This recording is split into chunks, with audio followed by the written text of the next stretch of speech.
It being 11:01, the House will now proceed to the consideration of private members' business as listed on today's order paper.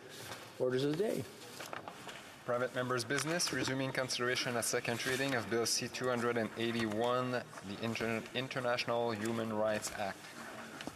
Reprise du débat, resuming debate. Just want to double. Rivière de Mille.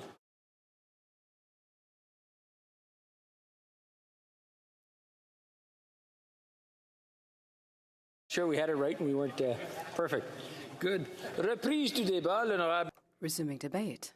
The honourable member has 6 minutes remaining. Oh, no, that was the person before. It's a little all over the place this morning. Resuming debate. The honourable member for Rivière-des-Mille-Îles.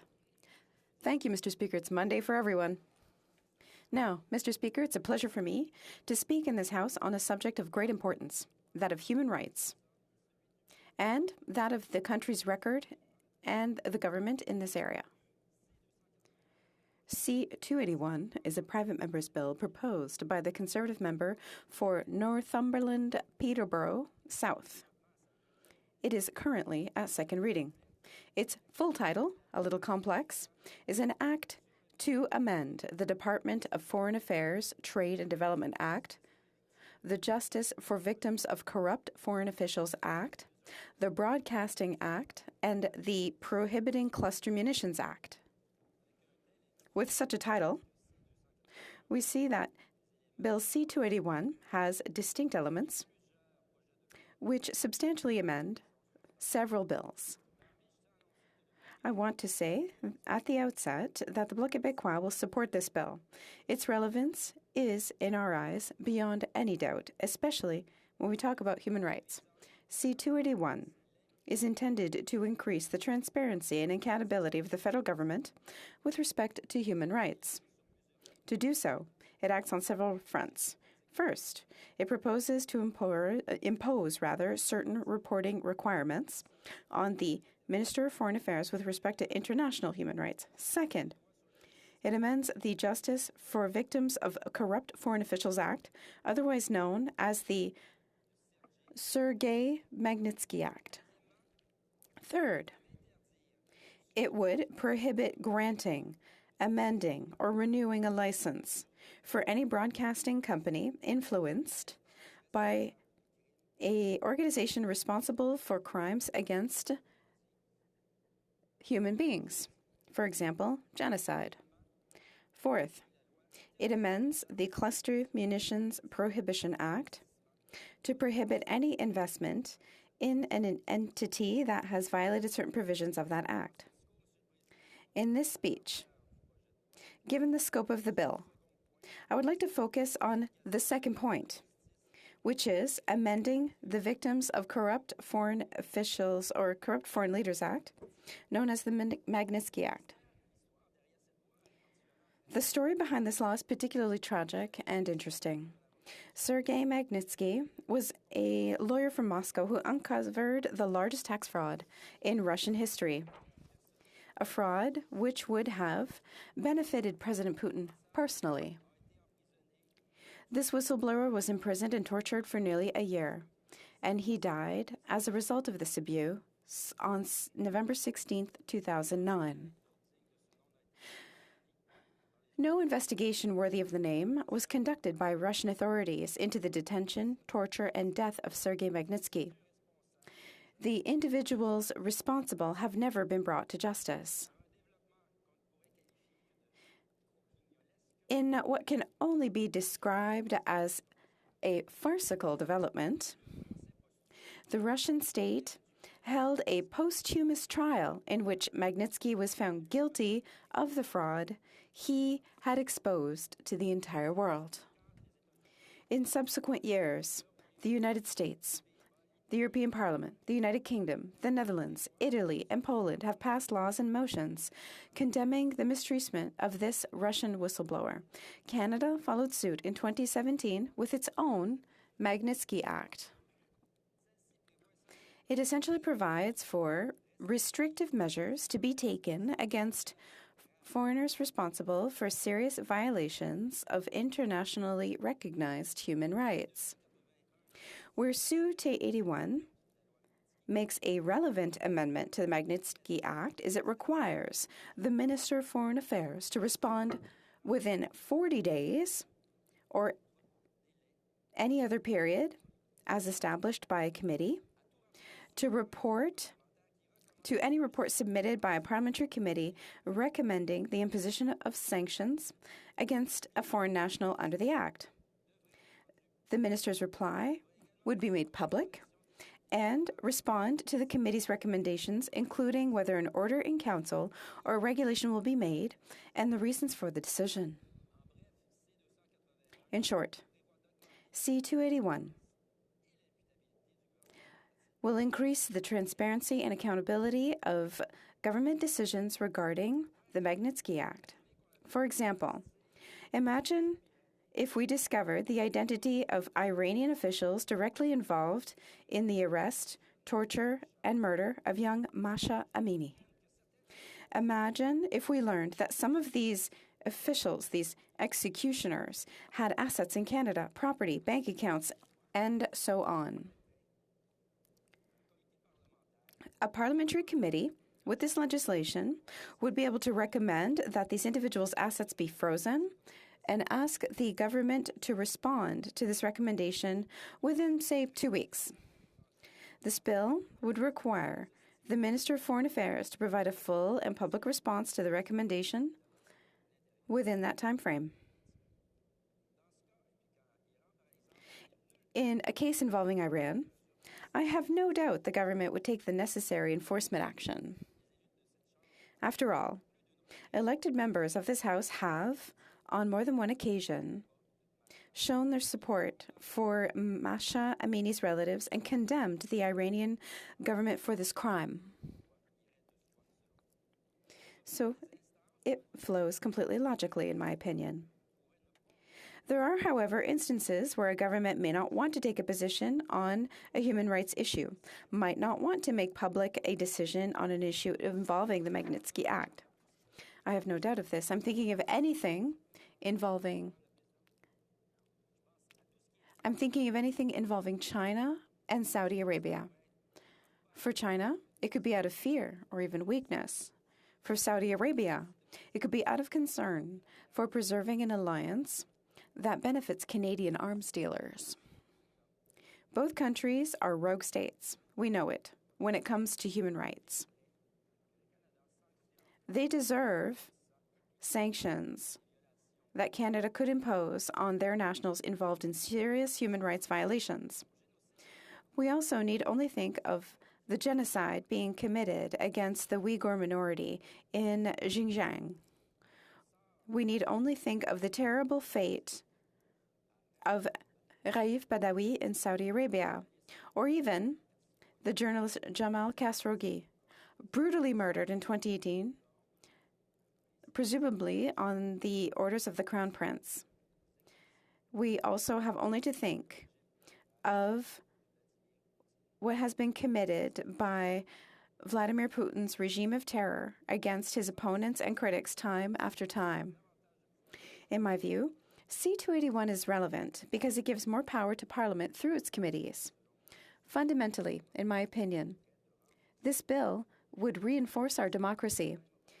It could even potentially improve Canada's human rights record. I say potentially because it would force the government to take a stand at the risk of, unfortunately, revealing its biases. For example, Canada's policies regarding China and Saudi Arabia. Mr. Speaker, I will close my remarks by declaring my solidarity with the Iranian people, especially the women of Iran, who, for 43 years, suffered unjustly from the fanatical excesses of a handful of ultra-religious figures. Madam Speaker, I am hopeful that Bill C-281 will do more. But if it can help us punish even one Iranian leader involved in the murder of Mahsa Amini or any other Iranian woman, then this bill has, in my opinion, offered all the legitimacy necessary to move forward. Madam Speaker, thank you, and I wish you an excellent week. Honourable Member for Edmonton Strathcona. Thank you, Madam Speaker, and welcome back to everybody, back to the House after a week in our constituencies. And I would ask that everybody just gives me one brief moment this morning to wish my father a happy 80th birthday. It is his 80th birthday, and Duke McPherson, my dad, who is Frederick Clark III, but he is in fact called Duke, is a bit of a character. We never were quite sure who was the parent and who was the child, but we always had his unrelenting love, and so I wanted to take a moment to wish him a happy birthday this morning. Today we are talking about a piece of legislation that's been brought forward by the member from Northumberland, Peterborough, and it is a very good piece of legislation. I have long suspected the member of being an NDP at heart, because he does recognize the important value of human rights, and this piece of legislation is something that I think we can all in this House agree closes some of those gaps in the human rights legislation in this country, closes some of the holes that are present in our human rights legislation. And human rights, for me, of course, is an extraordinarily important part of what we do. I think Canada has an obligation to be a leader in human rights. I think Canada has shown itself in the past to be a leader, and I think there are so many more things that we need to do as parliamentarians and as a parliament, as a government, as people representing our constituents, to ensure that human rights are protected in Canada, because of course there are many human rights that are not being protected here, but also that human rights around the world are being protected. And this stems from the fact that for many, many years, Canadians have expressed concerns about Canada's human rights and the approach that our governments have had, and not this government, subsequent governments have had with regards to human rights. And we know we must do better. We know that no person should profit off the use of cluster munitions. We know that foreign nationals involved in genocide or human rights abuses should not be able to broadcast in Canada. And we know that the Government of Canada must be more transparent with regards to its sanction regime, as well as the work that it is taking to defend prisoners of conscience. And while this is a very good bill, and I think it does close some gaps, there are some things that it doesn't do. There will still be loopholes in Canada's cluster munition legislation. We still will need a fulsome review and fix of Canada's sanction regime, and in particular, the enforcement of sanctions. Many times in this House, I have stood up and asked questions of the government about the sanction regime, particularly with regards to how it's being implemented against Russian oligarchs. It's very, very difficult to get information on how much has been seized, how actively, how effectively, how properly has our sanction regime been enforced. This is something I've used order paper questions for as well, and in fact was told that they couldn't give me the answer for the sanctions questions that I had because they weren't sure they would have the right answer, and so therefore they weren't able to give an answer at all. So of course there are more things that we need to do. We need to make sure that Canada's approach to human rights is consistent. You know, we have seen time and time again our human rights approach has been inconsistent in this country. There are times when Canada has been very, very strong and we have been a human rights leader, but there are notable blind spots, Madam Speaker. I think one of those blind spots, of course, is Saudi Arabia, where we continuously fail to stop the sales of weapons to Saudi Arabia, despite the fact that we know these are being used against civilians, that we know that they are being used brutally. You know, we fail to recognize that there is a disproportionate war happening in Palestine and Israel, and there are international law that is being broken at this moment, and there are implications on that on civilians. We refuse to, or we have not done enough to deal with the ongoing genocide happening against the Uyghur people in China. You know, the government worked very closely and very hard, and we're very grateful that we were able to have the two Michaels returned to Canada. but there are other Canadians that are still being held in China that we have not seen that same level of focus on. Hussein Jalil has not seen his family in over 16 years. This is a Canadian citizen that has not seen his children in 16 years. I mean, this is a human rights atrocity that we should also be standing up for.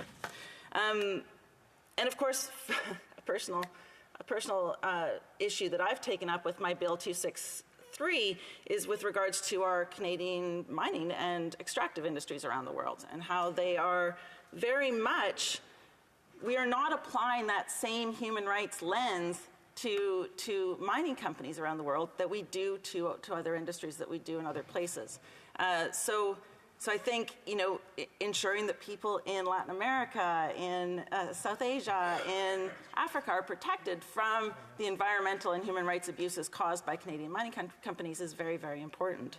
My colleague, the member for Burnaby New Westminster Burnaby, has brought forward some forced labor legislation that is extremely strong. And I certainly hope that the government looks at the legislation that this member has prepared, that he has worked with the sector to prepare as they look at developing their own forced labor legislation going forward.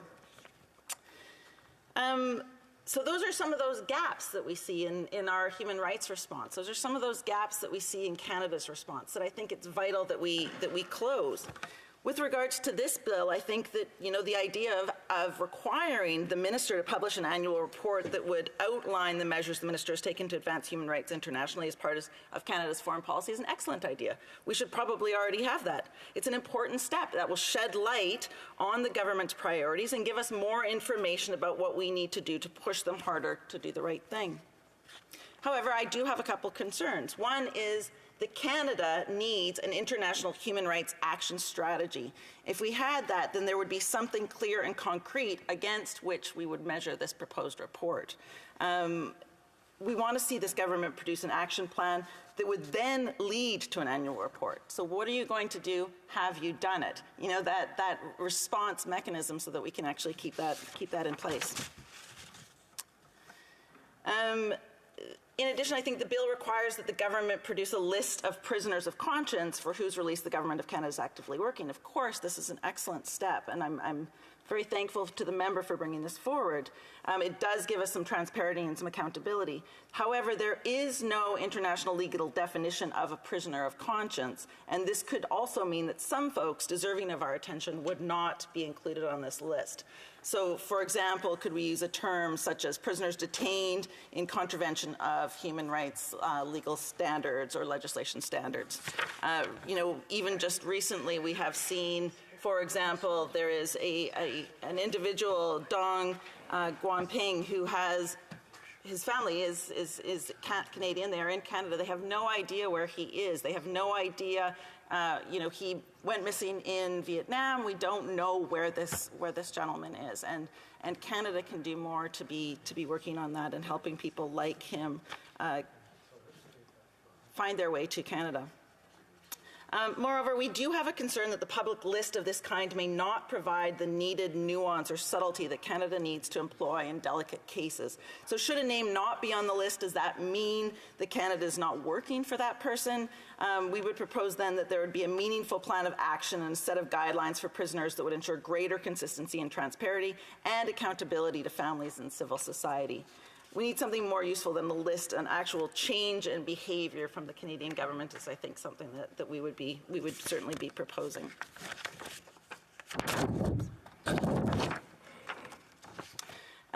And then on giving the parliamentary committees the right to recommend Magnitsky sanctions, of course, this is an excellent piece of legislation. This is something that we should already have done. We need to be using the Magnitsky sanctions more in this country. We need to ensure that we are specifically targeting those individuals that are causing these crimes. The Magnitsky Act, implemented by Bill Browder on behalf of his friend, Sergei Magnitsky, is one of the strongest pieces of legislation we have to hold individuals responsible for human rights abuses to account. So I strongly support the ability of people that are studying issues, like, for example, at the Foreign Affairs Committee or wherever, that they be able to contribute to that and be part of that conversation. And I suppose just to finish, Madam Speaker, because I do know that I'm running out of time, and I do know that with regards to human rights, I can go on and on and on. I would just like to say that I would like to thank the member for this bill. This is an excellent piece of legislation. We will be providing some friendly amendments, and I look forward to closing some, not all, but some of the gaps in Canadian human rights law. The honourable member for Sherwood Park for Saskatchewan. Thank you so much, Madam Speaker. It's an immense honor for me to be able to speak in support of Bill C-281, the International Human Rights Act, to recognize this as a piece of legislation that brings together a number of important measures that advance human rights. I want to recognize the work done by my colleague and friend from Northumberland, Peterborough South. We were together in Mississauga about a week ago doing a town hall on this piece of legislation. And it was really incredible to see just the number of different communities that were represented at that event, the diversity of experience that's driving people to want to see this legislation passed. When I first got elected, I started sharing the story of my grandmother. My grandmother was a Holocaust survivor, and learning about her experience in Germany during the Second World War was a key motivator for me to get involved in international human rights work. And when I first got elected, I would go and share her stories and our family's experience with different people that I met. And very often I would hear people sharing their stories back of other kinds of mass atrocities, genocide, persecution that they had or their families had experienced that had led them to come to Canada. And one of the things that's striking about our multiculturalism here in Canada is that we have many people that have come to this country fleeing different kinds of persecution, mass atrocities, and genocide. That many of those who come to Canada have come as refugees. They carry with them the experience of trauma, of violence against their families, against their communities. And those communities, those that are themselves refugees or descended from refugees, have been a key motivator, I think, pushing this House to do more when it comes to defending international human rights and putting forward some of the concrete ideas that are around this bill. Right now, we see the horrific genocidal invasion of Ukraine happening. We see violent repression inside of Russia against civil society, pro-democracy activists and others. We see the heroic freedom movement taking place in Iran. We see the worsening human rights situation in Sri Lanka. We have the Uyghur genocide, other human rights abuses in China. So many different places and instances of human rights abuses.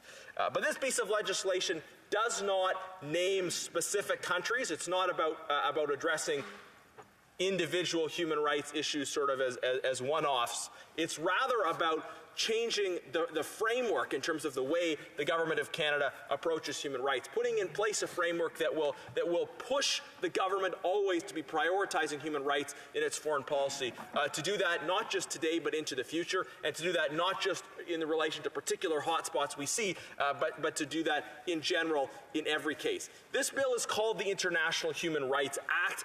A key aspect of it that relates to most of its provisions is accountability.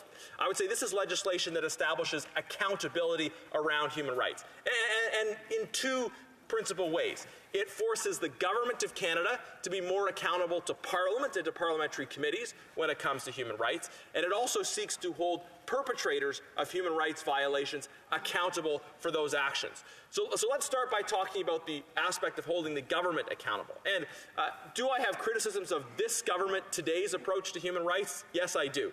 But this legislation isn't just about the government today. It's about establishing a framework whereby any government in the future, any government of Canada would be more accountable to Parliament when it comes to fulfilling their obligations on human rights. It would apply to future Conservative governments as well. It would apply to any government to say that human rights should be a central part of our approach to foreign policy. This bill requires the Government of Canada to table an annual report in terms of the work they're doing on advancing human rights. And this would be a way of clearly signaling what work the government is doing, and maybe it would give parliamentarians an opportunity to identify absences, things the government should be doing and isn't. So this is a powerful accountability mechanism, and it's a jumping off point for raising questions, pointing out gaps, and asking the government to do more in certain respects. But the legislation also calls for that report specifically to identify prisoners of conscience, individuals that are detained around the world who shouldn't be detained, that Canada is advocating for their release. And there's been some debate in this sort of opening section on the bill. Is the requirement to list prisoners of conscience appropriate? Are there cases where the government might not want to publicly list prisoners of conscience because in fact, private advocacy would be more effective, not naming them publicly. So I'll say, first of all, I know the member who's sponsoring this bill, and those of us conservatives on the Foreign Affairs Committee will certainly be open to a discussion around reasonable amendments and hearing from witnesses as to how to strengthen aspects of this legislation.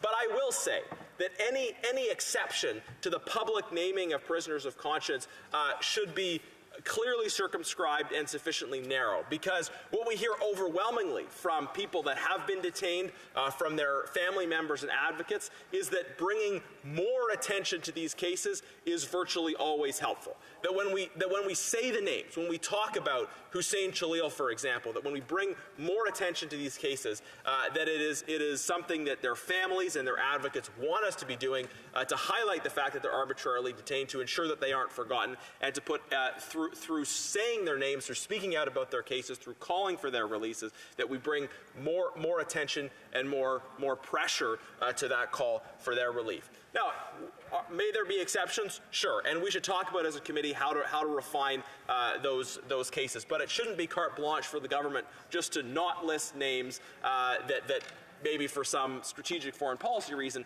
that they don't want to name. We want to be bringing as much attention to these instances of arbitrary detention as possible, because generally speaking, what we've heard from civil society is that bringing attention to these cases of arbitrary detention is helpful for those prisoners of conscience. So this is the International Human Rights Act. Accountability is a key part of it. One aspect of that accountability is holding the Government of Canada accountable. They have to publish this report and identify prisoners of conscience that for whose release they are advocating, and it allows us to ask questions about, hey, why isn't this name? Why isn't this name? Suggesting names that maybe should have been on that list that weren't, and hope they are added in subsequent years to increase the work the Government of Canada is doing, specifically to advocate for the release of people that are wrongfully detained. Another aspect of the accountability piece is an amendment to the Magnitsky Act. Now, I recognize the great work done passing the Magnitsky Act. This was passed by my colleague from Selkirk, Interlake, Eastman. It was passed unanimously in this House, and Canada was the first country, in fact, to adopt Magnitsky sanctions legislation. We've seen Magnitsky sanctions legislation adopted around the world. But the challenge with the Magnitsky Act is the Magnitsky Act gives a tool to the government when it comes to sanctioning human rights abusers. But that tool is only as good as its use. If we as a legislature empower the government, as we have, with the ability to impose Magnitsky sanctions, then the government doesn't actually sanction people who are abusing human rights, then we have not used that tool, and it hasn't had the desired effect. So looking at the fact that there are many countries with significant human rights problems where the government has actually sanctioned no one, that there is a vital need for us to use the Magnitsky Act more, and that's why we're introducing with this legislation a parliamentary trigger, a mechanism whereby if a parliamentary committee passed a motion calling on the government to sanction someone, the government would have to provide a response within 40 days or another timeline prescribed by the committee. It still leaves the government with discretion around who to sanction, and that's fair enough. The government will have access to information that the House won't, and ultimately it's the government's responsibility to make these kinds of decisions. But we want to have a mechanism to have more accountability and more pressure on the government to actually use Magnitsky sanctions, something that they've been reluctant to do. So this is accountability for the Government of Canada to push them to do more on human rights. Also, applying Magnitsky sanctions is about accountability for perpetrators of human rights violations. When we have human rights violations, Magnitsky sanctions are a way of saying to the perpetrators of those abuses, you cannot travel to or move your money to Canada, and hopefully, if countries work in concert to apply Magnitsky sanctions, this is a significant deterrent for human rights abusers who would potentially want to have an escape valve from the authoritarian regimes that they are a part of. Madam Speaker, I'll conclude with this. I think it's a powerful coincidence that the day this bill is coming to a vote at second reading is the anniversary of the death of Sergei Magnitsky. And I hope that we honor his memory and honor the memories of all of those victims around the world of human rights violations by passing this bill, bringing it to committee, studying it further, certainly looking for ways to improve it and strengthening it. But with this legislation, we can position Canada's foreign policy, not just in this Parliament, but for generations to come, that Canada can be a leader on human rights, following through exactly what those communities we've been meeting with and people across this country want us to be doing. Thank you. The Honourable Parliamentary Secretary to the Minister of Foreign Affairs. Thank you, Madam Speaker. Advancing human rights is an integral part of Government of Canada's multilateral engagement and our foreign policy, and as such, it does not need, as the previous member suggested, ever need to be pushed towards that work. Around the world, we are increasingly seeing concerning trends with some authoritarian governments seeking to undermine international human rights norms, be it Russia or China or Iran, including the stifling of civil society and restricting the full enjoyment of the rights and freedoms of their people. Consequently, it is important to consider new opportunities to add to Canada's toolkit so as to better respond to emerging human rights crises and to advance the promotion and the protection of human rights. Therefore, we welcome the opportunity to discuss Bill C-281, which was presented to this House by the Member of Parliament for Northumberland Peterborough South, and I personally thank him for his work on the bill. The bill introduces several amendments to 4 statutes in an effort to uphold Canada's commitment to human rights in a strong and meaningful way. The government, as such, it supports the intention of the bill and will support it at second reading, aiming to find ways to strengthen it to effectively add to Canada's robust toolkit and our approach to addressing human rights situations around the world. As such, we will support it going to committee for a thorough review and study by committee members. We welcome the opportunity to work with our colleagues on the other side of the House, as well as on this side of the House, on this important piece of legislation in an effort to strengthen the bill and to address certain aspects of the provisions that would hinder the bill's ability to achieve its objective under the law. Madame la Présidente, Madam Speaker, Canada's policies and actions to uphold human rights abroad, including those undertaken to support human rights defenders, are a necessary and frequent focus of parliamentary attention. The bill therefore proposes new reporting requirements for the Minister of Foreign Affairs on Canada's efforts to advance human rights as part of our foreign policy. Dans le cadre de sa politique étrangère, we agree with the objective to better demonstrate Canada's engagement in the promotion and protection of human rights. However, as currently drafted, the bill's means of pursuing the objective as it relates to the Department of Foreign Affairs Trade and Development Act is somewhat problematic. It would impose direct instruction to the Minister from Parliament concerning the conduct of Canada's foreign relations, and that could have broader, unrelated, and unintended implications and consequences for the conduct of foreign relations under the Crown prerogative. Unlike most other acts concerning federal departments and agencies, the Act does not confer powers or authorities on the Minister. Rather, the powers of the Minister are found in the Crown prerogative, which is a long-standing, valid source of executive authority. It has a foundation in Canada's Constitution, and in its scope and content have been shaped through judicial decisions. The Act purposely refrains from limiting or displacing the prerogative as a source of executive authority over foreign relations. It also refrains from giving direct legislative instructions concerning the executive's order of Canada's foreign relations.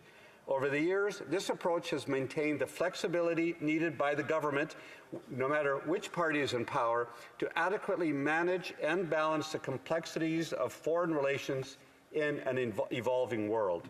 In order to respect the aim of the provisions of this bill, while protecting the government's ability to conduct foreign relations, we recommend the legislative reporting requirement be replaced by a strong policy statement on human rights in the House of Commons.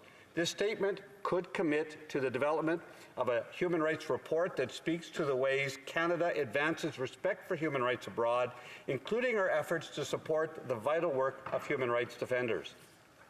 Additionally, the bill calls for the minister to publish a list that sets out the names and circumstances of the prisoners of conscience detained worldwide. For those released, the Government of Canada is actively working. Madam Speaker, I want to caution that this could very much endanger the safety of human rights defenders and, in certain cases, could cause them to lose their lives. For example, if a human rights defender is detained in a country with known reports of torture, publicizing the prisoner's circumstances could lead to retaliation from the government. De plus, puisque... Furthermore, because this bill's proposed amendment is not limited to Canadian prisoners of conscience, publicizing interest in the cases of individuals detained in their home countries would damage bilateral relationships and hinder Canada's ability to provide support to those human rights defenders. I recognize that during the previous debate on this bill that this issue was raised, and the Member of Parliament of Northumberland, Peterborough South, stated he was supportive of amendments that would improve this bill, and I look forward to working with him to ensure that we do not inadvertently endanger the lives of human rights defenders. Madame la Présidente, sanctions are a tool used by Canada to address human rights violations abroad. Bill C-281 requires the Minister of Foreign Affairs to respond within 40 days to a report submitted by a parliamentary committee recommending that sanctions be imposed upon a foreign national.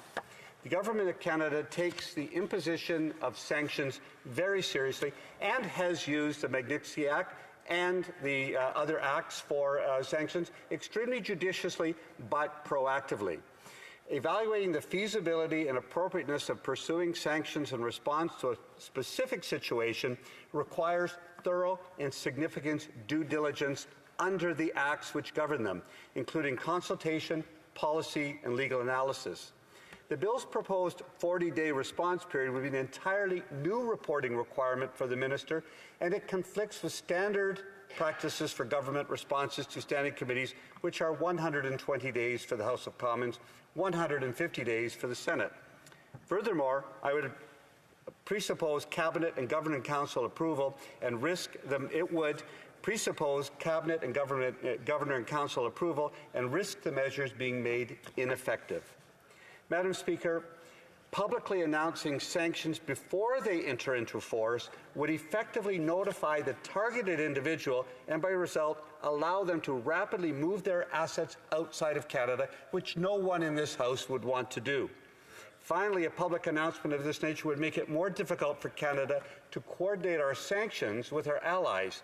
That would hamper our ability to make effective sanctions, which are always more effective if we do them with our allies.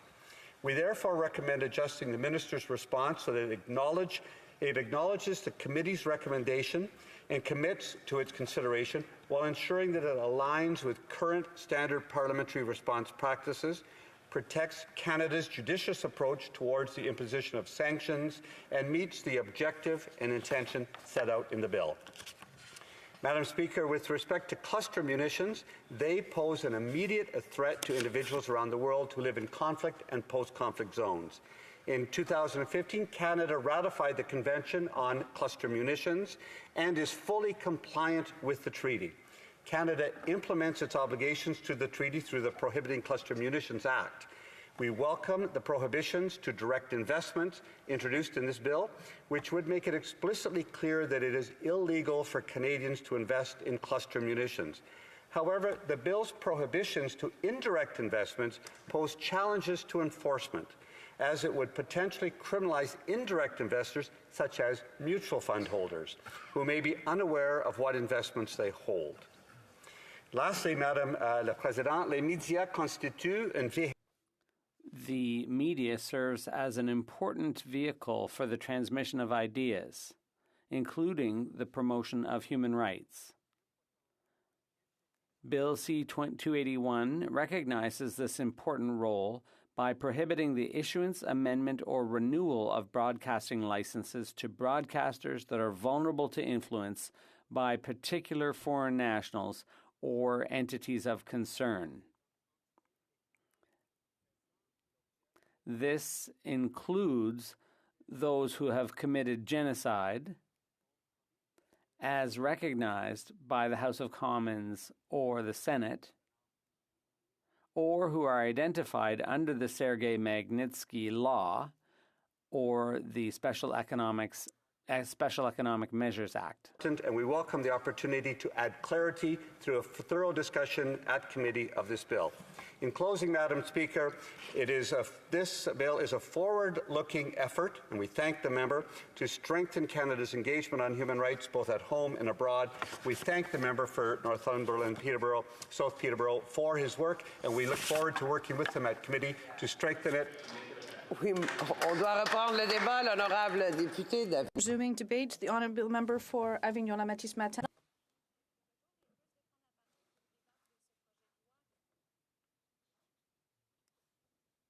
À un moment où l'ordre mondial est chamboulé par le non-respect des droits humains fondamentaux. En tant que parlementaire d'un pays du G7, on a le devoir de poser les gestes concrets. Honorable député, il semble qu'il n'y a pas d'interprétation. Est-ce que ça continue? Il y a toujours... Is there still no interpretation? It is working now. Okay. Thank you. As a parliamentarian from a G7 country, we have a duty to take concrete action to ensure that these rights are respected, no matter where they happen in the world. It is our responsibility to position ourselves as leaders on the world stage, particularly on this issue. And to do so, we have to have clear guidelines on what human rights mean for our democracy. We have to make it clear that corrupt foreign leaders have no place in our country, while blocking the way to interference by nations that have no interest in our common good. And one of our goals has to be, and I'm happy to see that the member for Northumberland has taken this initiative, is to put forward concrete ways to achieve it. As my colleague from Rivière-des-Mille said earlier, the Bloc supports Bill C-281 in principle. I will repeat a few points that explain why my party supports this initiative. First, the text of this bill would amend Section 10 of the Department of Foreign Affairs Trade and Development Act to impose what can be considered new, more up-to-date standards with respect to human rights around the world. The amendment to this section would require the Minister of Foreign Affairs to publish an annual report summarizing the measures taken by their government to advance international human rights, as well as an annual list of prisoners of conscience who are detained abroad or whose release is sought. It would be therefore a more transparent process, which would help citizens be better informed about their government's actions abroad. And let me remind this House what a prisoner of conscience is, rather. According to Amnesty International, it is a person who has neither used nor advocated the use of violence, but who has been imprisoned because of their characteristics, i.e. sexual orientation, ethnic, national, or social origin, language, skin color, gender, or economic status, or beliefs, religious, political, or other. A prisoner of conscience is therefore a person who is imprisoned for not having taken action, but for having simply expressed their opinions or beliefs. This painfully reminds me of a very specific case, that of Raif Badawi. Madam Speaker, and I would like to pay tribute to their family. Raif Badawi was a prisoner who, in 2012, who was imprisoned by the Saudi regime, and his crime was advocating for moral liberalization of Saudi Arabia through a blog. The sentence was 10 years in prison and 1,000 lashes and a fine of 1 million Saudi riyals for criticizing the country's religious authorities. Although he was released in March of this year, Mr. Badawi is still stuck in Saudi Arabia, where he's not allowed to leave the country. He faces a 10-year travel ban, a media ban, and a punitive fine of $335,000 that was imposed when he was convicted. And this is an absolutely horrific situation that has gone on for too long. I pay tribute to the work of my colleague, the member for Lac-Saint-Jean, who has been tirelessly campaigning since his election in 2019 for the release of Mr. Raif Badawi and his repatriation. He has repeatedly called for the Minister of Immigration to exercise her discretion to grant Raif Badawi Canadian citizenship, and he even proposed a motion to that effect here in the House, which was passed unanimously last January, but the government has yet to take action. Government has even paved the way for Raif Badawi's exile to Canada by placing him on a priority list of potential immigrants on humanitarian grounds. The federal government could do more today, but it still refuses to do so. And this is why I would like legislation that expands the power of the House and thus of parliamentarians, which could be great benefit and could have important diplomatic effects. And that's what I heard in the previous speech as well. With a more robust Department of Foreign Affairs Act, as proposed in this bill, people could be better informed of what was happening to Mr. Badawi, and they could have asked for more action from their government, if that's what they wanted, rather than relying on hearsay or unspoken words for 10 years. C-281 also amends the Justice for Victims of Corrupt Foreign Leaders Act, requiring the Minister of Foreign Affairs to respond within 40 days to any report submitted by a parliamentary committee recommending the imposition of sanctions. The minister could also publicly state what decision they have made in relation to the committee's report and the reasons for that decision. Honestly, I think this is very important work. It's an excellent idea, and all committees at Parliament are working on this, including the Subcommittee on International Rights and the Standing Committee on Foreign Affairs and International Development, which, since its creation, has studied human rights in many countries, including Iran, Cuba, China, Honduras, North Korea, Mexico, and so on. The subcommittee also studied the case of Sergei Magnitsky, which led to the Justice for Victims of Corrupt Foreign Officials Act, also known as the Sergei Magnitsky Act. And the history of this law deserves to be mentioned again. I wasn't here at the House when this bill was adopted, but I am sure that many of my colleagues remember it quite clearly.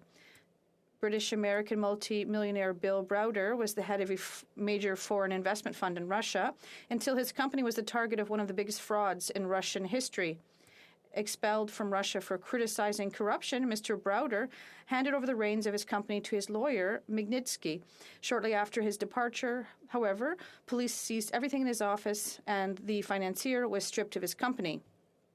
Then the lawyer, Mr. Magnitsky, discovered that the officials behind the seizure had been able to get a tax refund of $230 million in just 24 hours. The money disappeared out of their country, proving that high officials had orchestrated the whole thing. After revealing the scandal, Mr. Magnitsky ended up in a Moscow prison where he was tortured for 358 days. He finally succumbed to untreated pancreatitis in 2009 at the age of 38. No rigorous, independent, or objective investigation was conducted by the Russian authorities into Mr. Magnitsky's detention, torture, and death, and the individuals responsible were never brought to justice. After his death, an unprecedented posthumous trial was held, and he was convicted in Russia for the fraud he had uncovered. Known as the Magnitsky Act in memory of the Russian lawyer, and thanks to Mr. Browder's work with Canadian parliamentarians, this law allows for the freezing of financial assets or the imposition of a ban on foreign leaders and officials who have committed serious human rights violations.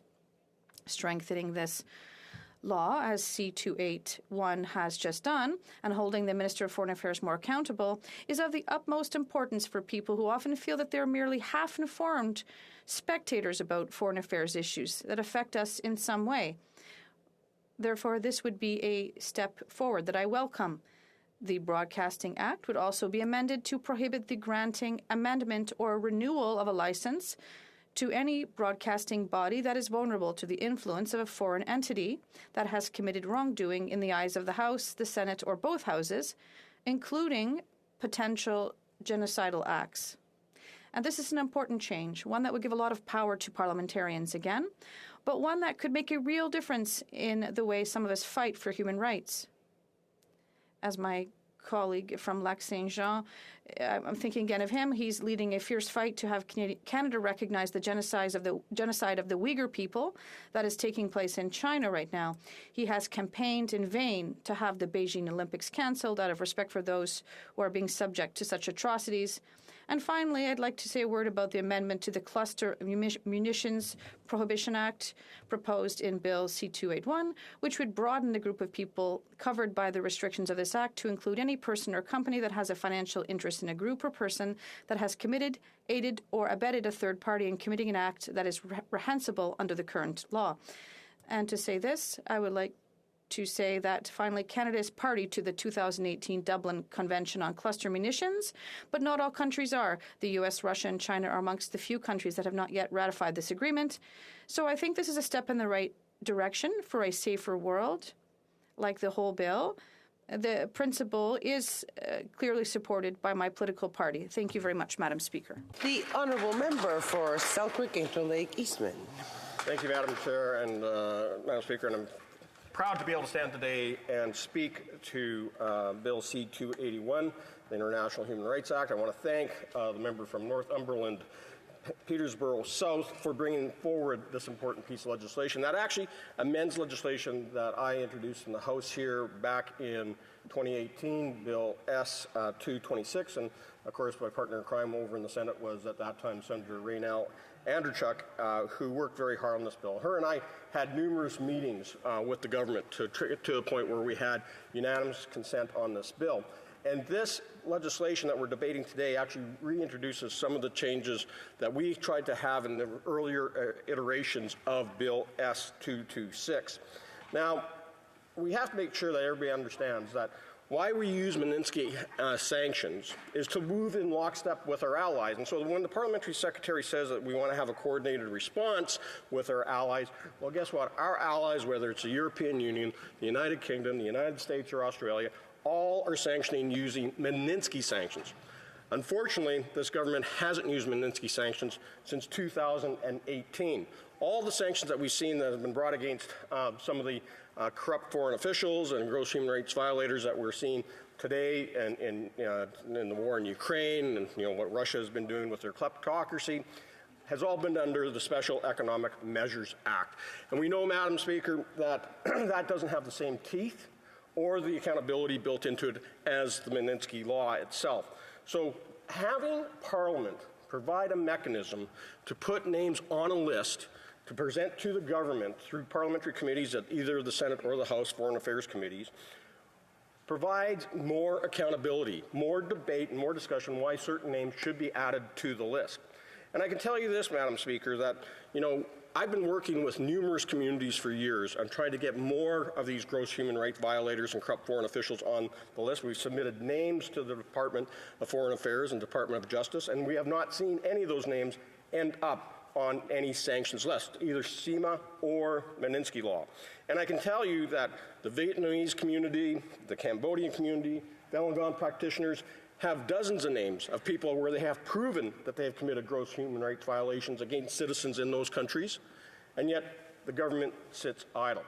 So having the amendments to the Magnitsky Act, as has been brought forward by my colleague from Northumberland, Peterborough South, addresses that shortfall on giving communities to come forward with names, parliamentarians to provide those names, and then the ultimate accountability of the government to report back within 40 days as to why they need to, why they're either taking action or not taking action, and filing annual reports about, and this plays to the bigger goal here, which is naming and shaming those who are committing gross human rights violations around the world.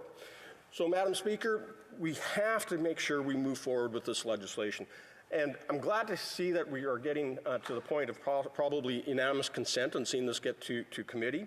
But I do want to say to my colleagues in the Liberal Party that they actually, instead of trying to make a whole bunch of amendments to this bill at committee, actually listen to the people who have suffered violations of their human rights because of corrupt foreign officials, because of those human rights violators that would put their own ideology or their own wealth ahead of that of the citizens they're supposed to be serving. And so, Madam Speaker, we have to make sure that we go back to actually using Magnitsky sanctions, like our allies do, to ensure that there is, one, that declaration that these individuals have violated the human rights of their citizens, that they are also corrupt, and that they are being held to account and cannot use Canada as a safe haven. I know that the government has been apprehensive about using Magnitsky because it requires more reporting on financial institutions, where they have to actually report on a quarterly basis on whether or not any of the names that are on the sanctions list that we have under Magnitsky are actually making use of our financial institutions to hide their wealth, whether or not that they are bringing their family over here to hide them and take advantage of our great universities. And, Madam Speaker, those practices have to be monitored, and the best way to do that is through the amendments that are being suggested here in Bill C-281. Thank you. Honourable member for Northumberland, Peterborough South. Thank you, Madam Speaker. And it's been said before that to accomplish something, you need the support of many, many others. And in fact, today I rise on the shoulders of giants. Of course, Sergei Magnitsky, who stood up bravely against corruption in Russia, was supported by Bill Browder, who's campaigned around the world to put these sanctions in place around the world so that people cannot, those gross violators of human rights and those corrupt officials cannot continue to operate with impunity. I stand here on the shoulders of great members of Parliament, like the member from Selkirk, Interlake, Eastman, who put this private member's bill and was able to shepherd it through Parliament, getting unanimous support for it. I stand here beside a great colleague from Sherwood Park, Fort Saskatchewan, who has worked with me to draft and put together this legislation. It is a true honor to be in this House every day, and it is a true honor to stand forward and to carry this legacy further. And this legislation, of which Bill Browder has been pushed so far and so hard, he's come out actually in a recent editorial and said that he supports 281. We've heard that the NDP support 281. We've heard that the Liberal Party supports 281. We've heard the Bloc Québécois supports 281. But more importantly than the support of our political parties, and even of its originators, is the support I felt when myself and the member from Sherwood Park, Fort Saskatchewan, we had a town hall, and we heard from the survivors of incredible violence. Many of them were standing there when the rest of their families had been murdered by some of the most gross and heinous violators of human rights in the world. And they stood there, they came there, even with their own trauma. One who had been a sex slave for over 2 years. And they stood up and they said to me, we support your bill. We want it done. We want this legislation pushed forward. We don't want it watered down. We want it strengthened. So while 100% I'm open, as I said, to any amendment that makes the bill better, I'm not open to any that makes it weaker. Not because of me, not because of Erwin Cotter, not because of Sergei Magnitsky, but because of the people that are suffering through this moment, and whether they're in Tehran or Kiev. We owe it to them, as in our position of privilege and our position of power, to stand up for them. And if this small little part can do it, well, then that is a great thing. I had the opportunity, in addition to being at that town hall, to be at a protest against the terrible crimes that are being committed by the IRGC. And I brought my son along with me, my son to honor the 41 children that have been lost in the recent protests in Iran. And my son was there observing and hearing everything about the protests and about their support, the people who were victims of these terrible human rights crimes. And he heard this. And we walked off the stage together, hand in hand. He leaned over to me, and I felt more pride than anything I've ever accomplished in this House of Commons when he said to me, "Dad, when I get older, I want to be just like you. I want to fight for the good guys and hold the bad guys to account." That's my 9-year-old son. I've never been so proud. So my message to all the parties in this House is let's make all of our children proud. Some bills, some legislation are very nuanced, and so that you need depth of consultation, you have conversations. This one, We'll study it, we'll try and make it better, but as a concept, it's very easy. It's good versus evil. It's right versus wrong. It's helping those who are helpless. It's helping those who have no one to help them. We need to stand up. We need to get to this Foreign Affairs Committee, get to study, get it work, and get it to pass so that we can hold those people who are committing some of the worst crimes in this world accountable. Thank you, Madam Speaker.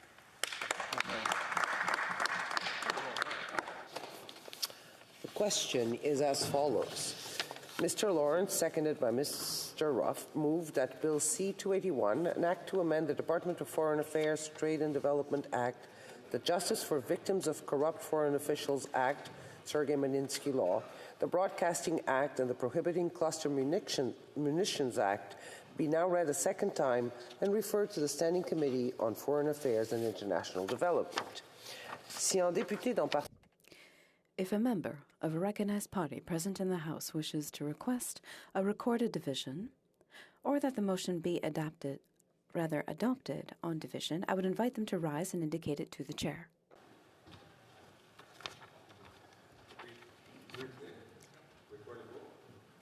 The Honourable Parliamentary Secretary to the Government House Leader. Madam Speaker, we request a recorded vote, please.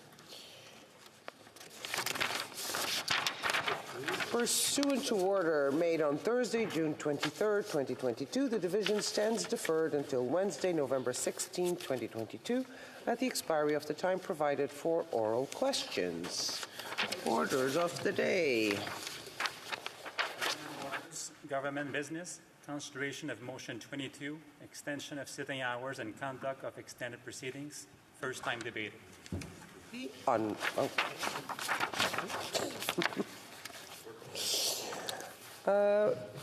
Monsieur Holland, appuyé par Madame Saint. Mr. Holland, seconded by Ms. Saintonge, moves that notwithstanding any standing order, special order, or usual practice of the House, A, until Friday, June 23, 2023, a minister of the Crown may, with the agreement of the House Leader of another recognized party, rise from his or her seat at any time during a sitting but no later than 6:30 p.m., and request that the ordinary hour of daily adjournment for a subsequent sitting be 12 a.m., provided that it be 10 p.m. on a day when a debate pursuant to Standing Order 52 or 53-1 is to take place, and that such a request shall be deemed adopted. On a sitting day extended pursuant to paragraph A, 1, proceedings on any opposition motion pursuant to Standing Order 81-16 shall conclude. Shall I dispense? Debate. The Honourable Leader of the Government in the House. Thank you very much, Madam Speaker, and it's a pleasure for me to rise to get an opportunity to speak to this motion. I see that a couple of my honourable colleagues, honourable House leaders, are present, and I want to start at the onset by thanking them in areas that we've been able to find cooperation. I want to say that there have been a number of different areas where we've been able to work constructively together. And that the intention of this motion is an expansion, not a reduction of that. Let me say at the onset. I'm going to speak very briefly to some of my concerns with respect to the agenda, the legislative agenda that we have, and some of the challenges that currently exist with that. And then I'm going to speak more broadly, Madam Speaker, to the state of discourse and our engagement with one another in this place, and more broadly politically. Let me say on the onset that it's my hope that this will provoke more dialogue amongst the parties to make clear what exactly our respective intentions are in terms of number of speakers, length of time taken with each bill, that it has been a source of frustration to not know how many speakers are going to be put up, specifically by the Conservatives. And that is, frankly, obstruction by stealth. And I'll give some specific examples. S5, which this House voted for unanimously, took 6 days just to get to committee of House time. And that was something that was voted on unanimously. More specifically, let's take a look at C9, which is on judges, a very technical bill. That bill was again supported unanimously. But when there were interpretation issues in this House and we asked for additional 20 minutes so that we didn't have to spend an entire additional House day dealing with this bill that was unanimously supported, that was rejected by the Conservatives. And so the opportunity that this bill provides us is because we've been told, although most times not told how many speakers, but we've been told that the Conservatives want more speakers, then this provides the opportunity to do that. I've heard the Honourable House Leader for the Conservative Party indicate concern with committees. I would share those concerns, and I want to work with him to make sure that committees are in no way impeded and that they may conduct their business without interruption so that both committees and the House can do its respective work. I just, though, have a couple of comments because I think this is an inflection point and a choice by how we can take the direction that we're in right now. If there's upset about sitting later hours, there's solutions. Simply give us the number of speakers and have a frank and honest conversation about how long is reasonable for a bill to take. And let's have that conversation understanding that no one party here has a majority, which means that no one party should be able to dictate to all the other parties that something doesn't move forward. It's totally fair to oppose something. It's totally fair to vote against it. It's totally fair to disagree with it vociferously. But if there's a majority of the House that wants to move forward, then the fair question is how many voices need to be heard from those who aren't in the majority to allow the House to do its business. Exactly. And giving no answer is not an acceptable response. And it's not something that can be worked with. And I think most reasonable people would see that. And so this is really a call or a provocation for a conversation. And in that conversation, Madam Speaker, I want to invoke a dear friend who was the deputy leader of the government in this place. His name was Arnold Chan. And I go back to the speech that Arnold gave as he was mustering his last energy in his last days of life to speak to this chamber about how we need to work with one another. Arnold was one of my best friends in the world, and watching him die was profoundly painful. But his words always echo in my ears. And one of Arnold's chief frustrations was that this chamber, this place that was so important to him, was often reduced to just reading talking points at one another. Us saying how wonderful we are, and the other side saying how terrible we are, and them saying they're wonderful, and us saying they're terrible.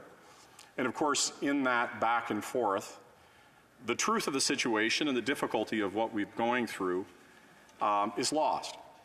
And in difficult times, we lose the opportunity to genuinely hear each other. And let's be straight about where we are. These are the most difficult times the planet has faced since World War II. People across the world are scared. They are watching the price of their basic necessities of life rising, be it groceries or rent or any myriad of things. They're watching a war in Ukraine. They're watching horrors in Iran. They are seeing climate change ravage their communities, and they are hungry for answers.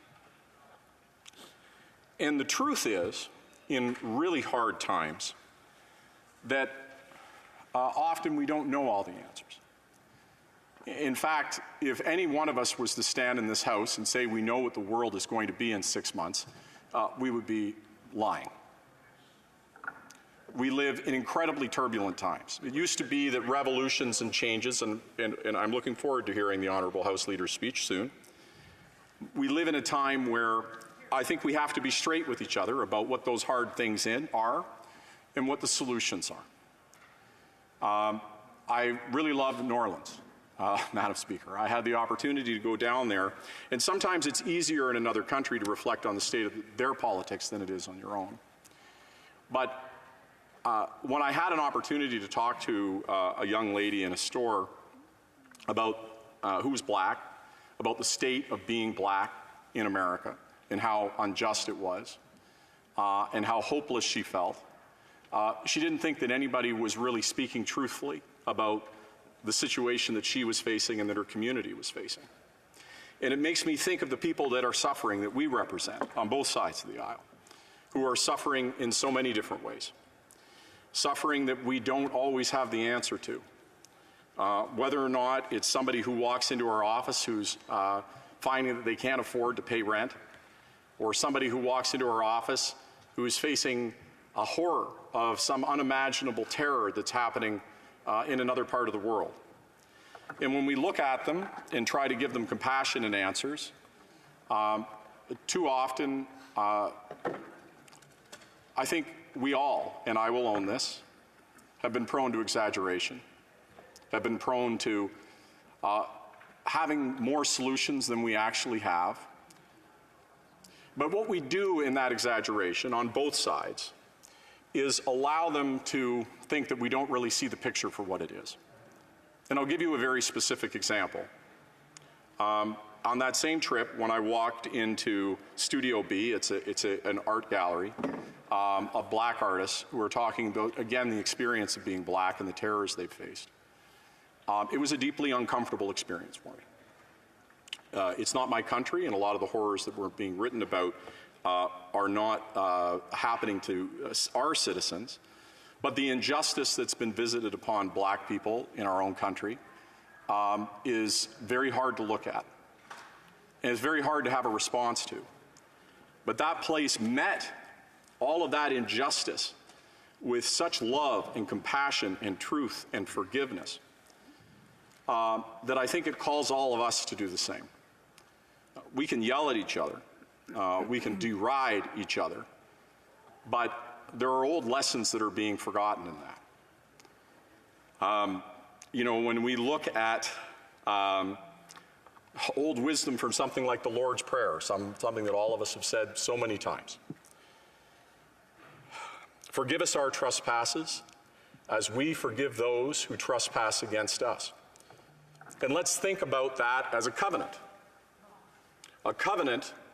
that we cannot move forward unless we truly understand the suffering of somebody else and understand their position. That I think, and maybe I'm Pollyanna to believe it, that we have to have more compassion for one another. And that compassion and empathy, and yes, forgiveness, are not weaknesses. They are the bedrock foundation of civilization. They're the only thing that has ever held us together. And in the darkest hours, and let's not lie to each other, we're in dark hours. As our hospitals fill up with children, as we worry about whether or not key surgeries can move forward, as we worry about the state of our planet, we need that compassion and empathy for one another. And we need the realness in our dialogue. And why do we need that realness? Because when we live in an environment of gotcha and playing games, that we distort the truth. That same woman who I talked to in a shop who was talking about the horrible conditions that she felt existed for her community, told me the world was run by 12 people. She was a deeply intelligent woman, but she believed in conspiracies because people didn't speak what was true, and because they attempted to take an opportunity to play games with it.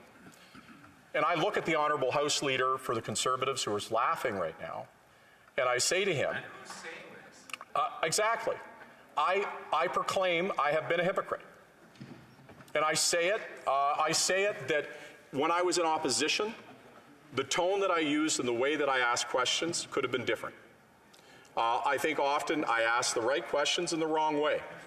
I don't have a problem acknowledging that the tenor and tone by which I approached issues needed change. And I've tried to address that, and I will continue to. Hear, hear. All I'm saying is that when we fight over the small things, that the big things get hidden. That we know, each of us, when we see and we hear truth, and when we distort it and we exaggerate and we continue to play that game, it makes it feel to others that we don't see truth. It's not enough for us to see truth in private rooms. It's not enough for us to see that truth in corridors. We have to speak it in a chamber like this. I think the question that we have to ask now is not what comma will come after our name, because in 100 years' time, no one will read that Wikipedia entry. All of us, I dare say, will be forgotten, myself included. But what it is up to us to do is to meet the challenge of the time that we are in. And I think that we do have a lot to learn from each other. And I'm here today to say that the challenges that face our country cannot be faced unless we listen to one another. And that I approach this in the same way. And let me go back at Remembrance Day. I had a longtime friend share a story with me that I had never heard before. It was from the Battle of the Somme. And he talked about his grandfather. And his grandfather went and saved not one, not two, not three, but 4 soldiers, Canadian soldiers. And as he was dragging the 4th soldier back, he was shot and he was killed. He died, and you know, you have to ask the question, how many people would he gone and saved before his life was taken? And I think it's worth asking for all of us, what was in his heart as he charged into certain danger? What was in his heart as he charged into certain danger was hope for a better world, gratitude for what he had, and love for his fellow man. And I do not think it is too much to ask of all of us, regardless of our differences, to approach it in the same way. Because when we approach the issues of our time with grievance and anger, it never works. You can do it, and you want to talk about freedom. There is absolutely a freedom to be full of grievance and bitterness and anger and a feeling that you're not getting what you want and what you deserve. And you have the right to do that. But it has led to very dark places.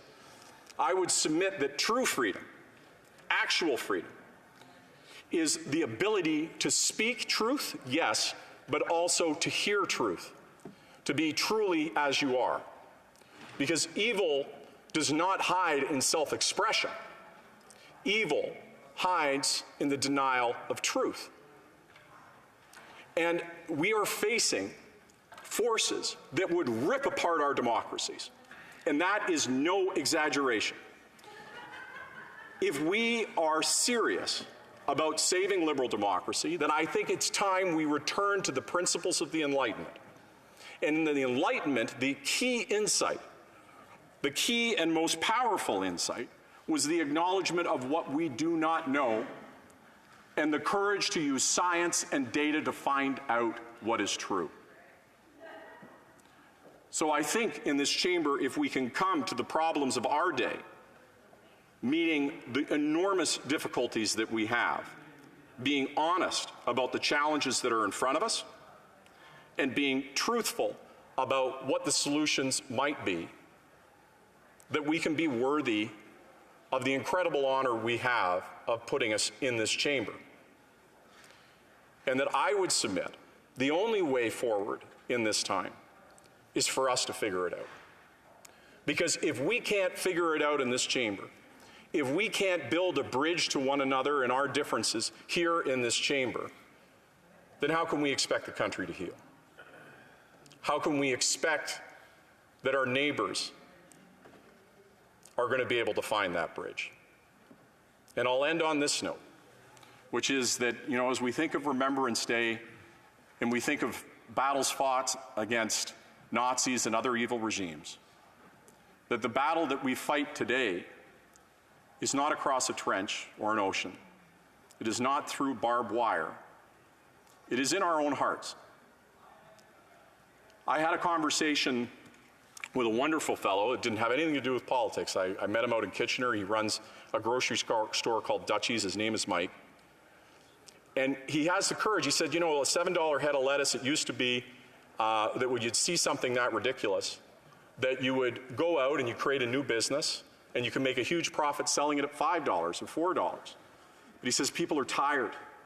They've gone through so much. They don't want to take a chance, take a risk. They're afraid to hope.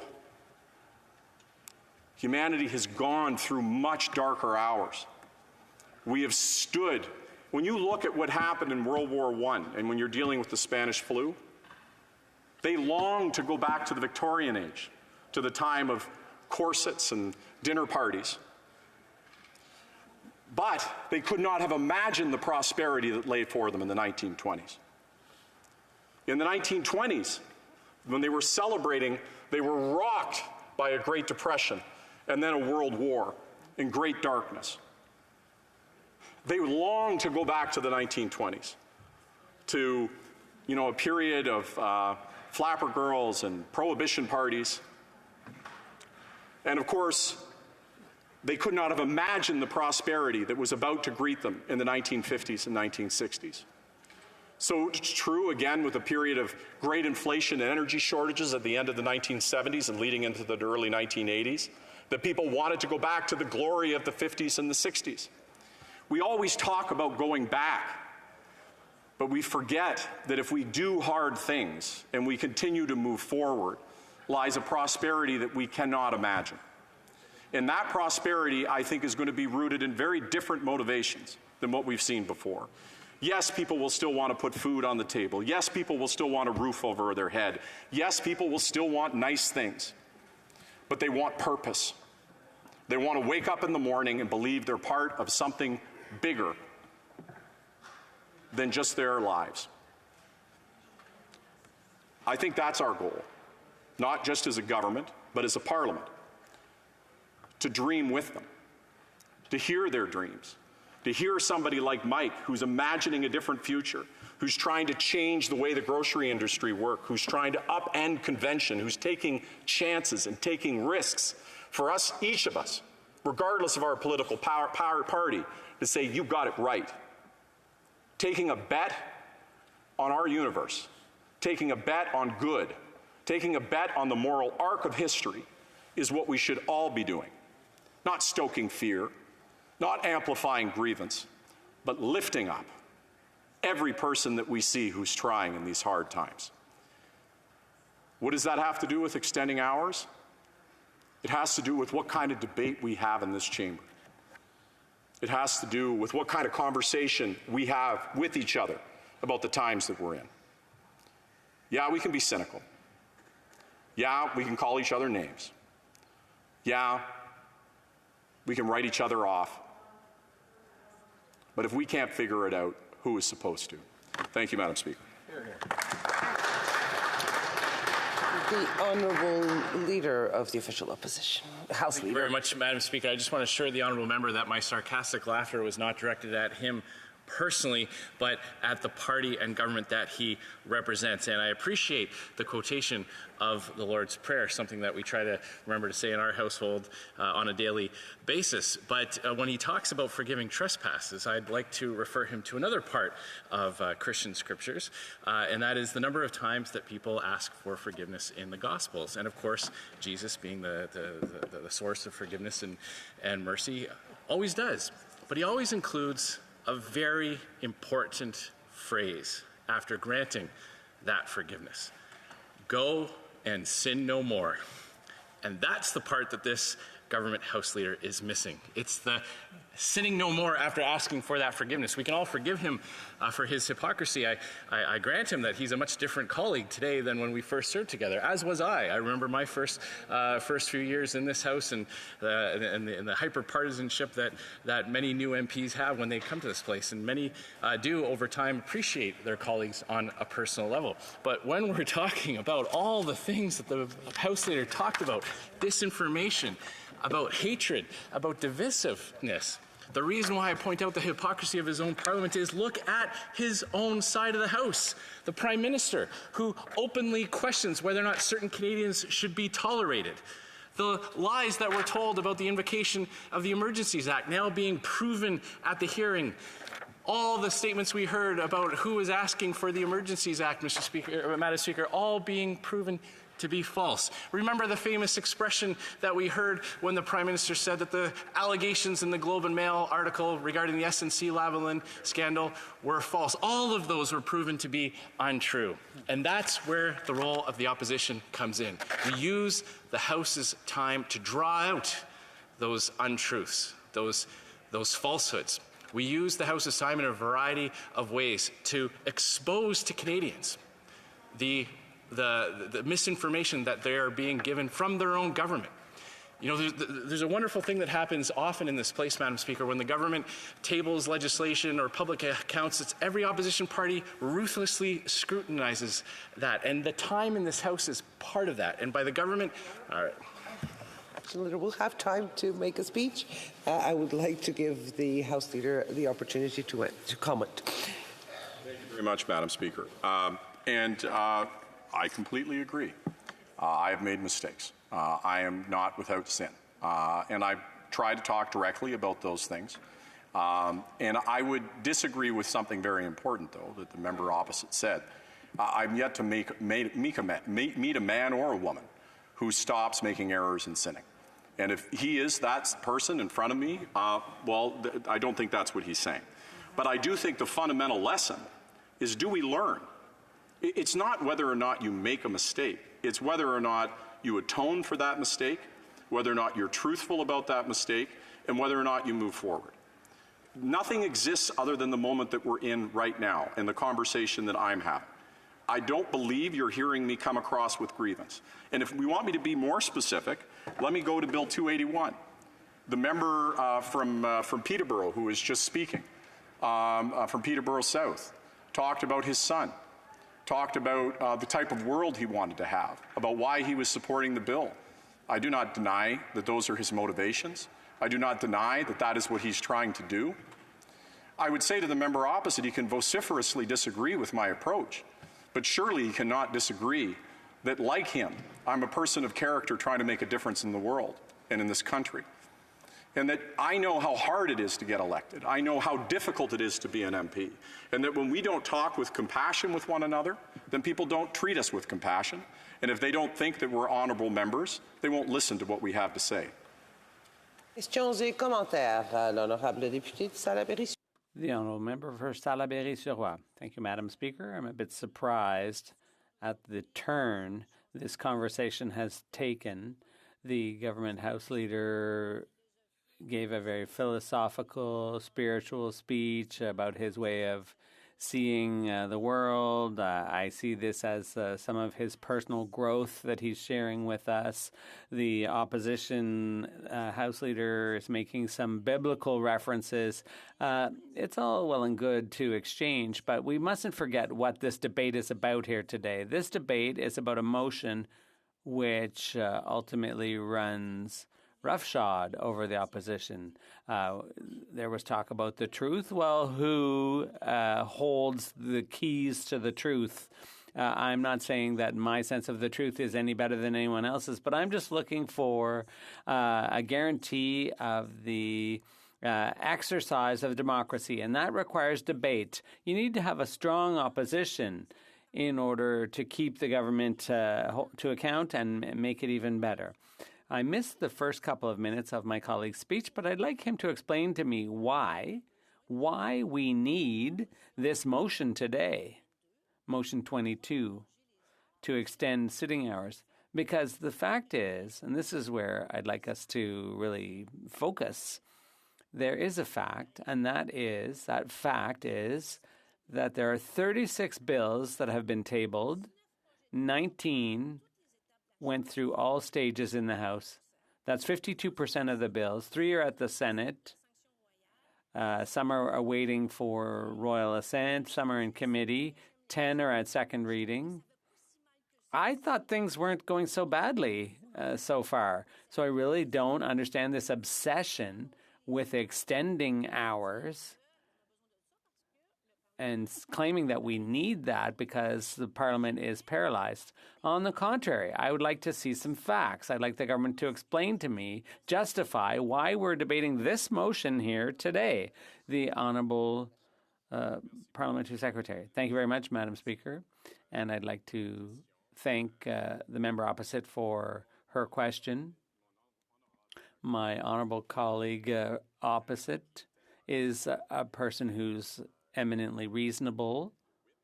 She's the whip for her party.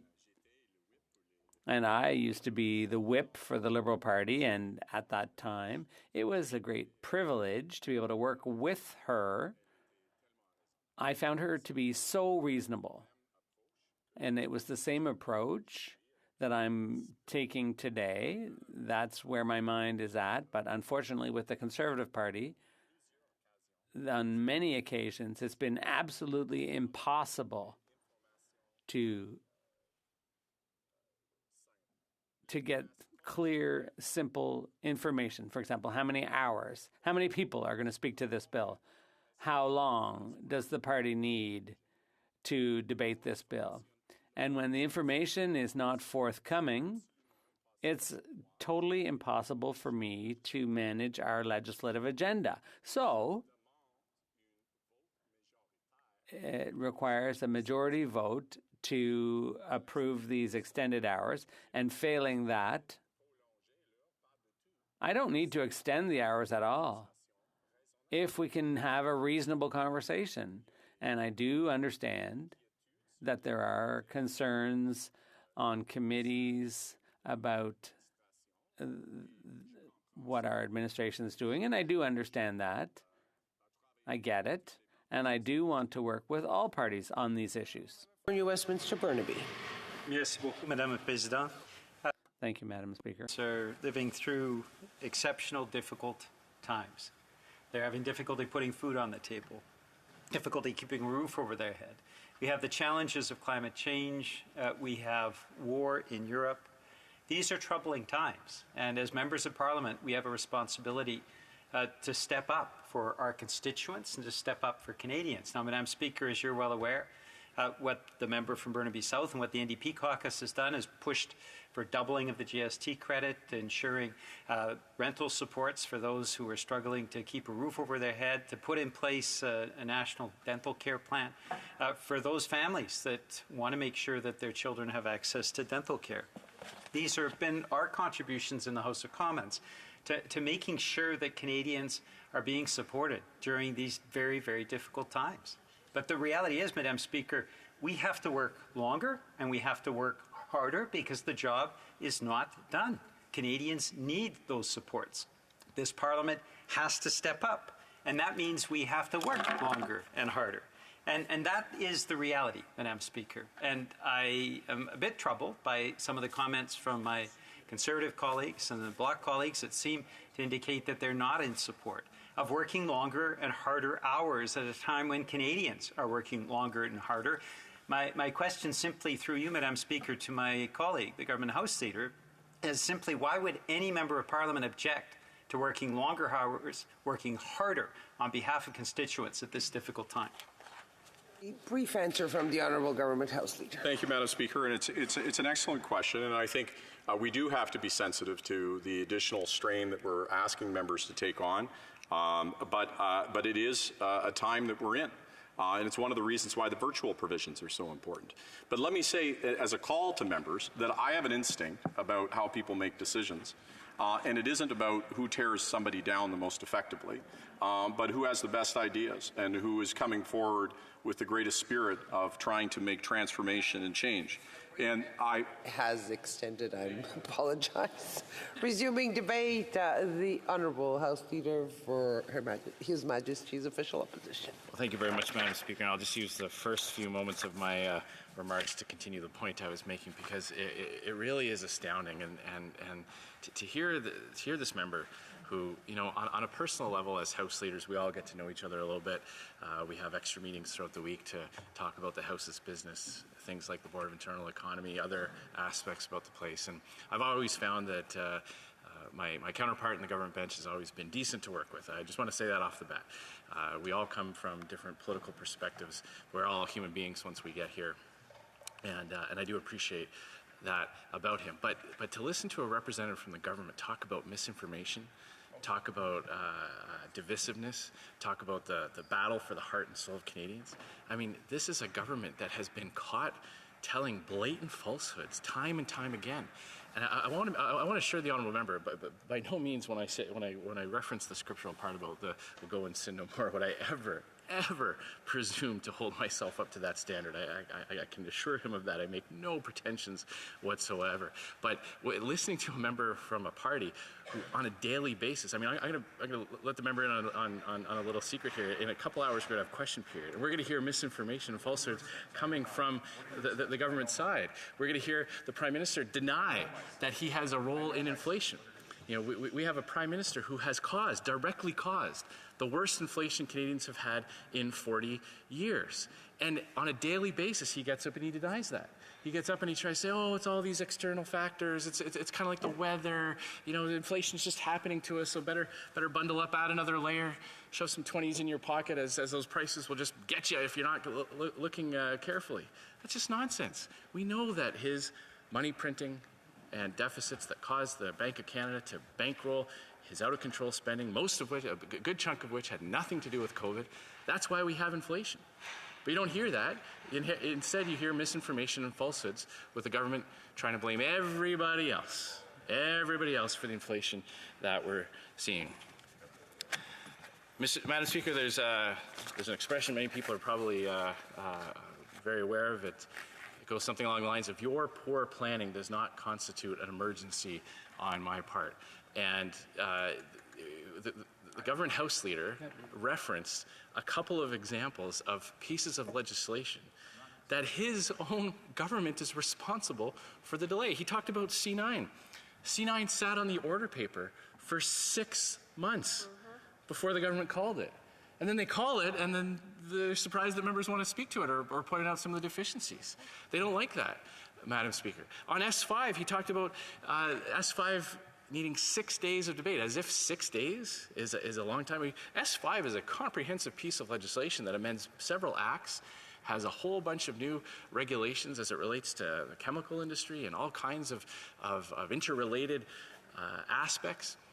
Well, members of Parliament need to draw out in their time in this House some of the flaws in that bill to raise awareness. There are many stakeholders, many industry groups that are going to be affected by that piece of legislation, and we come to this place and we do that due diligence and we take our time in the House to highlight that and to allow for time for people who are affected by the legislation to react, to educate their members or their colleagues, or to educate us. Sometimes we start debating a piece of legislation and all of a sudden our agenda gets booked by people who want to meet with us to tell us what the impact will be if the legislation is passed or if it isn't passed. And all of that takes time. You know, the government doesn't give every single Canadian a heads up as to what they're doing. You know, there's no daily Canada Gazette email to every Canadian where you say, oh, by the way, you know, in 4 or 5 months, here's what we're going to be doing, and so let us know what you think. There's a small notice period where the government tells the House what they're going to do, and then they table it at first reading, and then often we're on to second reading debate the very next day. Well, many Canadians are getting that information for the very first time, and it takes time for people to inform their members of Parliament as to how that will be affected. So acting as if 6 days in the House before a bill gets to committee is inordinately a long period of time is just ridiculous, especially, Madam Speaker, when you consider that 2 of those days were 1-hour debates.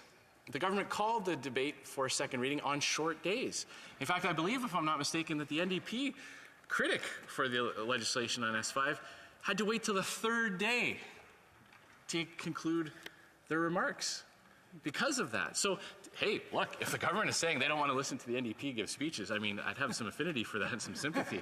But I don't think that it's proper to ram through a motion like this as a result of allowing for enough time where the NDP would have their say. I certainly believe in hearing from all points of view and all voices before the House takes a decision.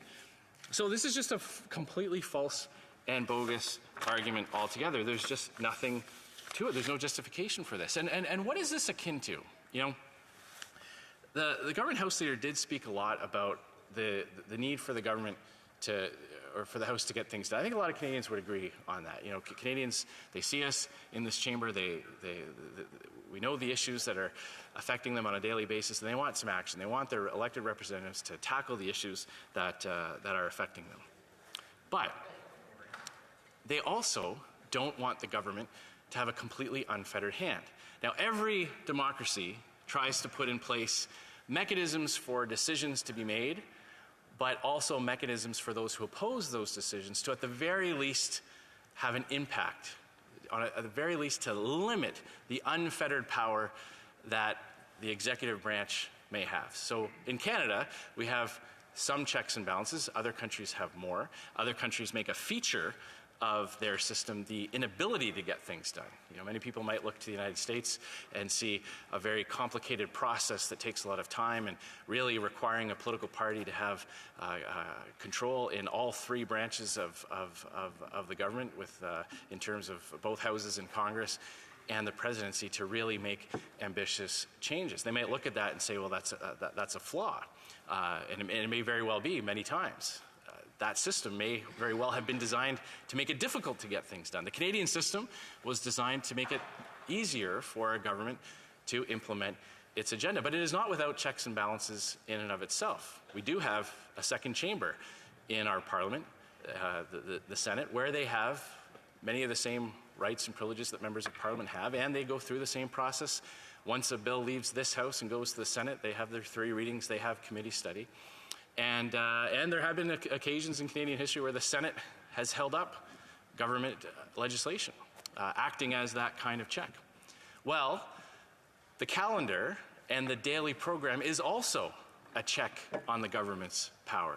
The Prime Minister cannot just come in and start moving legislation and just having it rubber stamped and sailing through. They have to prioritize. They have to look at the calendar, and they have to see the number of sitting days, and they have to prioritize their legislation. And if they bring something in that the opposition has no intention of supporting because it's so poorly drafted, or it's just it will have such terrible consequences, well, then they have to understand that the House is going to take longer to pass that kind of legislation, and that will have an impact on other bills it wants to pass. So by giving themselves the power to extend these sittings, it really does take away a very important check on the unfettered power of the Prime Minister. It's going to weaken the ability for the House of Commons to put the brakes on some of these terrible ideas that we see coming from the government side. Now, Conservatives will make no apology for fighting the government's inflation-causing agenda. Yes, we absolutely will go through pieces of legislation to ruthlessly scrutinize whether or not this will add to the cost of government, because we know that the cost of government is driving up the cost of living. There is a direct correlation between the massive deficit spending that the Prime Minister has put Canadians through over the past few years and the record high prices that Canadians are paying at the grocery store and at the fuel pump. So every time they bring in legislation, that is our first and foremost lens. Conservatives, we get out the sharp pencils and the extra scraps of paper, and we start to ruthlessly scrutinize to see, will this add to the cost of government? Will this grow the obligation that the state has to pay out of taxpayers' funds? Will it add extra compliance costs to industries that are already suffering under some of the biggest regulatory burdens among our major trading partners and some of the biggest tax burdens? So yeah, it does take time to do that, Madam Speaker. It takes time to not just do that research, but to meet with those stakeholders. I've been a shadow minister responsible for infrastructure. I see among my colleagues today many shadow ministers from a wide variety of portfolios. And I know I speak for all of us when we say, when we get legislation, our speech in the House of Commons, the 20 minutes or 10 minutes of analysis that we provide, that's just a small fraction of the work that we do, Madam Speaker. We instantly start meeting with people who are going to be affected by this legislation to hear directly from them. Government talked about S5. I've never been in the plastics industry, Madam Speaker, but I sure as heck know a lot of people who are, and they know exactly how this legislation is going to affect them. I know people who work in various aspects of manufacturing and distributing and retail that are all going to be affected by some of the regulatory burdens in S5, and we have to meet with them. We have to take what one group says and weigh it off against what another group says, and we have to use our intelligence and our wisdom to sift through all that information before we make a determination as to whether or not we're going to vote yes or no. So debate in the House of Commons acts as a check on the government, preventing it from just being able to ram through its agenda.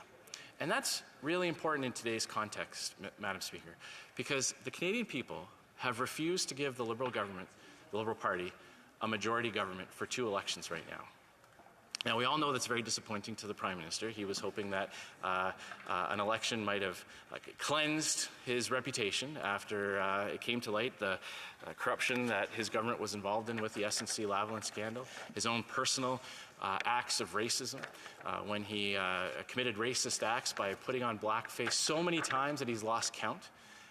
We know that he was hoping to get a majority government to kind of have a bit of a palate cleanse for that and redeem his reputation. But Canadians didn't give him that. Canadians don't want this party to ram through its agenda. They want those breaks, those checks, those balances to make sure that there's a lot of oversight and a lot of scrutiny to what this government's doing. And by extending the hours on a selective basis, Madam Speaker, it's going to allow the government to ram through more of its agenda. They're trying to avoid that accountability by stealth. It's also very hypocritical. You know, I'm not using unparliamentary language when I'm quoting the member who said it himself, but when the government House Leader called himself a hypocrite, I have to say that he's got some justification for that when it comes to the government's excuse for this measure. He's talking about the fact that there's not enough time to get through their legislation. Well, they were the party that prorogued just to get out of a corruption investigation scandal. Now, prorogue, for anybody watching who might not be up to speed on all the fancy words we use in this place, proroguing is kind of like a big reset button. It's like canceling the rest of the House's sittings for a period of time, and it resets everything. It's like a big eraser on a whiteboard. So all the bills that the government was saying that we have to now sit late now to enact, all those bills got completely canceled, and they had to start from scratch. Now, we didn't do that. The opposition party can't prorogue Parliament. There's only one person who can. That's the Prime Minister. That's what he did. There's only one person that can call elections in this country, Madam Speaker. It's the Prime Minister. The previous Parliament had a very similar makeup to what it does now. We had an election last year just because this Prime Minister decided that he wanted one. And again, why, Madam Speaker? Just like he did when he prorogued Parliament during the WE group of companies investigation. Remember that? Remember in the midst of the pandemic, early days of the pandemic actually, when Canadians were still suffering through some of the harshest lockdowns around the world, when Canadians were being told that they couldn't visit their loved ones in hospitals, when children were told that they couldn't go to school, athletes, young, healthy athletes were told that they weren't allowed to play sports. They weren't allowed to finish their year. While we were all going through that, Madam Speaker, what did the Prime Minister do? Well, the Prime Minister never misses an opportunity to take advantage and reward his friends. So in the midst, while Canadians were focused on their health, trying to save their businesses after these punitive restrictions prevented them from earning a living, while Canadians were all focused on that, the very horrifying impact on their lives in so many ways, what did the Prime Minister do? He took the time to take out the checkbook that's written on the taxpayer's bank account, and reward his friends. Reward his friends at the WE group of companies by giving them an untendered $500 million of Canadian taxpayers' money. Now, when he got caught, that's when he pressed the big reset button. While that investigation was going on, that's when he took out the big whiteboard eraser and. If I may interrupt the honourable member, please, can we have order? We are listening. Yes, the Honourable Parliamentary Secretary to the Government House Leader. Well, I'm really hoping, Madam Speaker, that you would encourage the member to stay on the subject of the motion. He seems to be widely off the subject right now. Member knows that there's quite a lot of order. Order! There's quite a lot of latitude in how these speeches go, so the Honourable Opposition House Leader, please. Well, Madam Speaker, for my honourable colleague, I'm establishing the motive behind this motion today, and it may take some time because the government doesn't like to talk about its motives, especially when they've been involved in so much corruption. But as I was saying, Madam Speaker, that's when they took out the big whiteboard eraser and prorogued Parliament to avoid that kind of scrutiny that was coming out of the investigation into the WE scandal. Last summer, just as Parliament was exercising its authority to get information and documents for Canadians, while Parliament was trying to get to the bottom of the Winnipeg Labs scandal, remember when there were two researchers at a lab in Winnipeg that were closely tied to the Communist Party in Beijing and were very quickly escorted out of the country and sent back. We wanted to know why. What was going on at that lab? Why were these two researchers that were so closely connected to the Communist Party in Beijing? Why were they involved in this type of research here? And what led to their sudden dismissal and deportation? We're trying to get to the bottom of that. And not only did the government refuse to abide by legitimate and procedurally proper motions passed by the committee and by the House of Commons, they even took the unprecedented step of taking the Speaker to court. They sued the Speaker of the House of Commons. Now, that is a role I once held, Madam Speaker. I cannot imagine any other... The honourable member for Salaberry-Sauroy, a point of order? No? I thought it was the time for questions. No. This is an unlimited speech in time. There are no time limits. Opposition House Leader. Thank you, Madam Speaker. I'd be happy to answer questions later at the end of my speech. We'll get there. Madam Speaker, we wanted to get to the bottom of that. I held the role of Speaker. I cannot imagine any other Prime Minister that I've ever served with or got to know over the years. I cannot imagine something like that happening by any other Prime Minister, except for this one. He didn't like it when the elected, democratically elected representatives of the people demanded to get to the bottom of a scandal that impacted every single Canadian. If it was related to public health, it impacts us. Our national security impacts every single Canadian. And we have the right to come to this place and demand those types of answers. And when every single political party agrees, I mean, it takes a lot to unite opposition parties in this chamber, Madam Speaker. I mean, we are fundamentally different than the Bloc Québécois. Nous croyons dans un Canada. We believe in a united Canada. We believe in our history and in our future. There are many issues where we don't have common ground with the Bloc. A lot of things. You know, we believe in free markets and individual liberty. The NDP believe in central planning and government control. So when you have something that unites the Conservatives, the Bloc, and the NDP, and we all come together and we demand that accountability and transparency, it means something. That is significant.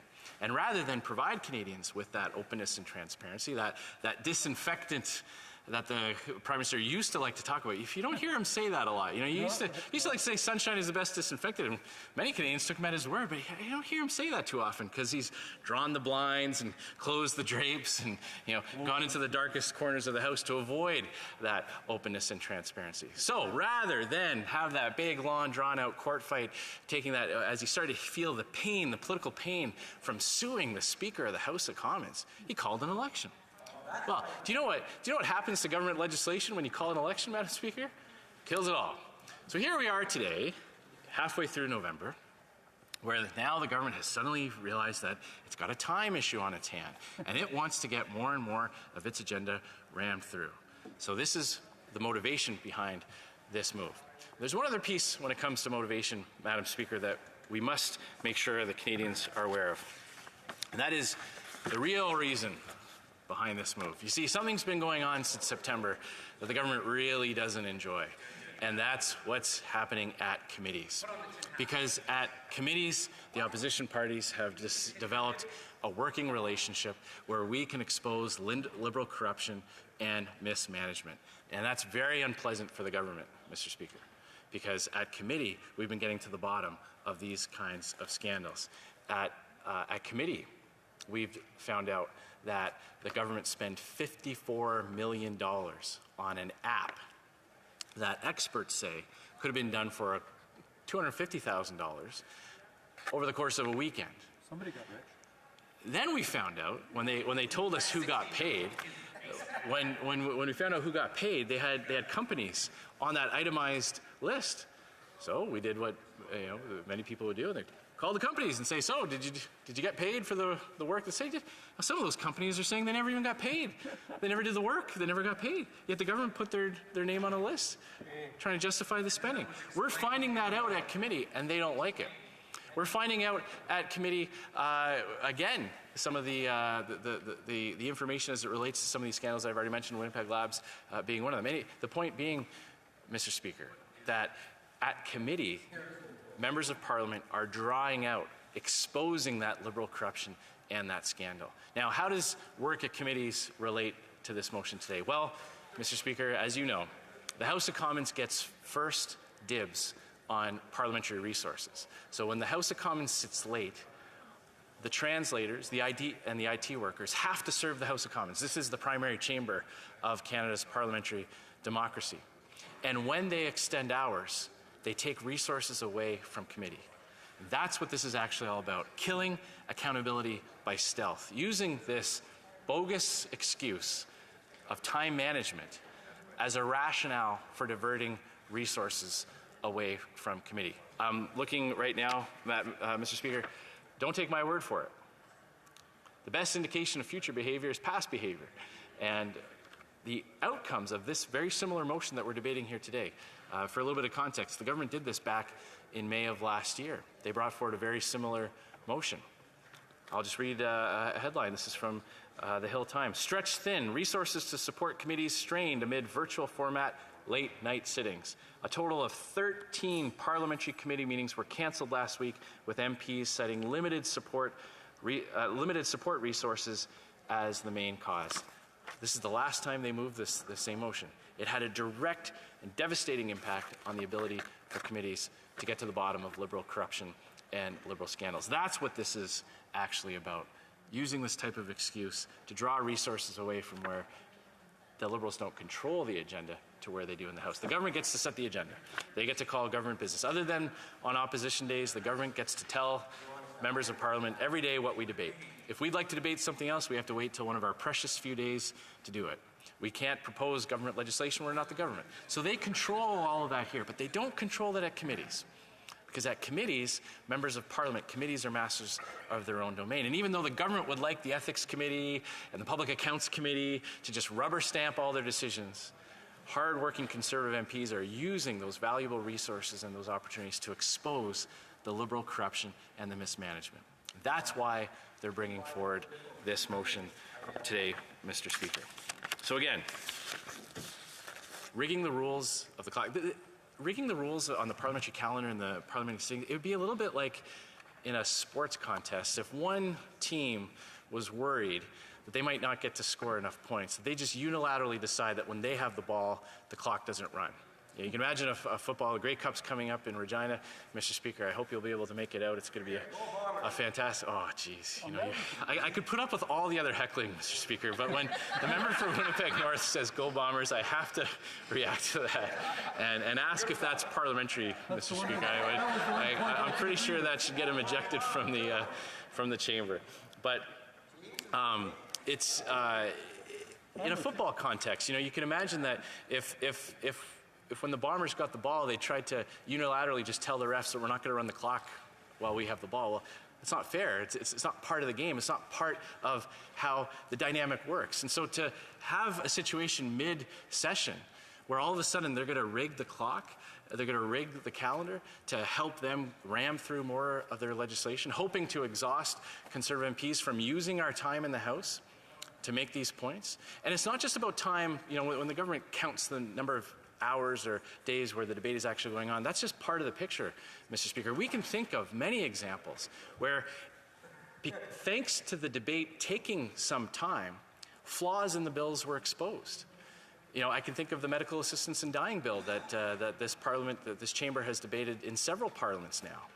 And look, I can appreciate the goodwill that members come from all sides to try to get aspects of that right, to put in proper protections for vulnerable Canadians. And it was because it took time to go through that many people expressed their concerns and identified flaws in the legislation, saying that vulnerable Canadians, people with mental health issues, young Canadians, our veterans would be more susceptible, may fall through the cracks, and may have this type of medical action taken maybe without their full consent or catching them at a vulnerable time. And Conservatives used that time to help expose and inform Canadians. And as a result, we saw many disability groups and other types of groups get more engaged and ultimately try to make the bill better when it did get to committee. There's lots of examples I could run through, Mr. Speaker, where it's thanks to the fact that we had more time in the House, not just time in terms of hours of the day or number of speeches given, but literal days off the calendar that gave those industry groups more time, those stakeholder groups, people affected by the legislation, more time to run through the bill, inform their members of Parliament, so that before the bill even comes to committee, there's already a plan in place to try to fix the deficiencies. Right now, we've got a bill that's in the Senate, C11, a massive expansion of the government's power to regulate the internet and control what Canadians can see and say online. Well, the government had its way. It would have sailed through all stages. It would have been law by now. But it was because we took extra time to debate it that more and more Canadians realized that this would have a massive negative impact on Canadians' ability to express themselves freely. We were able to hear from content creators, very famous people who have their own YouTube following and have their own social media presence, come to talk to individual MPs, say, as a Canadian content creator, Bill C11 would have a negative impact on me, because we gave them that time to do so. So rather than seeing the length of days it takes as a problem, the government should see it as an opportunity and should welcome it, because what they do has an impact on every single Canadian. And I, for one, would hope that they would want to get that right. That the goal is actually good government, not just Liberal priorities passed. And if it comes to light that there's a flaw in a bill or an unintended consequences, they should welcome that. The same way a small business owner who hears from one of their staff say, hey, you know, the way we operate, we're losing money here, or we're annoying customers over there. A good small business owner wants to hear that, or any business owner wants to hear that. I want to hear it in my own family. You know, if I hear from my family that certain things that we do, you know, have a negative impact on one of my kids or on my spouse, or sometimes I might have things that I'd like to fix. We want to hear that. We want to have a good family environment. We want to, business owners want to have successful operations with happy employees and happy customers. We should welcome that. So when Conservatives say, yeah, we want another day of debate, or we want to talk about this a little bit longer, the government should say, okay, great. We want to hear what you have to say. We want to hear your constructive feedback. The government House leaders spoke at great length about this type of thing, encouraging conversations, encouraging feedback and critiques, admitting that they don't get it right all the time. And that's why it's so hypocritical to hear a House leader talk about all this context while he's putting through a motion that's going to assist the government to ram through its agenda at an even greater pace. That's why Conservatives are opposed to this piece of legislation. We are in favor of good government. We are in favor of good legislation, and we want and we will do our part to do it. But when a government continuously ignores the feedback from Canadians, when Canadians are saying, we don't want record high inflations, stop the printing presses, stop the deficit spending, stop borrowing money to throw it into an economy driving up prices, they don't listen. We have to be that voice, Mr. Speaker. That is our constitutional role to do that. We actually have a moral obligation as the official opposition to do that. And we're not going to be coward or apologetic just because they're frustrated as to their timelines. And again, just to close on this again, Mr. Speaker, it is so difficult to hear a Liberal member of Parliament, the government House leader, talk about cultivating a climate of respect, talk about cordial and constructive conversations, when his leader, this Liberal Prime Minister, speaks with such contempt for anybody who disagrees with him. Anybody who disagrees with him. You know, pitting Canadian against Canadian, dividing us. Remember during the pandemic when many, many Canadians wanted to make their own healthcare choice, make their own determination for themselves as to what medicines they put in their body? And what was the reaction from the government? Forcing people to choose between keeping their job and taking a medical treatment that they may not have been comfortable with. That doesn't sound very constructive to me or respectful to me. Then he openly said, you know, should we even tolerate these people? These people, Mr. Speaker. That's the type of language you hear horrible dictators use against segments of their population that they would rather do without. We saw the contempt that he had for those who came to Ottawa to fight for their freedoms, invoking an Emergencies Act that has never been used in Canadian history.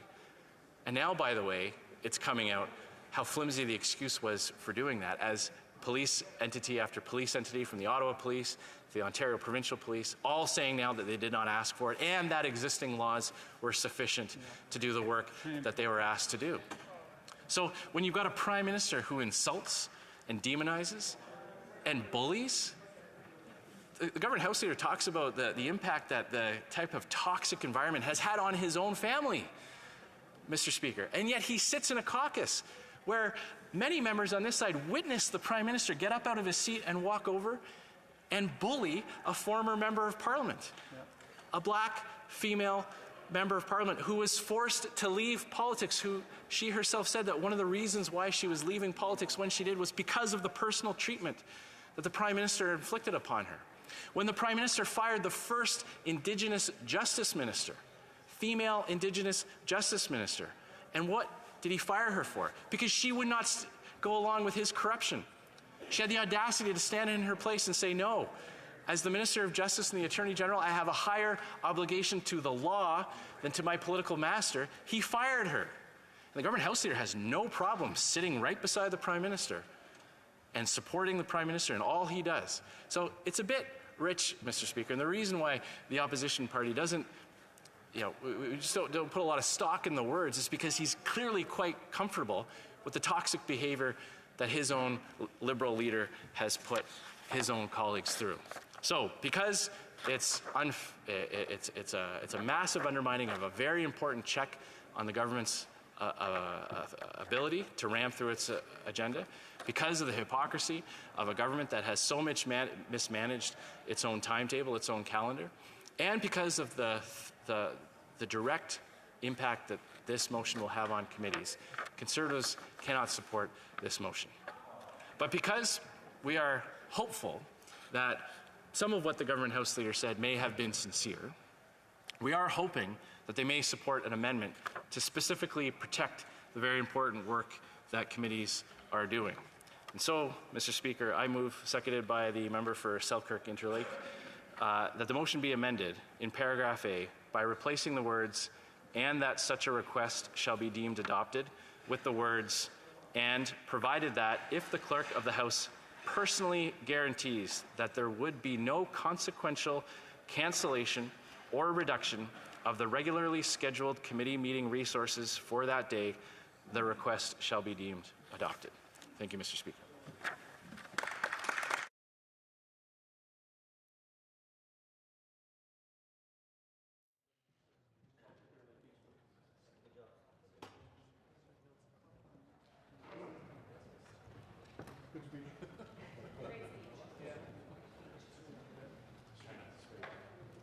But I'm hoping that you need to work for ready for a sermon.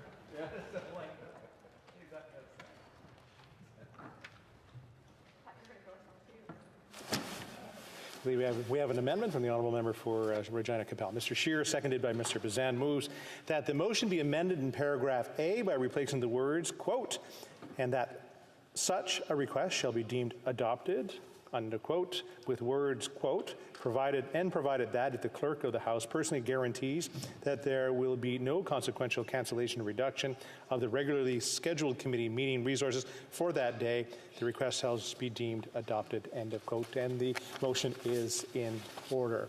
Questions and comments? The Honourable Parliamentary Secretary to the Government House Leader. Yes, thank you. Mr. Speaker, imagine this. The Opposition House Leader says that he wants to have more time.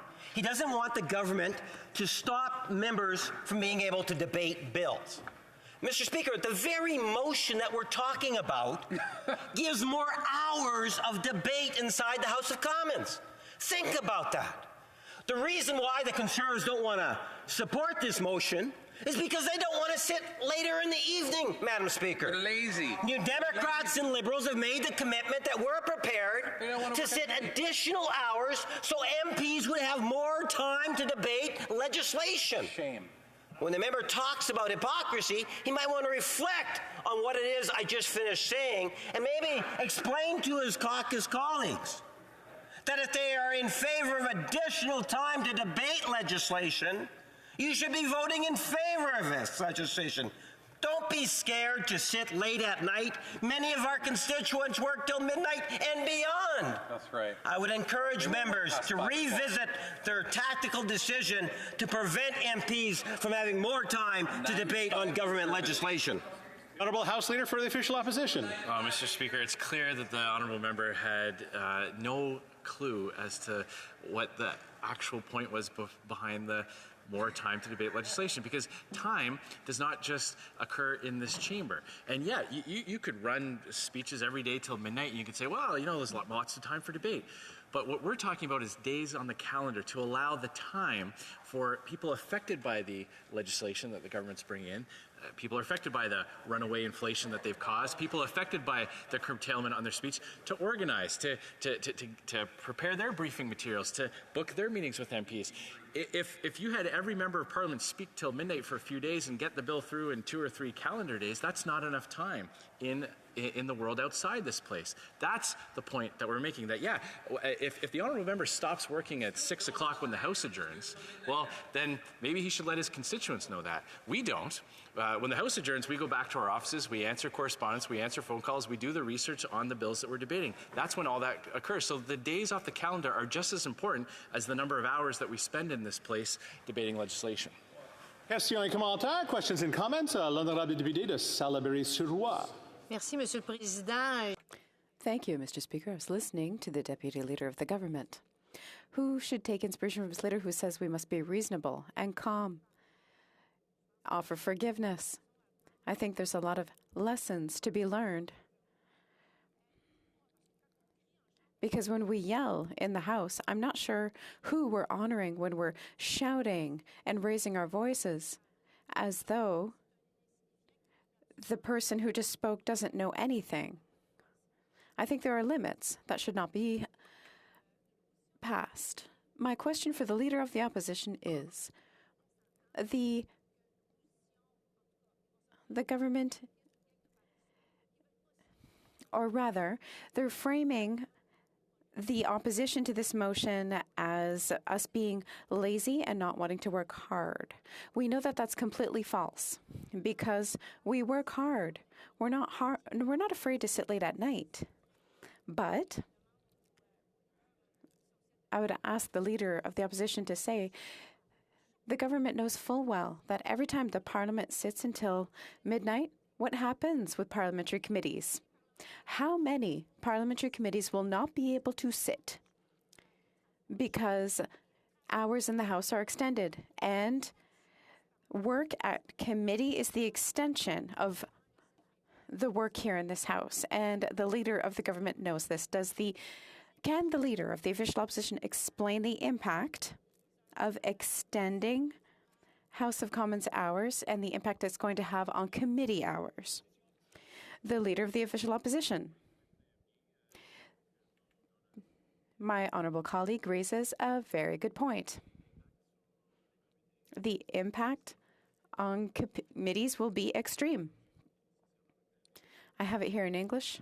Parliamentary committees were cancelled last week with MPs citing limited support resources as the main cause. That's in May 25th, 2022. That's after 2 years of the House investing in IT and translation services with hybrid parliament. After 2 years of that, just a few extended sittings back in May and June, in 1 week, canceled 13 parliamentary committees. That is an incredible workload. I can only imagine the work that was delayed because of all those committees being canceled. And we often, and I know mon honorable collègue sait fait très très bien. I know that my honourable colleague knows full well that we often have witnesses who come from off the hill, who have to travel a long time, who have to spend time and effort to come here and testify and tell members about the advantages or disadvantages of a bill. And when a committee is cancelled, often witnesses lose that opportunity. This has a very negative impact on committees. The honourable member for Cowichan Malahat Langford. Thank you, Mr. Speaker. I think the government or the opposition House Leader would agree with me when, time is the most valuable currency we have in this place, and once you spend it, you don't get it back. The Conservatives on occasion have shown a fondness during the rubric of motions to move debate on a concurrence report of committee. Some of those we have agreed with. Others we felt could have been used in different areas of the House's time. But I'm just wondering if the government House Leader, I agree with him, we should pay special attention to committees not being disrupted. I sit on 3 committees and I don't want to see my work disrupted. But if the Conservatives do show a fondness for moving concurrence debates, which sometimes have interrupted some of my colleagues' speaking spots when they were waiting their turn for a government bill, so they had to be moved to another day. So perhaps this motion before us allows a little bit more flexibility in giving the Conservatives time to move debate on certain motions, on committee reports, while also respecting that the government does need a little bit of time to have debate on its legislative agenda as well. Perhaps there is a middle ground here. We don't need to be so at each other's throats all the time. Thank you, Madam Speaker. The Honourable House Leader for the Opposition. Well, I agree that time is the most important resource that we have here. And that was the point that I was making, that with the NDP, the coalition partners with the Liberals, granting this outlet for the government to ram through more of its agenda, they are basically taking away tools that they have as the opposition. They're doing it to themselves. And I have to say, it's talked a lot about hypocrisy and hypocritical aspects, Madam Speaker. To see messages out of the NDP complaining about Liberal policies when they themselves have facilitated it. I saw a very hypocritical tweet from the leader of the NDP talking about rising fuel prices. Well, the leader of the NDP and his entire caucus support the government's plan to triple the carbon tax. So they are giving away any ability as an opposition to make their points and try to get the government to accommodate their requests by giving the government this kind of outlet. I hope to be able to play poker against the leader of the NDP at some point in my life, Madam Speaker, because he must be a great guy to play against when he gives away all his chips at the table. But again, it's completely hypocritical to hear the NDP, who have worked hand in hand with the government to implement its inflationary agenda, massive deficit spending and the money printing that caused inflation, and then to criticize or complain about it is the height of hypocrisy, Madam Speaker. Honourable Member for South Creek Interlake Eastman. Madam Speaker, I want to thank our official opposition House Leader for his intervention, and I just want to say, as Vice Chair of the Standing Committee on National Defence, I'm very concerned about having committee meetings cancelled. We've already witnessed this because of limited resources, because our interpreters are often facing workplace injuries because of the virtual parliament system that we're in. And we need to make sure we keep our staff around here safe, and we also got to make sure that the important work that we're doing, especially at the National Defence Committee with war in Ukraine, with the recruitment crisis that we have within the Canadian Armed Forces today, with the need to buy new ships and air fighter jets and other material to support our troops, we have to address that through committee. And if we're having committee meetings canceled, we're losing witnesses, we're losing time to address these important issues. Now, my question to the leader, the House Leader for the official opposition is this, is that we know that Conservatives, when we have to sit late, we're here to work. We always have been. But we know that from the other side that often that Liberals do not participate in debate, with the exception of the members from Kingston and the Islands and the member from Winnipeg North, who seem to always carry the ball there in a very caustic way. How is that going to play out in setting the right tone here during our political discourse? Honourable Official Opposition House Leader. My colleague has made a very important point that I did not make in my speech, so I welcome the opportunity to make it right now. Part of this motion, Madam Speaker, is wording that prevents the House from asking the Speaker to see if there's quorum. Now, quorum is a fancy Latin word that basically means, are there enough MPs to have an official sitting of the House?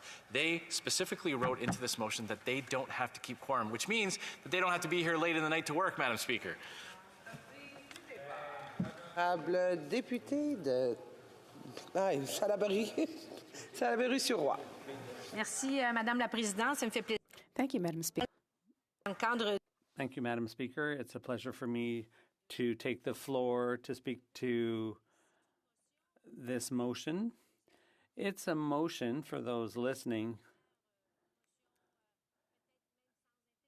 and perhaps it's a motion that people might not be very interested in, people listening, because it's just about procedure and the rules. And that's not what people are really all that interested in, people watching us. But There is an issue here about democracy. And if you don't mind, I'll tell you how I see these things, and some of my team see things the same way. It's as if the government was taking advantage of its alliance with the NDP to change the standing orders, the rules that govern our debates here. Before, the standing orders provided for how debate was to unfold. And since the pandemic, I really get the feeling the government's no longer hesitant to change the standing orders to serve their own interests. And it raises the question, well, what is the point of the standing orders, which are the rules of procedure for this place? So our rules here have been agreed upon, and they're meant to be followed. And the rules exist to guarantee the exercise of a healthy democracy. And so we have the government, we have the opposition, and I often say the stronger the opposition, the better the debate, and ultimately the better legislation and the better government.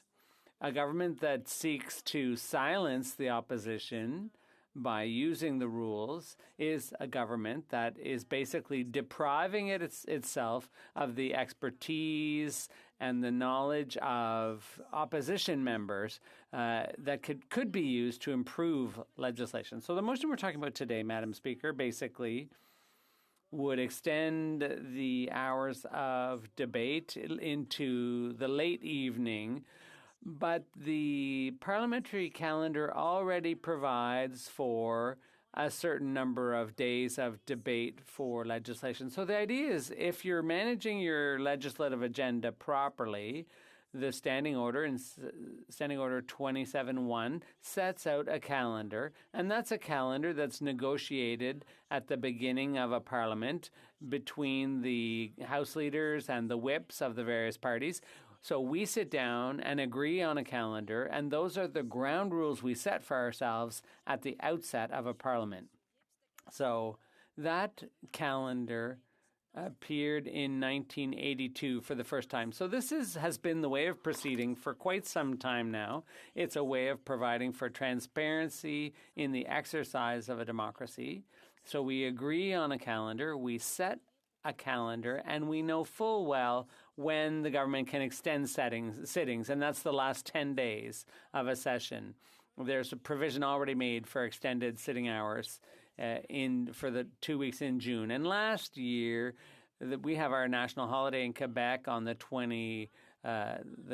for the Saint Jean-Baptiste on the 24th. And so we were wondering if we could end a little earlier on the 23rd so that bloc members could return to their ridings in Quebec in time for the national holiday. But there was a big reaction from the government who said this doesn't make any sense. Why should the bloc be questioning what was agreed upon, Madam Speaker, unanimously among all parties? So the government was criticizing us for questioning a decision that had been made unanimously between or among all the parties. And my colleague opposite, the government House leader, said at the time, you have to be reasonable. So I think the calendar was the reasonable fruit of discussion, and it was adopted. And we were accused of questioning it. But now today, the government is doing just that. They're suggesting that the calendar be changed up until June 23rd. And they're doing this without any hint of embarrassment or sheepishness. So normally in the motion, it's a way of getting around Standing Order 26 because Standing Order 26 provides that if the government wants to extend sittings beyond what's been contemplated, if 5 members stand up from the opposition to oppose that, well, that's a way, a tool the opposition has to play the parliamentary game and express their opposition to a government proposal. Obviously, with this motion, today's motion, all of that would go by the wayside, and it would no longer be possible for opposition members to stand up and refuse to extend the sitting hours.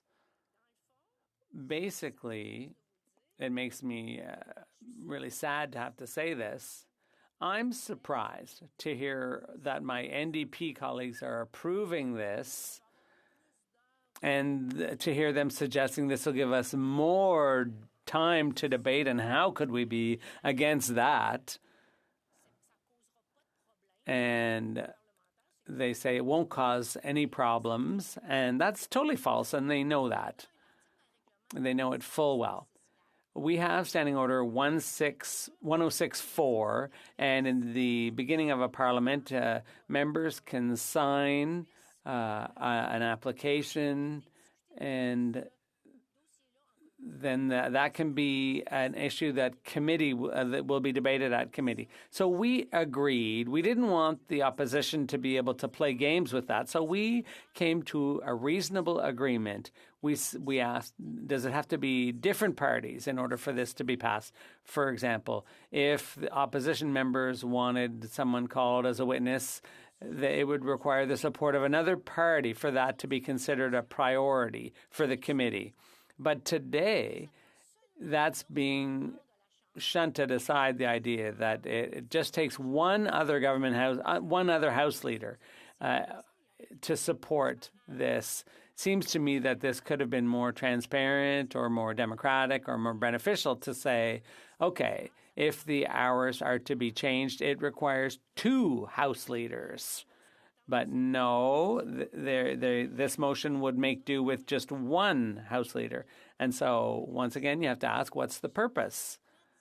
Madam Speaker, I have a hard time understanding why the NDP are going along with this.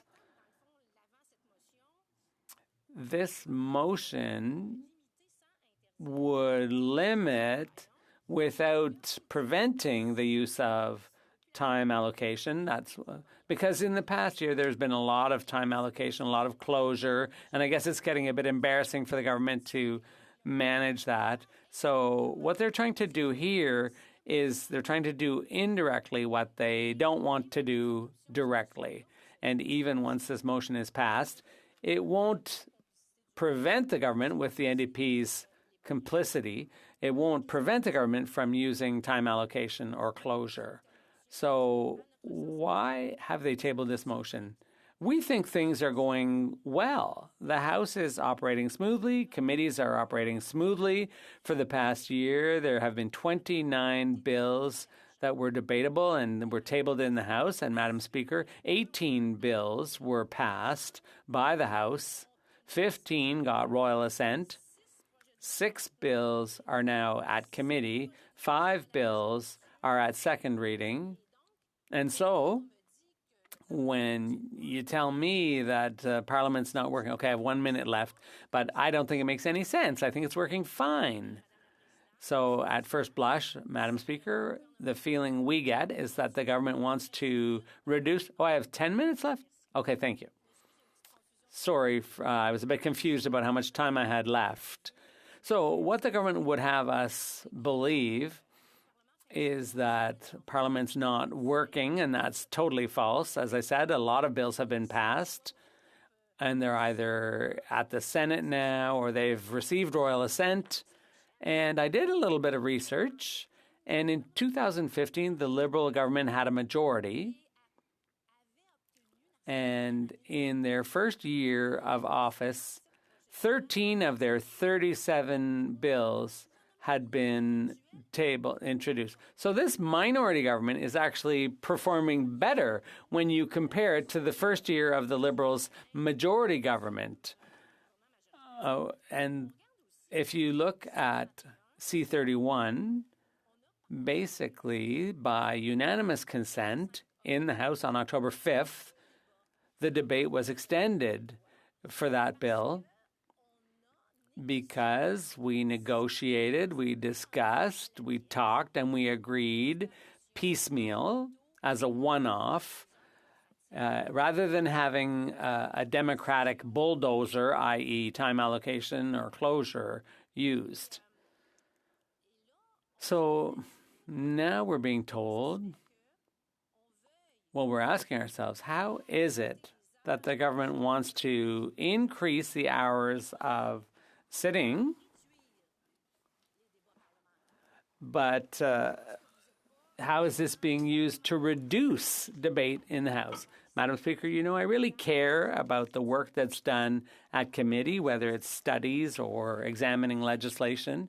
And what we're doing in committee right now, what we're seeing in committee, is that with the hybrid government, it's our work at committee that's suffering. For example, this morning,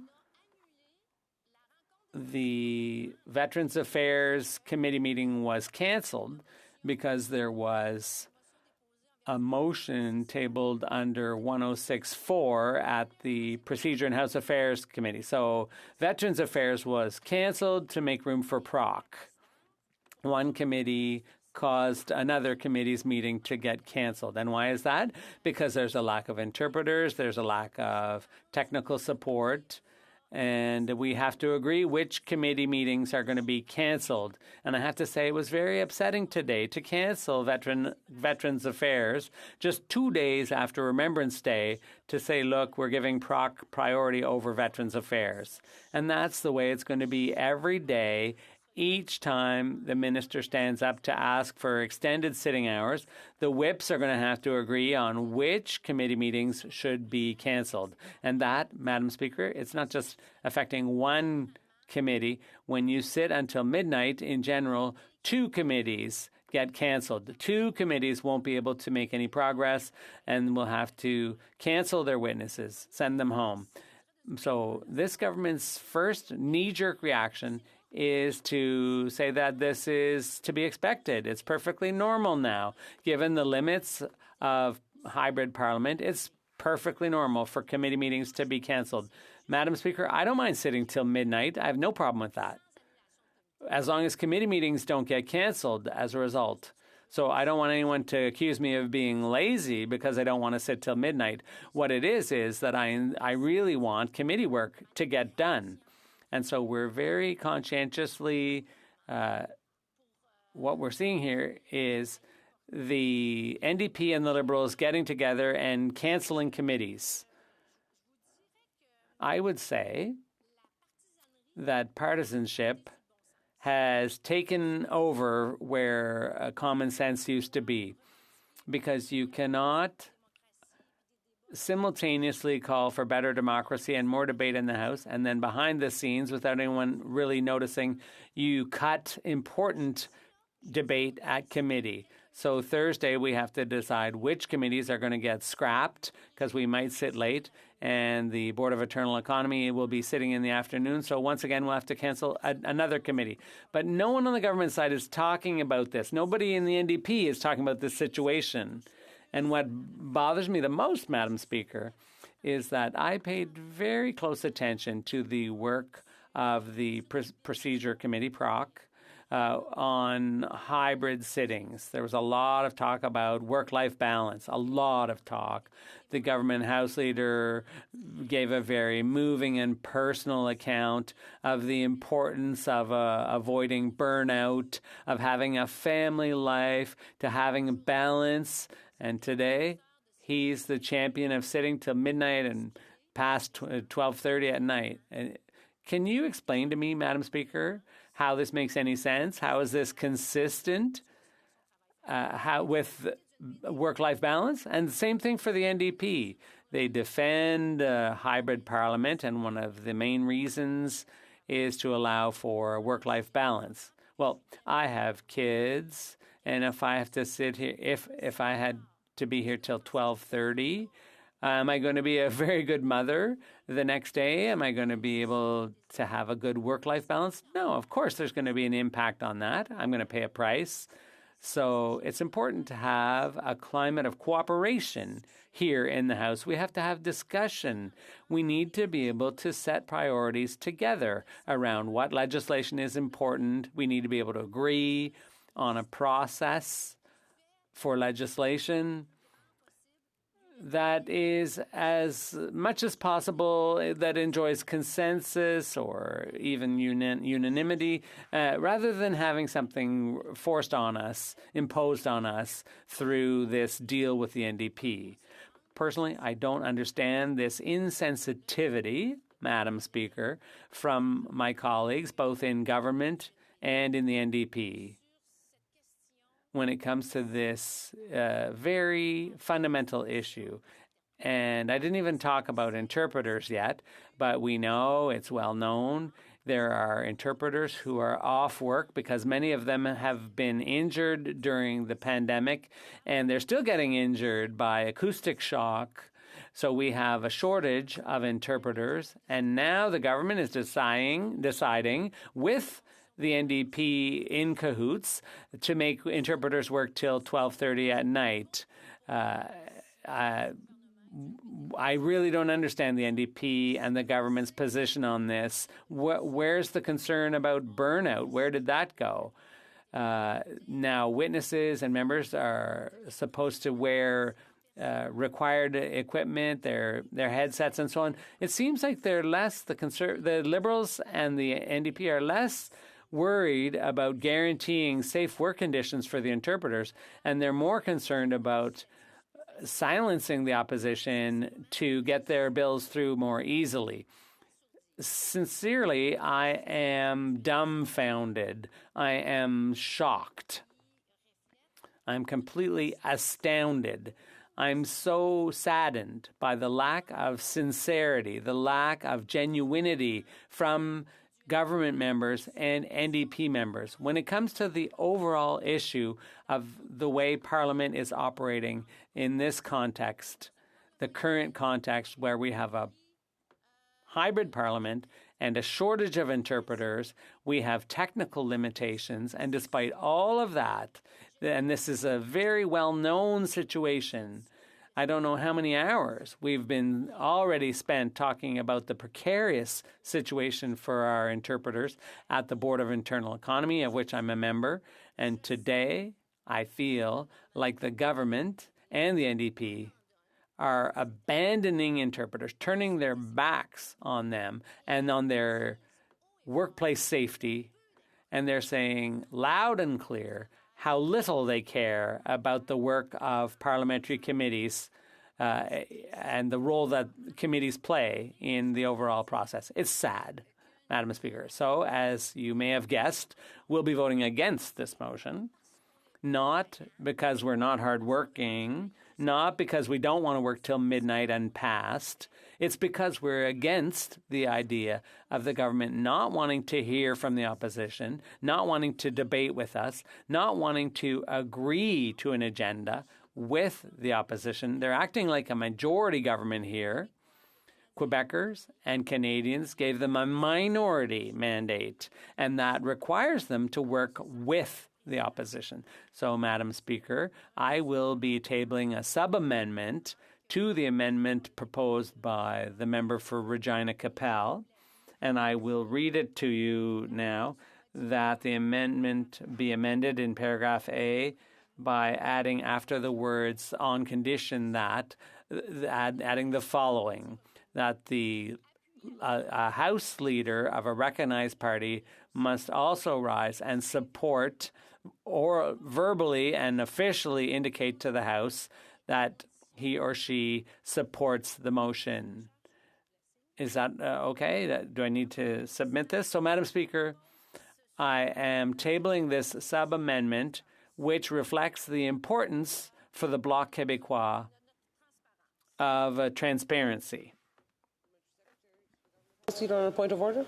I believe, Madam Speaker, that once an amendment has been moved, it's your obligation as the chair to read the amendment, and the individual who's speaking no longer has the floor.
To go back to the point of order of the Honourable Parliamentary Secretary, once the member has proposed an amendment, there's no follow-up comments, and then after a consultation of the table, it is judged that the sub-amendment is not receivable because it goes beyond the scope of the amendment, and I quote Chapter 12 of Boston Gagnon, most of the standing orders apply to sub-amendments.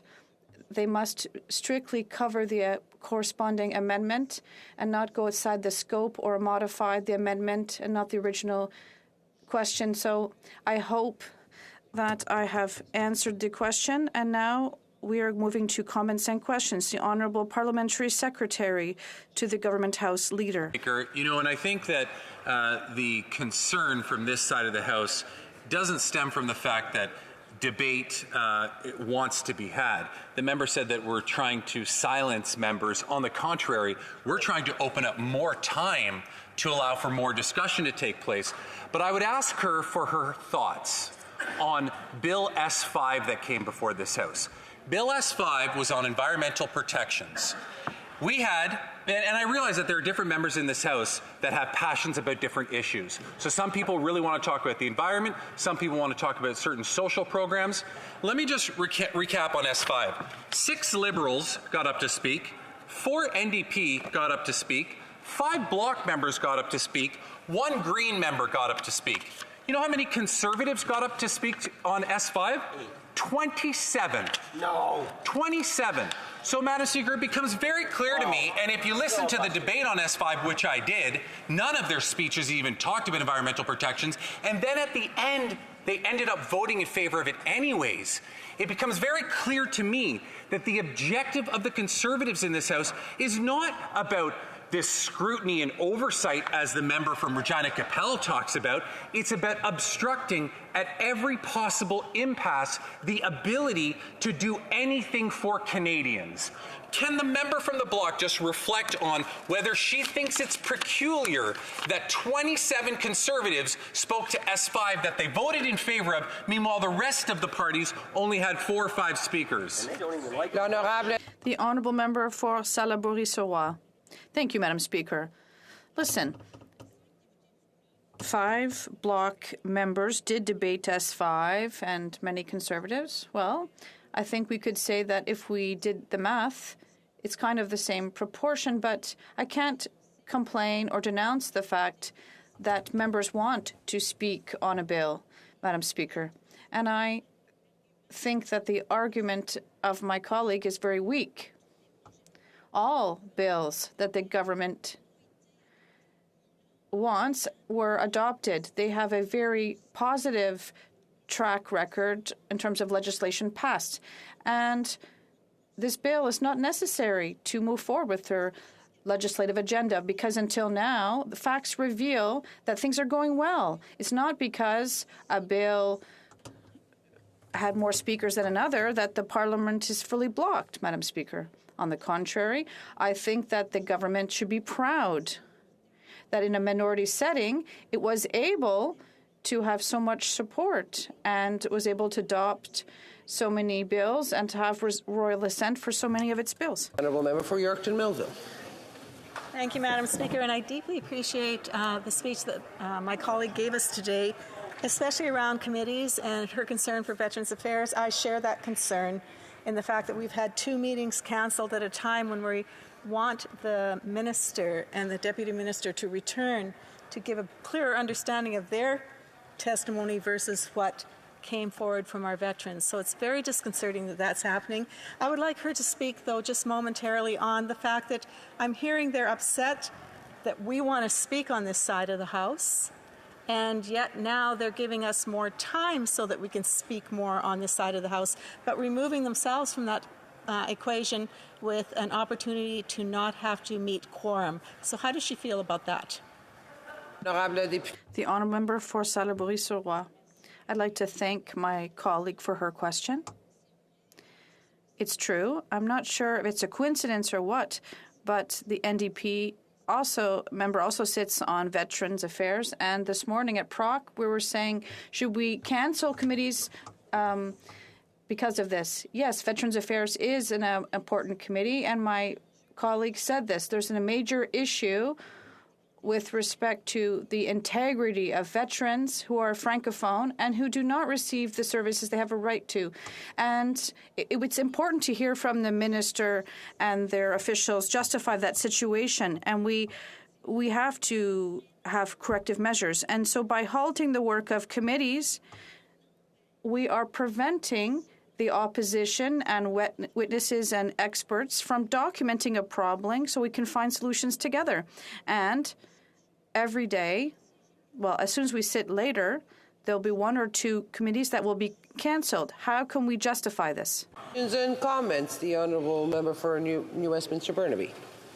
Thank you very much, Madam Speaker.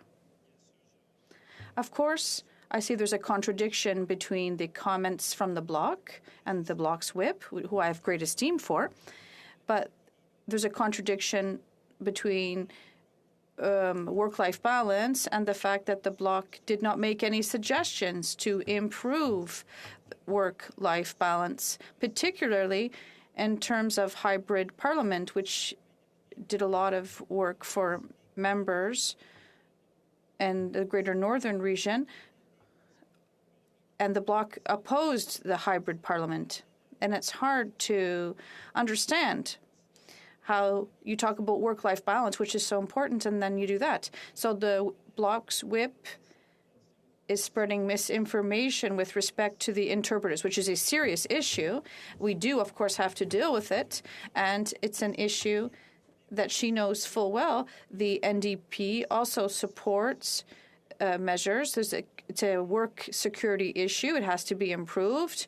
We all have the responsibility to improve the situation. And my question to my colleague, who I have great esteem for, but I don't agree with her on this issue, is she ready to work with the other parties so we can find a solution so that our interpreters who are facing these health safety issues? Madam Speaker, this is not a debate about the hybrid parliament today, but my question was asked, so I will answer quickly. The idea is, well, the hybrid parliament was established so we could work together, and perhaps we'll move to a permanent parliament in the future to improve work-life balance. And at the Bloc, and I do support work-life balance. It doesn't always have to be hybrid. Sometimes it is, sometimes it isn't. And my colleague knows very well, because we share a spot on the boy. We all work together and agree on the fact that all witnesses and members have to wear the headset, with the chair being in person, that they preside in person. I've proposed on behalf of the Bloc concrete solutions. But what I denounced was that my ideas and these suggestions that I have repeated on many occasions, there doesn't seem to be any urgency to transform them into motions and to rapidly adopt them together unanimously to ensure health and safety at work. Interpreters today, today we have a motion before it that will have an impact on the health and safety of our interpreters. And also there is more pressure on mothers in all parties. And even though I have great esteem for my colleague, on this side of the House, I have no lessons to learn from him. The honourable member for Sherbrooke. Thank you very much, Madam Speaker. I'd like to thank my colleague Whip for her excellent speech. I was listening to it, and I couldn't help intervene to ask a question and to answer my colleague from New Westminster Burnaby. I'm sorry he didn't hear what I said at PROC committee. I showed that the hybrid parliament is not the solution for all mothers, and I have a concern as a young mother to see these hours extended. There are other parliaments abroad that we don't want to extend Parliament, not because we're lazy and we don't want to work. Midnight debates and send a message to women who want to get into politics. It doesn't make any sense in terms of work-life balance. We have to try to work together, and we can't indefinitely extend sittings till midnight.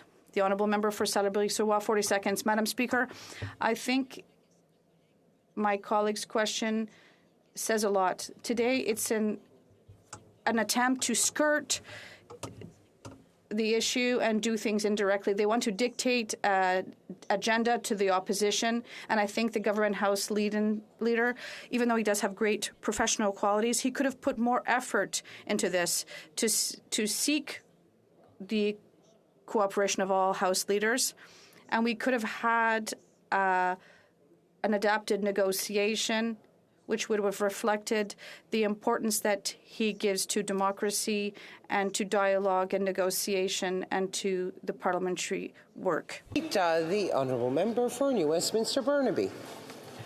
Merci beaucoup, Madame la Présidente. Thank you very much, Madam Speaker.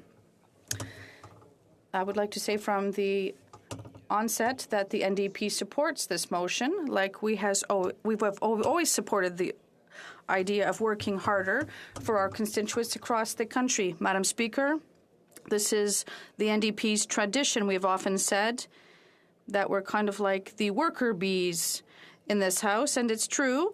We are ready to work until midnight, and we're ready to do this work because we think it's important. And Madam Speaker, in terms of my own data, I have seen the results that the member of Burnaby South, our leader, have said in terms of dental care and assistance for renters across this country. Also, the doubled GST credit. It's put hundreds of more into the pockets of Canadians. And there is no majority in this parliament, and therefore the NDP was able to obtain wins for Canadians across this country. Up to 12 million Canadians did benefit from this NDP work. So, of course, we want to increase our work to make sure we are able to gain the most benefits for families that are really having a hard time right now, Madam Speaker. There's no other way to say it. People are suffering. They're having a hard time putting food on the table. They're having a hard time keeping a roof over their heads. People are really suffering with all the challenges they're facing as Canadian families. So for us, it's obvious. It's simple.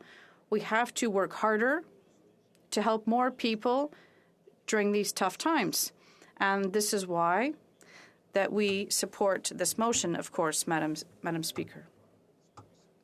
This motion. We do believe that at a time when so many Canadians are struggling, seniors, people with disabilities, students, families, are struggling to put food on the table, struggling to keep a roof over their head, that we have a responsibility as parliamentarians, Madam Speaker, to step up and to work harder than ever before. The reality is Canadians need supports from the federal government. They need supports from the federal parliament. And the way to do that and to make sure that we get those supports to people, the NDP and the member from Burnaby South have already proven our worth in this minority parliament by the things that we have fought for and obtained through this parliament. Dental care, supports for renters, ensuring, of course, that the GST is doubled so that people can get immediate support, hundreds of dollars in many cases. Up to 12 million Canadians get those supports because the NDP has fought for them. And in a minority parliament, that is all of our responsibility, to fight hard to make sure that Canadians are benefiting from supports at this difficult time. But, Madam Speaker, sometimes the only way to do that and to ensure that people are able to speak on behalf of their constituents is to work longer hours. And that's something that we've always supported in this House. The NDP has always believed that we have a responsibility to work harder and longer on behalf of constituents, and particularly in troubling times, in difficult times. It's important for parliamentarians to step up. Our bosses were our constituents in our ridings across the country, and I've got great bosses in New Westminster Burnaby, bosses that are struggling to make ends meet, that we have this responsibility to our bosses to work harder than ever before at times like these, times that are troubled, times where people are looking for supports, times where people need those supports. And so for us, it's not a question. There's no doubt at all that we have to step up and have those extended hours. Some members of Parliament have raised questions around committees, and we certainly believe that is an important consideration, but it's an important consideration for the government and all parties in the House of Commons. Members, to please keep the tones down so we can listen to the speech. Thank you very much. The Honourable Member. Thank you, Madam Speaker, and I think my colleagues will particularly be interested in the stats that I'm going to give after the shift to COVID committee in the House of Commons. I'll give those shortly before 2 p.m. So I'm sure my colleagues on both sides of the House will be interested in hearing those figures shortly. It'll just be a couple minutes away, Madam Speaker. The reality is having that responsibility to work hard on behalf of constituents is something that we take seriously. That is why we have pushed for all of these improvements in the NDP caucus and the member from Burnaby South to make sure that people are taken care of at this difficult time. But, Madam Speaker, there is so much left to do. I mean, those things that I mentioned earlier, dental care, rental supplements and supports, the doubling of the GST credit for 12 million Canadians. These are all important initiatives. Now, there is so much left to do. And that's why having these extended hours gives us the opportunity to speak to our constituents on important legislation, speak on behalf of our constituents on this important legislation, and at the same time get things out the door, get to the finish line. We have the opportunity to speak on this legislation. We then take a vote, and the Parliament makes that decision about where that legislation goes, whether it stops or whether it moves forward to committee or moves forward to the Senate. But the reality is that this is that careful balance that is so important. Now, sharing the issue of the interpreters and how that has had an impact on committee is something that we all need to work on, Madam Speaker. That's not an issue of whether or not we're having evening sessions. This is an issue about providing the supports and the resources so we have the number of interpreters necessary to actually ensure that we can continue with committee work at the same time as we continue with important work in the House of Commons and move things along. Canadians expect no less, Madam Speaker.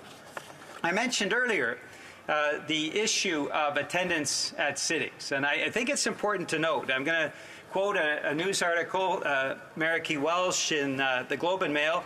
This was published on June 23rd, 2020, and this was a key decision point a couple of years ago, as you know, Madam Speaker, around continuing Parliament, having the committee hearings. And this article referenced the following, that the Conservatives have the worst attendance record of all 5 political parties at the House of Commons COVID-19 committee meetings. Of the 21 special sessions in which all MPs could participate, records show the Tories averaged a 47% attendance rate, placing them well behind the other parties. Quote, the low turnout is prompting charges of hypocrisy from the NDP, whom the Conservatives criticized for agreeing to have those sittings. And the following figures are important, Madam Speaker, before you shut down the first half of my speech. The Conservatives had a 47% attendance rate. The Bloc was better at 73%. The Liberals were at 76%. And the highest among recognized parties, Madam Speaker, no doubt the worker bees of the NDP at 85% attendance, Madam Speaker. That's important to note. We don't just talk a good game. We don't just talk about extending sessions. We don't just talk about working till midnight. We actually get the work done, Madam Speaker. So through you to Canadians, when you elect an NDP MP, they're going to work harder, they're going to work longer than MPs from other parties. We believe that our responsibility in the House of Commons is to show up, to speak out on behalf of our constituents, and to get things done. And Madam Speaker, I'll have, I think, more opportunity in the second half of my speech to speak more to those issues and the history of all of the recognized parties in the House of Commons, but I'm looking for a signal from you, Madam Speaker, as to how much time I have left. About 30 seconds to wrap up. Well, Madam Speaker, my My final point is this. At times when Canadians are struggling so much to make ends meet, we all have a responsibility, all members of Parliament, to get together, to work harder, to work longer, to work better on behalf of our constituents. And I hope that this motion will pass unanimously, because Canadians deserve no less than parliamentarians willing to work till midnight every night on their behalf. Thank you, Madam Speaker. The honourable member will have 10 minutes to conclude his speech after the time provided for oral questions. Statements by members. The honourable member for Halifax West. Thank you very much, Madam Speaker. I rise today to do something we have not been able to do for quite some time. Wish Team Canada the greatest success as they compete in the FIFA World Cup. For the first time since 1986, Canada will be sending a team to compete in the most prestigious association football tournament in the world. It's a historic year as Qatar becomes the first Middle Eastern country to host the tournament, welcoming an unexpected 1.7 million fans and transforming Doha into an outdoor exhibition to demonstrate their artwork, shows, and vibrant Arab culture. As a soccer mom myself, this is an exciting moment. Sport is so much more than competition. It's an opportunity to connect with the global community over our shared love of our game. Congratulations to all the players and to lead coach John Herdman for leading the team to this moment. We truly are a football country. On the 23rd, cheer extra loud for Canada. Member for Carlton Trail. This past week, I had the pleasure of meeting with representatives from the Prairie Sky, Rosetown, and Humboldt Chambers of Commerce. While our conversations covered a wide range of topics, a common theme was how difficult the past 2.5 years have been for local businesses, especially independent retailers. Lockdowns drove customers to larger retailers and online shopping sites like Amazon. The impact of inflation was top of mind for most, whether they were business owners or municipal representatives. With rising prices, not only is inflation cutting into the bottom line of their customers, it is also increasing costs for businesses, making it difficult for them to survive, let alone thrive. Additionally, one mayor told me that inflation is causing municipal projects to run 25% to 40% over budget, forcing municipalities to make cuts and raise taxes. Small and medium-sized business owners need a conservative government that will put an end to the Prime Minister's... Le député d'Alfred Pelland. Monsieur le Président, dépenses d'essence pour la voiture... Spending money on gasoline for one's car is a big part of most Canadians' budget, but it also generates significant greenhouse gas emissions. That's why we're making it easier and less expensive to buy and charge electric vehicles by helping to expand the network of charging stations across Canada where Canadians live, work, and play. This brings me to last week's inauguration of a new charging station, or of new charging stations, in my writing of Alfred Pelland. Thanks to federal funding for Recharge Eco in collaboration with Earth Day Canada and IGA. Charging stations at the Marché de la Concorde will allow residents in Laval to recharge their vehicles while grocery shopping. This will put more Canadians on the path to a carbon-neutral future. That's building a healthier, greener economy. Thank you, Mr. Speaker. Honorable député de Beauport-Limoilou. Monsieur le Président, la Ville de Québec. Mr. Speaker, Quebec City is shining on the international stage, not once, twice, but 3 times. Fairmont Chateau Frontenac continues to make us proud by winning the 2022 World Hotel of the Year Award at the 16th World Luxury Hotel Awards. In addition to this award, the Chateau received the World Award in the Luxury Hotel Castle category. And to top it all off, the restaurant Le Champlain was a winner in the Gourmet Restaurant category for the North and Central American region. We're lucky to have this treasure of Quebec's heritage in the heart of our city. So many personalities have gone through this hotel. Charles de Gaulle, Céline Dion, Alfred Hitchcock, Grace of Monaco, Franklin Roosevelt, Churchill, Lindbergh, and Duplessis, and many others. This emblem of tourism, recognized as the most photographed hotel in the world, is part of our history and for the future. The award is the result of the quality of the work and professionalism of the entire staff and management of the hotel. You are the pride of our city, unique in North America. Congratulations. Honourable Member for Davenport. Mr. Speaker, in honor of the late Queen Elizabeth II, who served her nation and the Commonwealth for 70 extraordinary years, I hosted the Davenport Platinum Jubilee Leadership Awards last week in my riding. In the spirit of the former Majesty's commitment to service, I wanted to honor the incredible leaders and organizations who are having a profound impact in Davenport communities. Held last week at the MoCA Toronto, 22 awards were given to leaders or organizations who serve and inspire and who rise up to the moment to address and reflect the issues of today. Congratulations to Tracy Jenkins, Claim Paper Theatre, Roseneath Theatre, Museum of Contemporary Art Toronto, Teixeira Accounting, Henderson Brewery, Theatre Direct, Pia Bauman Ballet, LA Center for Active Seniors, West Queen West BIA, Oasis Dufferin Community Center, Abrigo Center, Big on Bloor, Do West Fest, Compost Council of Canada, John Keating, Arella Gagnon, Carlos de Souza, Our Place Community of Hope, Inuit Art Foundation, Community Food Centers Canada, Dovercourt Boys and Girls Club, and Mario Cala. Thanks to all the winners for your service and to our community. You are an inspiration to all of us. Merci. The Honourable Member for York Simcoe. Mr. Speaker, it's report card time for the Liberals. Let's have a look. Lowering taxes and controlling inflation, fail. Ensuring housing affordability and jobs, fail. Stopping foreign interference and being tough on crime, fail. Fixing our airports and borders, fail. Safeguarding access to children's Tylenol, fail. Providing basic government services, fail.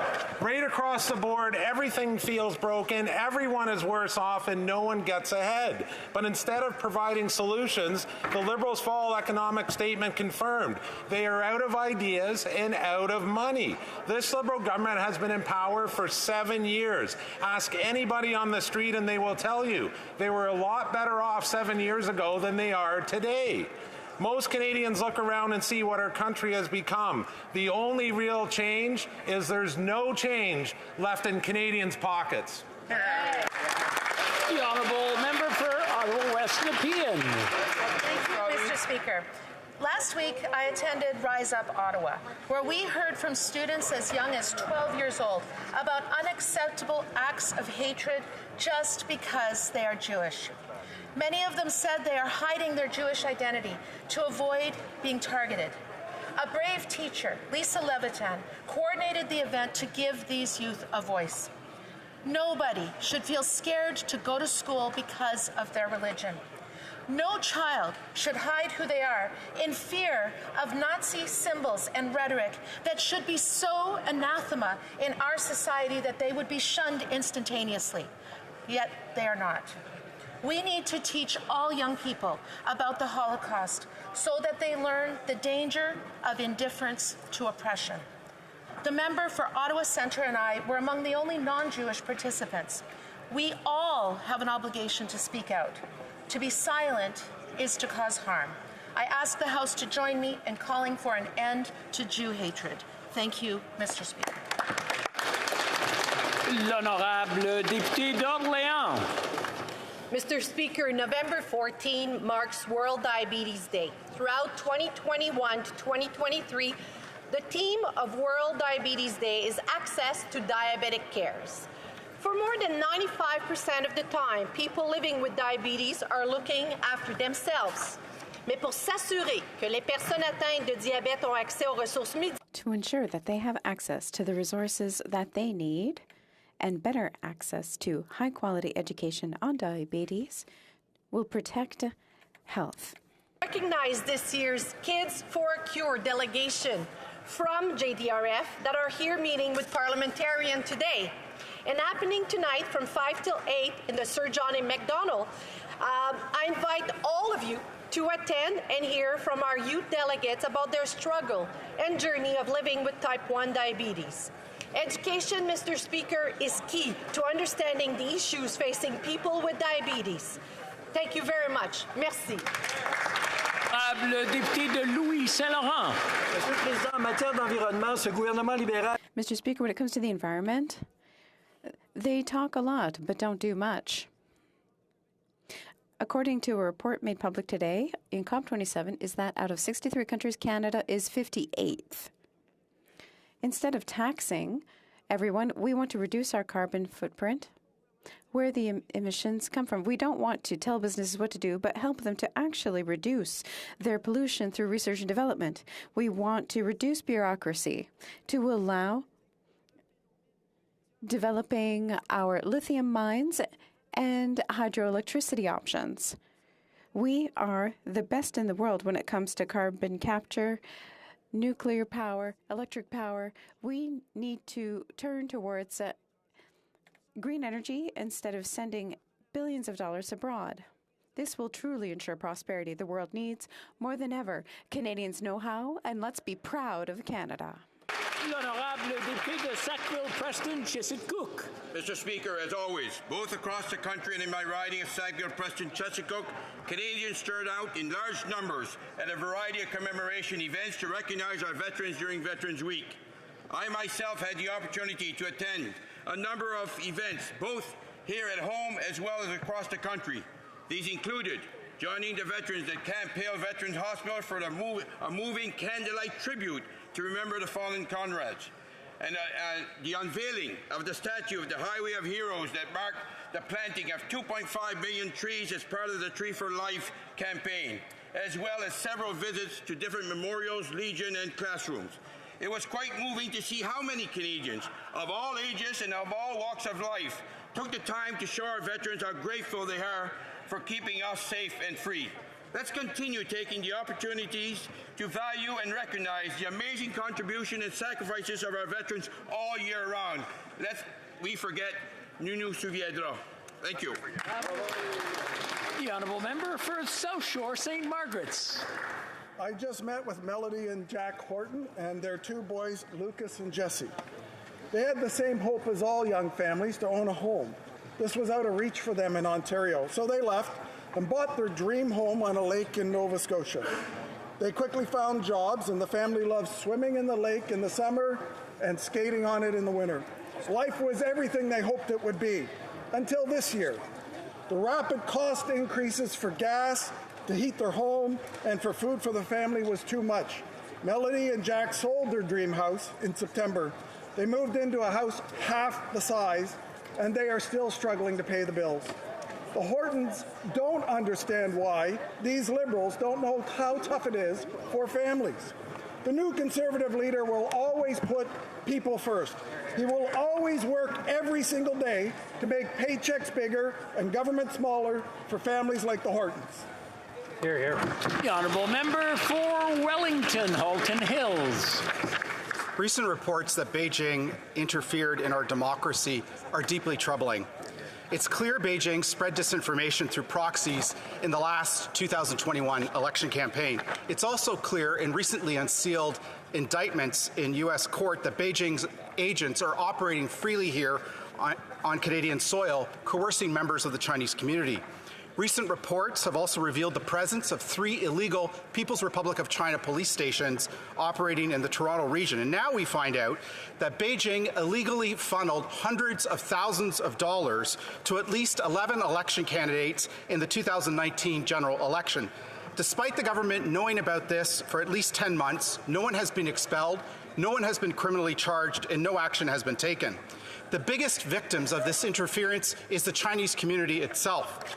When is this government going to take action to protect Canadians and protect Canadian democracy? Here. The honourable member for Hamilton Mountain. Speaker, cancer care deserves priority health care funding. Hamilton has a world-class network of healthcare providers, including the Juravinski Cancer Center in my riding of Hamilton Mountain, where nearly 5,000 healthcare workers live. I hear regularly from constituents who provide care and from many who receive cancer care. Recently, I met Melody. During the pandemic, she waited far too long for a biopsy on a lump on her thyroid. She traveled from Sudbury to Hamilton and had to return home again when her procedure was canceled due to backlogs.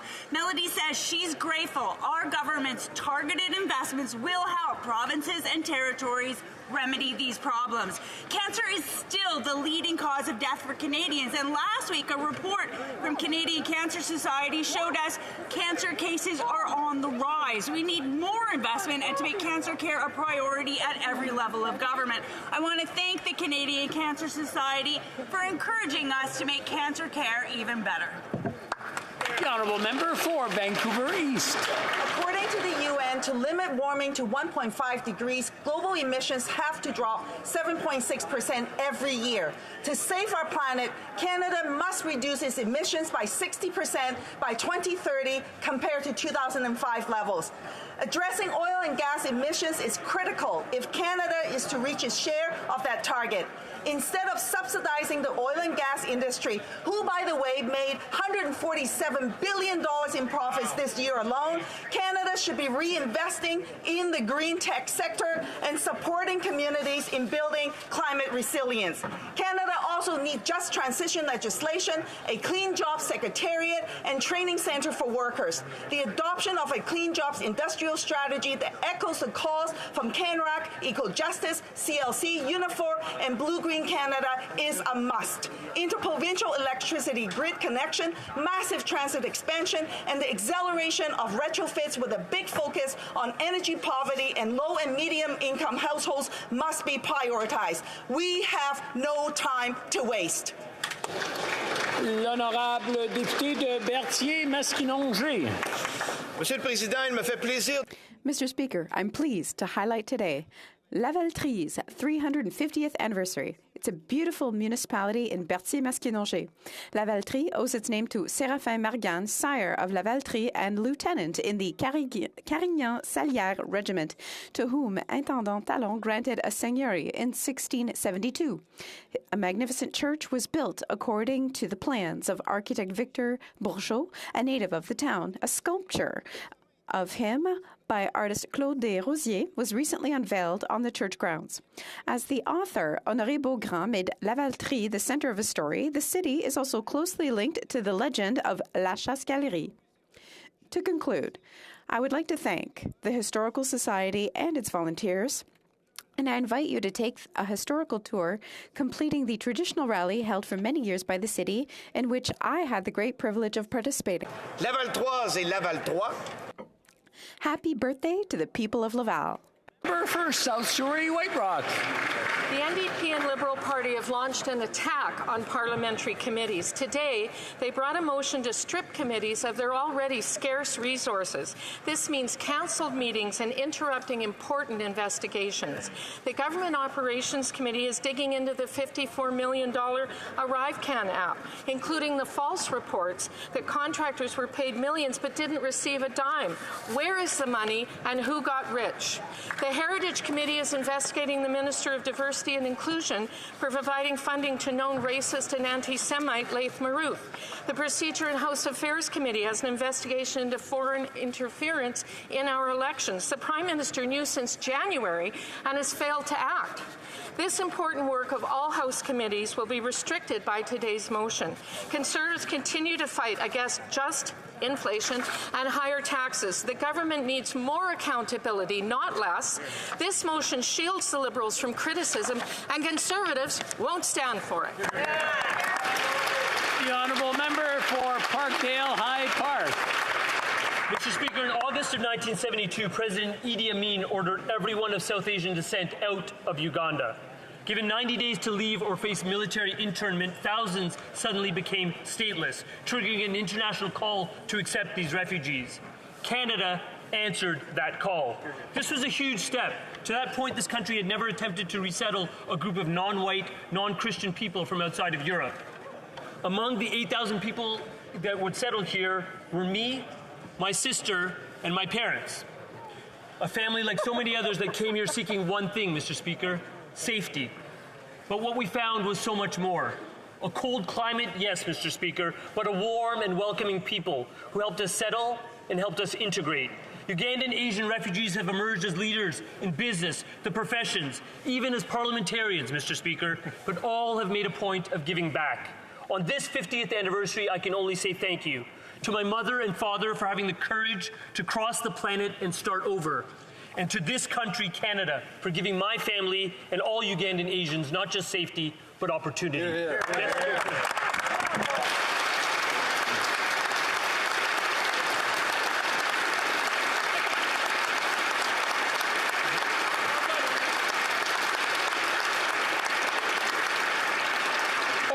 Questions, question orale, the Honourable Leader of the Opposition.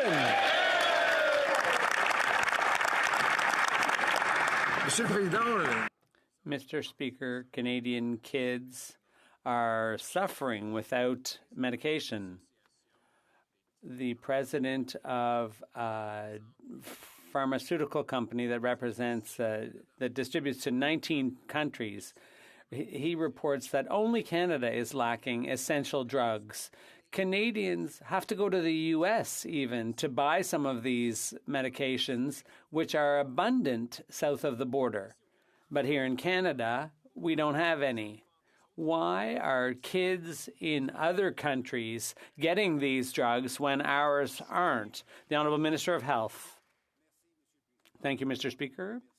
And I'd like to thank my colleague for asking this question, which talks about the stress on Canadian families and kids. So there's been some good news. The supply has increased, and just a few years ago, we announced a signed deal with a company to provide Canadians several months' worth of additional supply in children's analgesics. The Honourable Leader of the Opposition. And a quote from the Wall Street Journal, which had an article about Canada's children's medication shortage. Mark Parrish, president of the International Federation of Pharmaceutical Wholesalers, a trade association with members in 19 countries, says that no other country is experiencing similar shortages as Canada is. That forces our parents to drive south of the border and buy the medications in the United States where they are abundant and in supply and bring them back here. Many people are actually hawking them with a profit back in this country. Again, why are these medications available abroad but not here at home? The Honourable Minister of Health. Thank you, Mr. Speaker. I'm pleased to repeat the answer in English this time. The question is right. No, the stress that families and children are going through is real. That's why we were pleased with collaboration with other producers and retailers, partners over the last few weeks to see an increase, a substantial increase in the production, home production of analgesics for children. But more importantly, Mr. Speaker, just a few hours ago, we announced an important importation of a few months additional supply of analgesics for children, which will make a big difference in the ability of children to be cared in Canada. Leader of the Opposition. The Governor of the Bank of Canada has said that inflation here is domestically generated, not imported from the rest of the world. He agrees with our friend and the future leader of the Liberal Party, Mark Carney, who says that inflation is coming from Canada. But interestingly, the Governor says that the solution is to cap wages and cut jobs. He says the only way to stop inflation is to drive up unemployment. Does the government agree that it needs to kill jobs to fight the inflation that this government has caused? The Honourable Deputy Prime Minister. Mr. Speaker, what our government believes in is an economic approach which is both compassionate and fiscally responsible. In fact, here is what the Globe and Mail, which as a rule doesn't agree with our government's policies, had to say about the fall economic statement. And I quote, "It is, broadly speaking, the right approach. Canada has the slimmest government shortfall in the G7. In inflation-fighting terms, that has Liberal fiscal policy looking pretty good, especially graded on a curve." Hear, hear. Leader of the Opposition. Well, what's not looking pretty good is the cost of diesel in New Brunswick, it's over $3 a liter.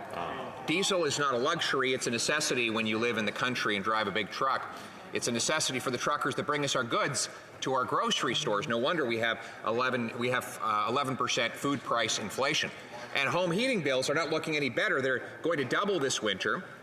And families in oil-heated communities will have to spend thousands of dollars. Cutting their subscription to Disney will save them $13. That's not enough to pay the bill. But what would help is if they canceled the plan to triple the tax. Will they?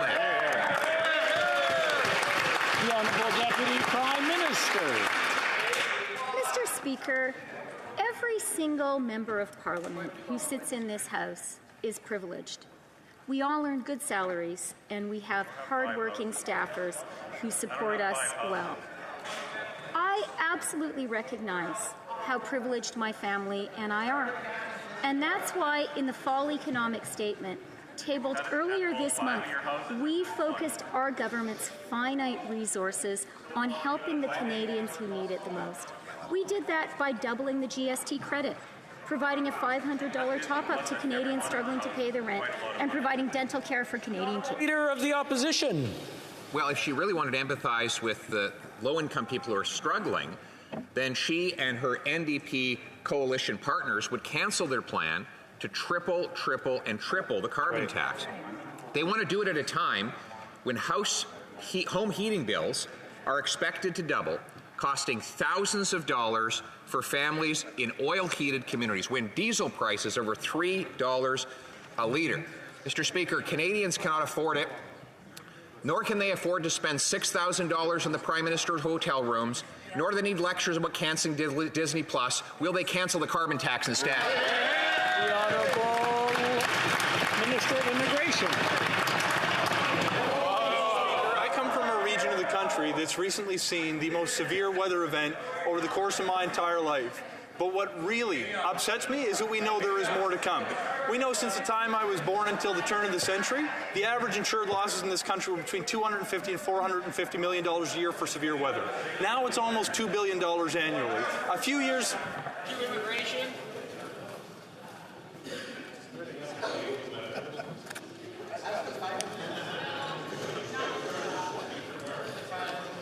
I want everybody to pay attention to their whips, please.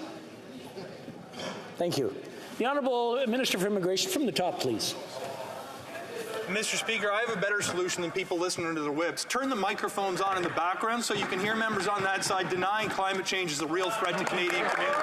Mr. Speaker, the reality is the cost of inaction is too great to ignore. We are dealing with hundreds of millions, probably billions of dollars of losses that have torn down silos, destroyed wharves, and caused untold damage to property. In my community, the plan to put a price on pollution is actually going to give more money back to families who live in our communities. If the opposition, for the third time in a row, wants to campaign on a commitment to take money from families, they can triple down on a strategy that's going to keep them in opposition for... L'honorable député de la Prairie. The Honourable Member for La Prairie. Mr. Speaker, it sounds like healthcare funding is futile. Futile, Mr. Speaker. The Minister of Health said that. It's futile, in his opinion, to ask the federal government to increase health transfers because it seems Quebec and the provinces are rolling in money. We have so much money and things are going so well in the hospitals that it's futile to ask the federal government to finally do their fair share. Did the minister talk to Quebec emergency physicians about their futile situation? Did he go and tell the nurses working mandatory overtime that adequate funding for healthcare was futile? The Honourable Minister of Health. Thank you, Mr. Speaker, and I'd like to thank my colleague for talking about what would be a useful battle, and that would be a battle to help healthcare workers who are overworked and ill. They need our support. They are going through a difficult situation with illnesses and patients who have had their diagnoses and their surgeries postponed. Let's talk about what is useful rather than what's futile. The Honourable Member for La Prairie. That's a futile answer. Mr. Speaker, these pontificators can't even print passports or manage borders or process immigration applications. What's more, La Presse reported on Saturday that they can't even get seniors their old age pension checks.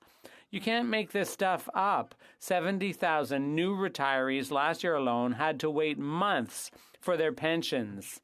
Who would want these pontificators to decide anything about health care for seniors when they can't even cut them a check?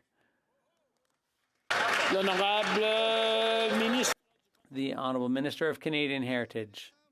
It's an interesting question, Mr. Speaker, from the Bloc, because they just had a convention a couple of days ago.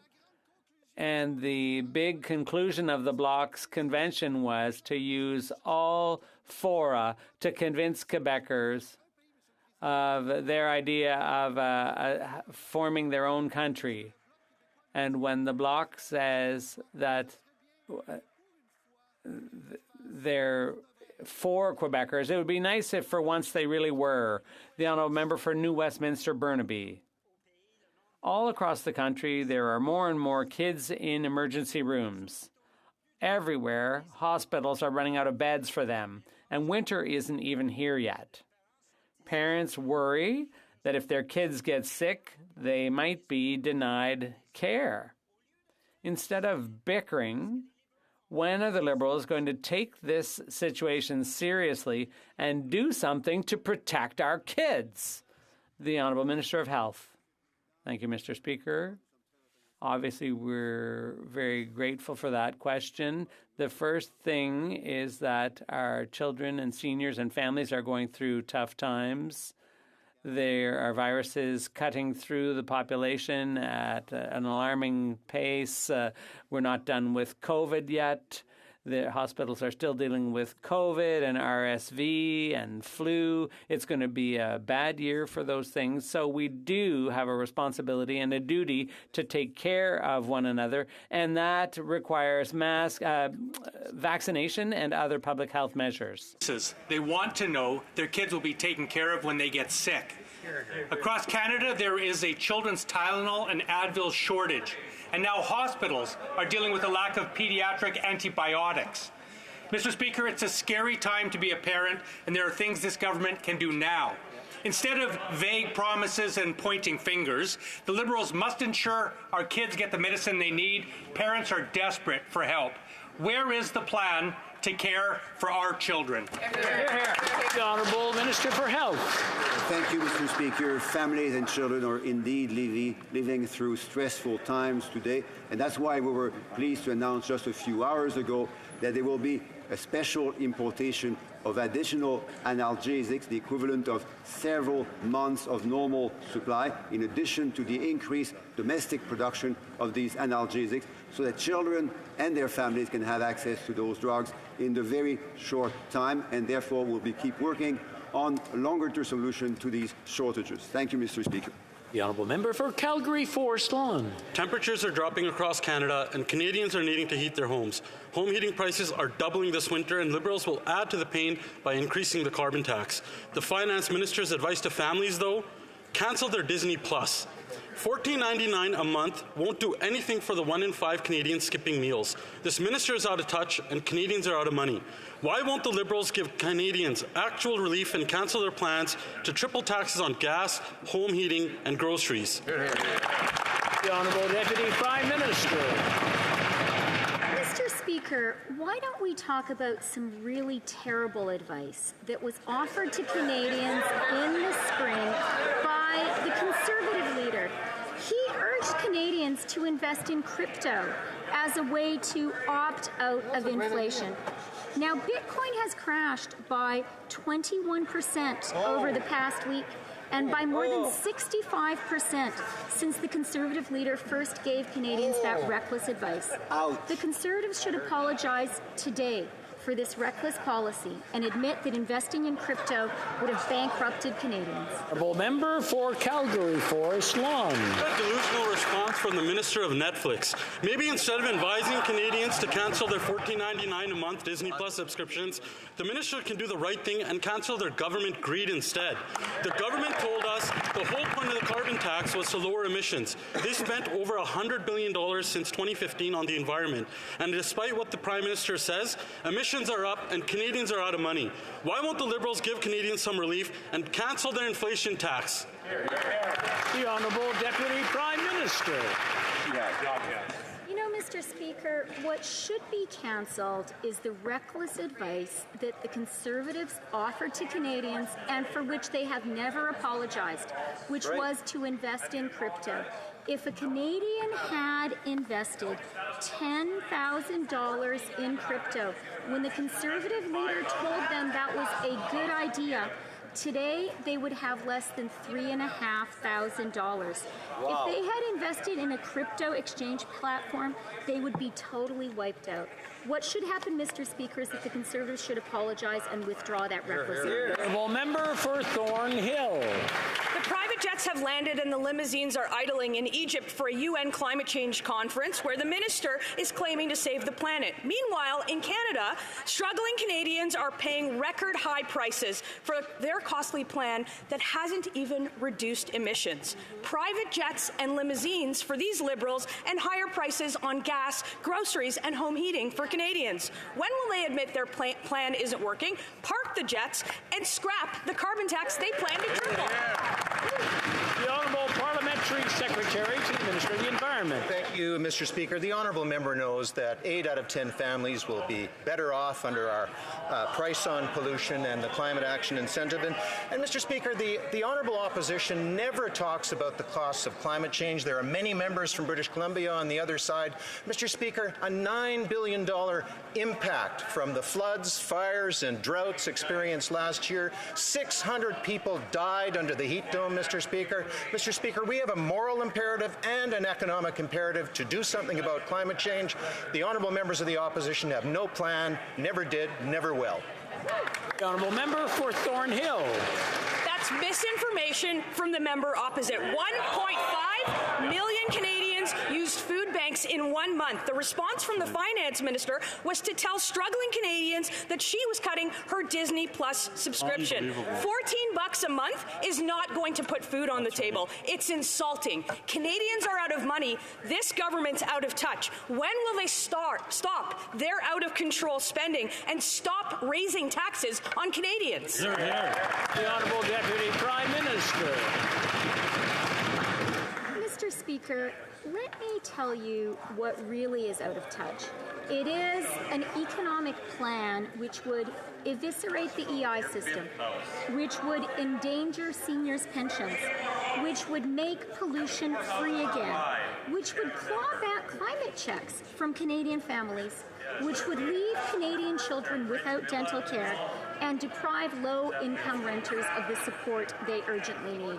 Our plan is responsible and compassionate. The Conservatives' approach is neither. Hear, hear. The honourable member for Mégantic-L'Érable. Mr. Speaker, my constituents see a tax for a tax, and when this government wastes money on their cronies like Frank Baylis or for a useless app like ArriveCan, that's called a scandal. And when they increase the carbon tax on gas, groceries, and everything else, they're making families struggle. When is this government going to show some compassion and scrap their plan to triple the carbon tax? The Honourable Deputy Prime Minister. Mr. Speaker, our plan is caring, and it's also responsible. In the economic update, we mentioned that Canada's AAA rating has been reinforced. Canada has an excellent report on employment. 108,000 new jobs were created in October. Canada has now recovered 116% of the jobs lost during the pandemic. The honourable member for Mégantic-L'Érable, a father of 6, said he can no longer adequately feed his family. The finance minister's solution is that family should decide between Disney Plus and Netflix. That parent should decide between ground beef and bologna. That's this minister's economic vision. The NDP Liberal plan hits the poorest people the hardest. Why will they not give up on these tax hikes? The Honourable Minister. Mr. Speaker, what my honourable colleague has said is totally false. This is the government that has supported Canadian families with increased benefits. The father of 6 will receive thousands of dollars to feed his children. The Conservative solution would be to cut. What would they cut? We don't know, but it's something that they would immediately do. Thank you, Mr. Speaker. The honourable member for Jonquière.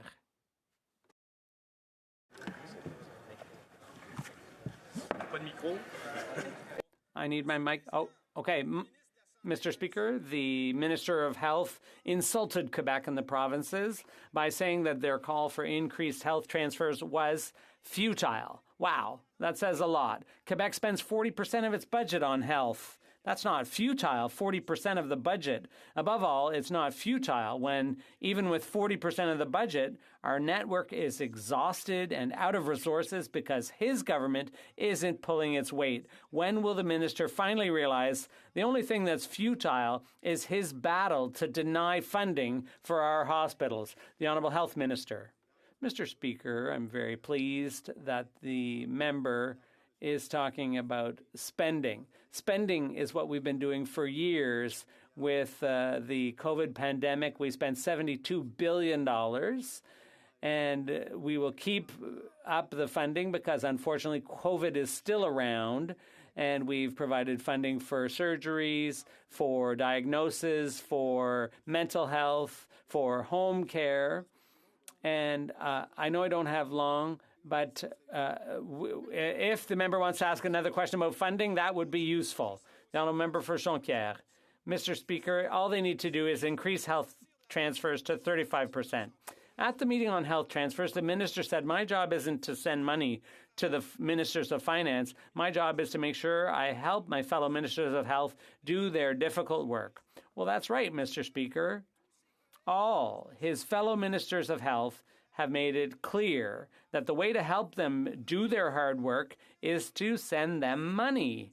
If the Minister of Health can't help them by sending money, why doesn't he send the finance minister instead of wasting their time? The Honourable Minister.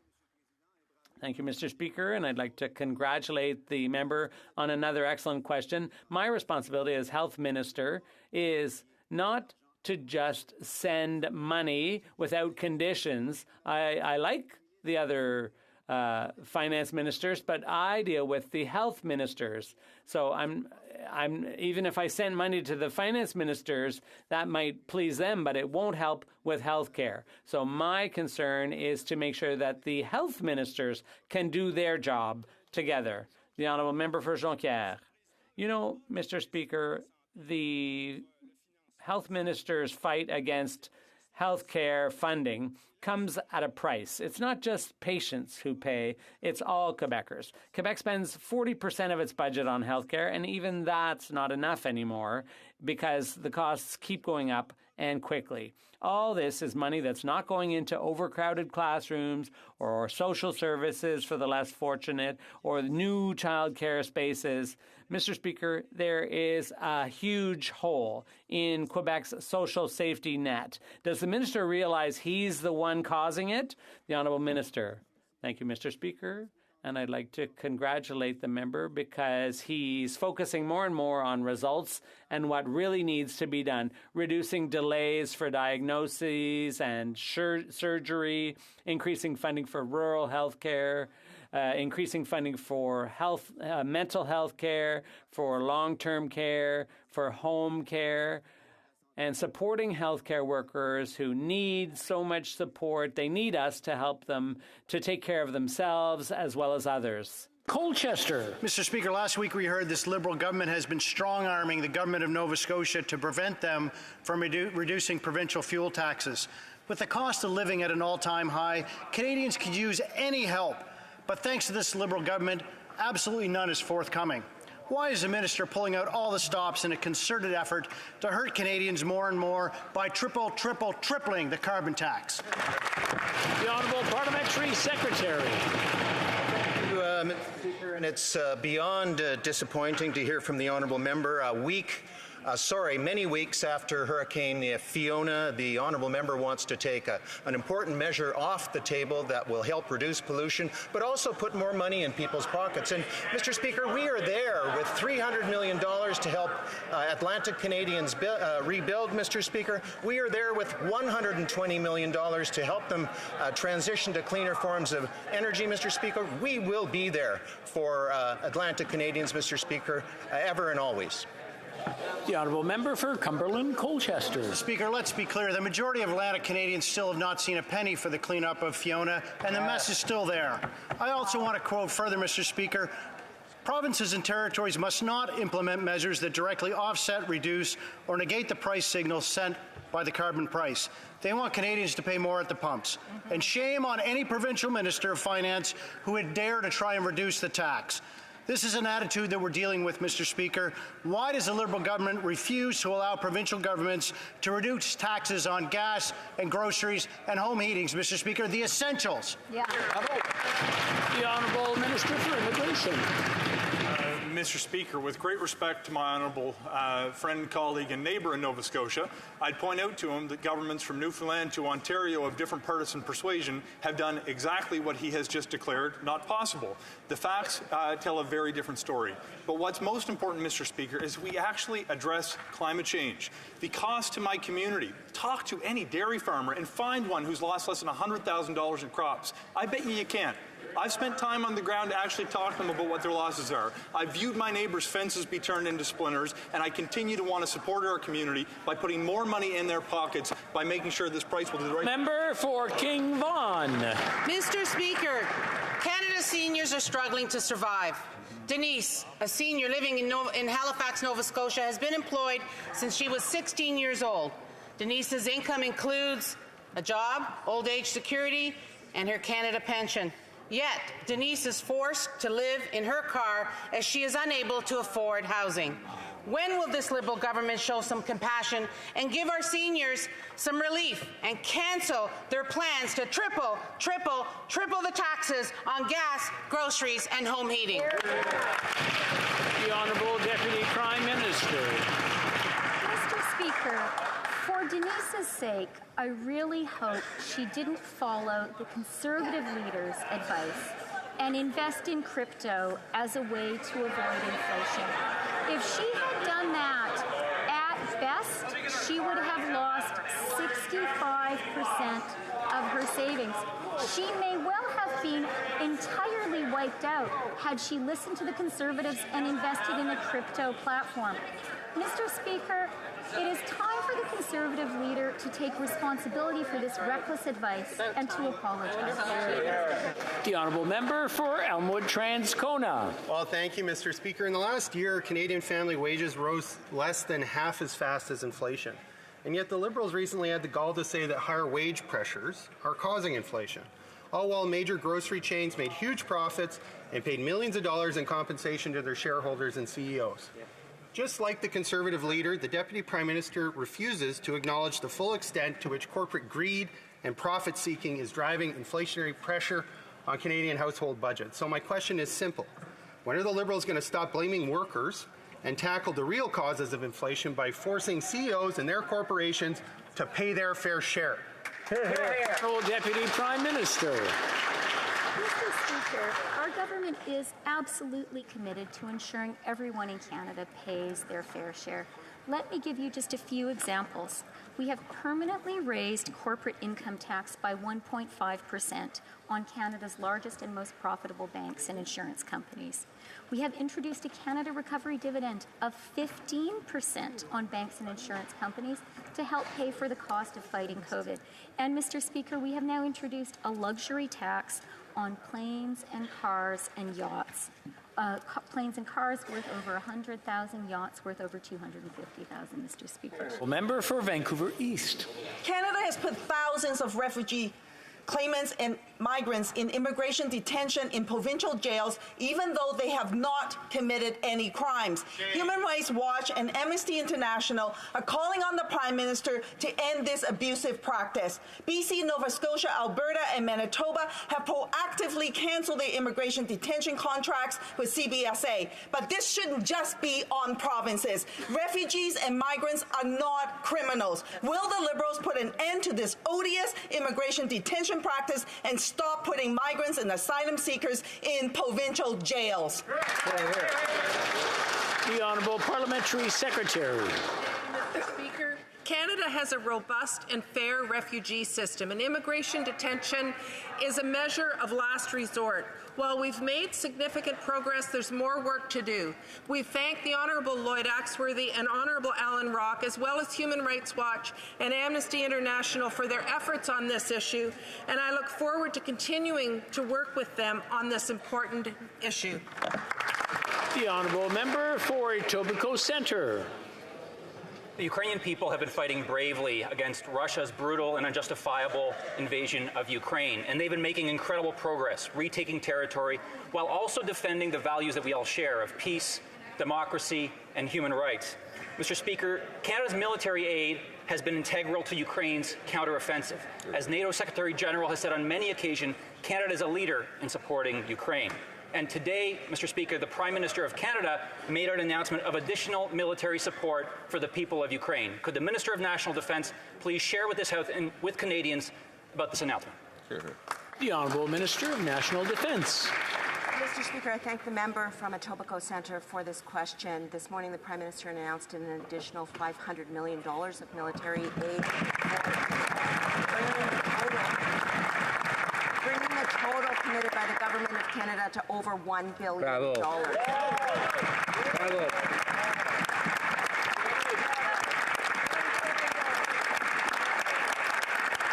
In addition, Mr. Speaker, Canada is transporting military aid on behalf of our allies and ourselves. We've transported over 5 million pounds of aid. We stand shoulder to shoulder with Ukraine in the short and the long term. Honourable Member for Wellington Halton Hills.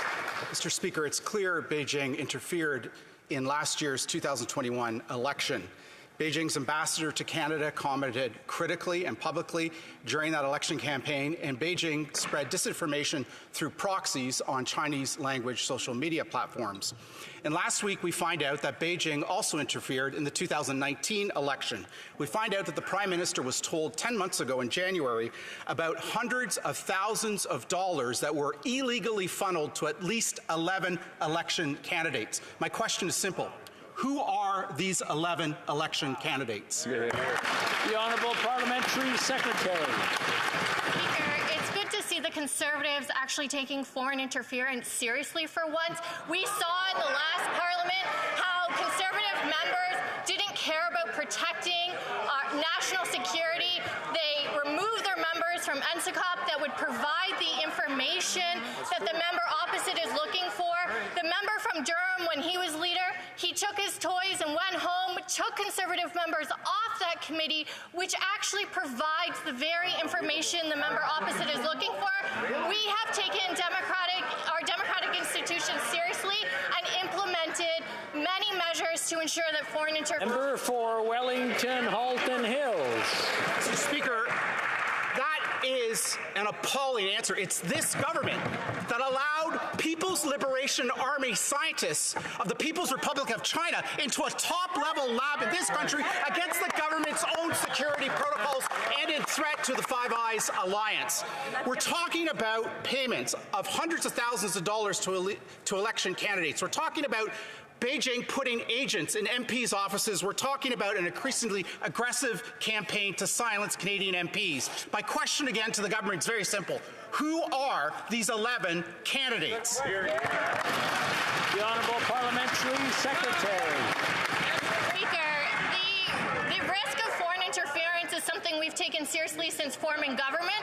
That's actually precisely why we put in place a panel, a non-partisan panel, to assess any sort of foreign actors' interference to determine if it's credible threats that the public should be aware of. All parties were briefed and provided information about foreign interference, something the Conservatives never bothered to do previously. Mr. Speaker, putting in place a non-partisan panel during elections will ensure that our democratic institutions are protected. The Honourable Member for Charlebourg-Haut-Saint-Charles. Mr. Speaker, the Canadian Security Intelligence Service informed the Prime Minister that the Chinese Communist regime influenced the Canadian federal elections in 2019 and 2021. This illegal influence included the clandestine financing of a network of at least 11 candidates, and that no one was criminally charged. The Prime Minister boasted to the media that his government has taken significant steps to combat this threat, but his significant steps appear to be stealth in nature because no one has seen them. We're talking about 11 candidates. What is he going to do to protect Canadian democracy? Mr. Speaker, any foreign interference poses a threat to the very fabric of our democracy, and we will never tolerate it. The RCMP and intelligence agencies are aware of these threats and are investigating. In addition, all actions are on the table, Mr. Speaker, including legislation, and I hope the honourable members across the way will support the cybersecurity legislation before this House. Canadians demand that we take action, and we always will. The Honourable Member for Charlebourg-Haut-Saint-Charles. Mr. Speaker, this is a very serious threat. Today, for the first time in Canadian history, we have criminal charges against a Hydro-Quebec employee that is accused of being a Chinese spy. And now CSIS has said the peril Canada faces if it chooses not to act on allegations of Chinese foreign interference is very significant. Canada's former ambassador to China, David Mulroney, said he did not think the government understood this or was inclined to act. Simple question, Mr. Speaker. We want to know who were the 11 candidates that benefited from the Chinese communist funding. The Honourable Minister. Mr. Speaker, I'd like to thank my colleague for raising a very important question. There's nothing more serious for all parliamentarians than national security. My colleague was asking what steps we took. I'd like to inform him that recently we already strengthened the rules with respect to critical minerals across the country, and recently I named 3 transactions to protect national security in this country. On this side of the House, I think that we take national security very seriously, and we've always acted in the interests of Canadians. The Honourable Member for Avignon, La Matisse, Matin, Matapedia. Mr. Speaker, the Prime Minister was absent from Canada's delegation to COP27 in Egypt on climate change. But do you know who was at the delegation in his place? The oil sands industry. You can't make this stuff up, Mr. Speaker. Canada sent 6 oil companies, a pipeline manufacturer, and a most royally oil-rich bank to a meeting on climate change instead of the Prime Minister. And of course, not surprisingly, all of the environmental groups asked for their expulsion from the Canadian pavilion. Can the government confirm that it has already put them on a plane? And if not, what is he waiting for? Secretary. Monsieur le Président. Mr. Speaker, we have to work with everyone to achieve a fair transition to a cleaner economy. The fact that every sector has a role to play to reduce pollution and reach net zero, particularly the oil sector. And this means that our government did not hesitate to say that the oil sector has to do more. The Honourable Member for Avignon, La Matisse, Matin, Matapedia. Mr. Speaker, Canada has exactly the same strategy at COP as Saudi Arabia. Both showed up saying they would continue to increase their oil production. Both invited the oil industry to discuss how their oil is greener than green through capture and storage. Both used the COP forum to promote their oil and gas sales by touting their green credentials. And finally, did the government want the world to realize that Canada is also, like Saudi Arabia, an oil monarchy? The Honourable Parliamentary Secretary. I think the honourable member would agree we need to work with everyone to achieve a just transition to a clean economy. Every sector has a role to play in cutting pollution, especially the oil and gas sector. We know the oil and gas sector must do more, Mr. Speaker. That's why we are eliminating fossil fuel subsidies. That's why we are capping emissions, Mr. Speaker. And in these times of record profits, Mr. Speaker, the oil and gas sector needs to put their shoulder to the wheel, invest in pollution prevention, and to build the clean economy of tomorrow. Thank you, Mr. Speaker. The honourable member for Bay of Quinte. Mr. Speaker, with our new leader, Conservatives have a plan to curtail 40-year high inflation that's crippling Canadians. And it's very simple, really. Curb reckless spending and stop tax increases. But as long as this government's in power, the reckless spending continues. After all, the Liberal motto is, don't just stand there, spend something. Tax increases, however, can be stopped. Why won't the Liberals give Canadians a break and finally stop their plans to triple their tax increases on groceries, gas, and home heating?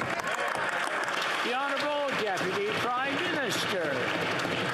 Mr. Speaker, the Conservative leader did have a very specific plan, which he recommended to Canadians on how to opt out of inflation. And that was invest in crypto. Now, if Canadians had followed that advice, at a minimum, they would have lost 65% of what they invested. Many of them, had they chosen to invest in crypto platforms, would be totally wiped out. So that, Mr. Speaker, is the Conservative inflation fighting plan. I have to say, Mr. Speaker, I prefer our compassionate and responsible.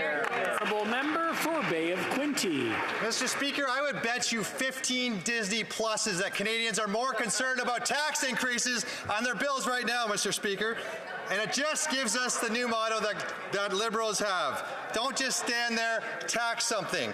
This spend and tax Liberal government is taxing Canadians at a time when they need relief the most. Conservatives say, stop the spending, stop the tax increases. Why won't this government do the bare minimum and cancel the triple tax increases to groceries, gas, and home heating? Honourable Deputy Prime Minister.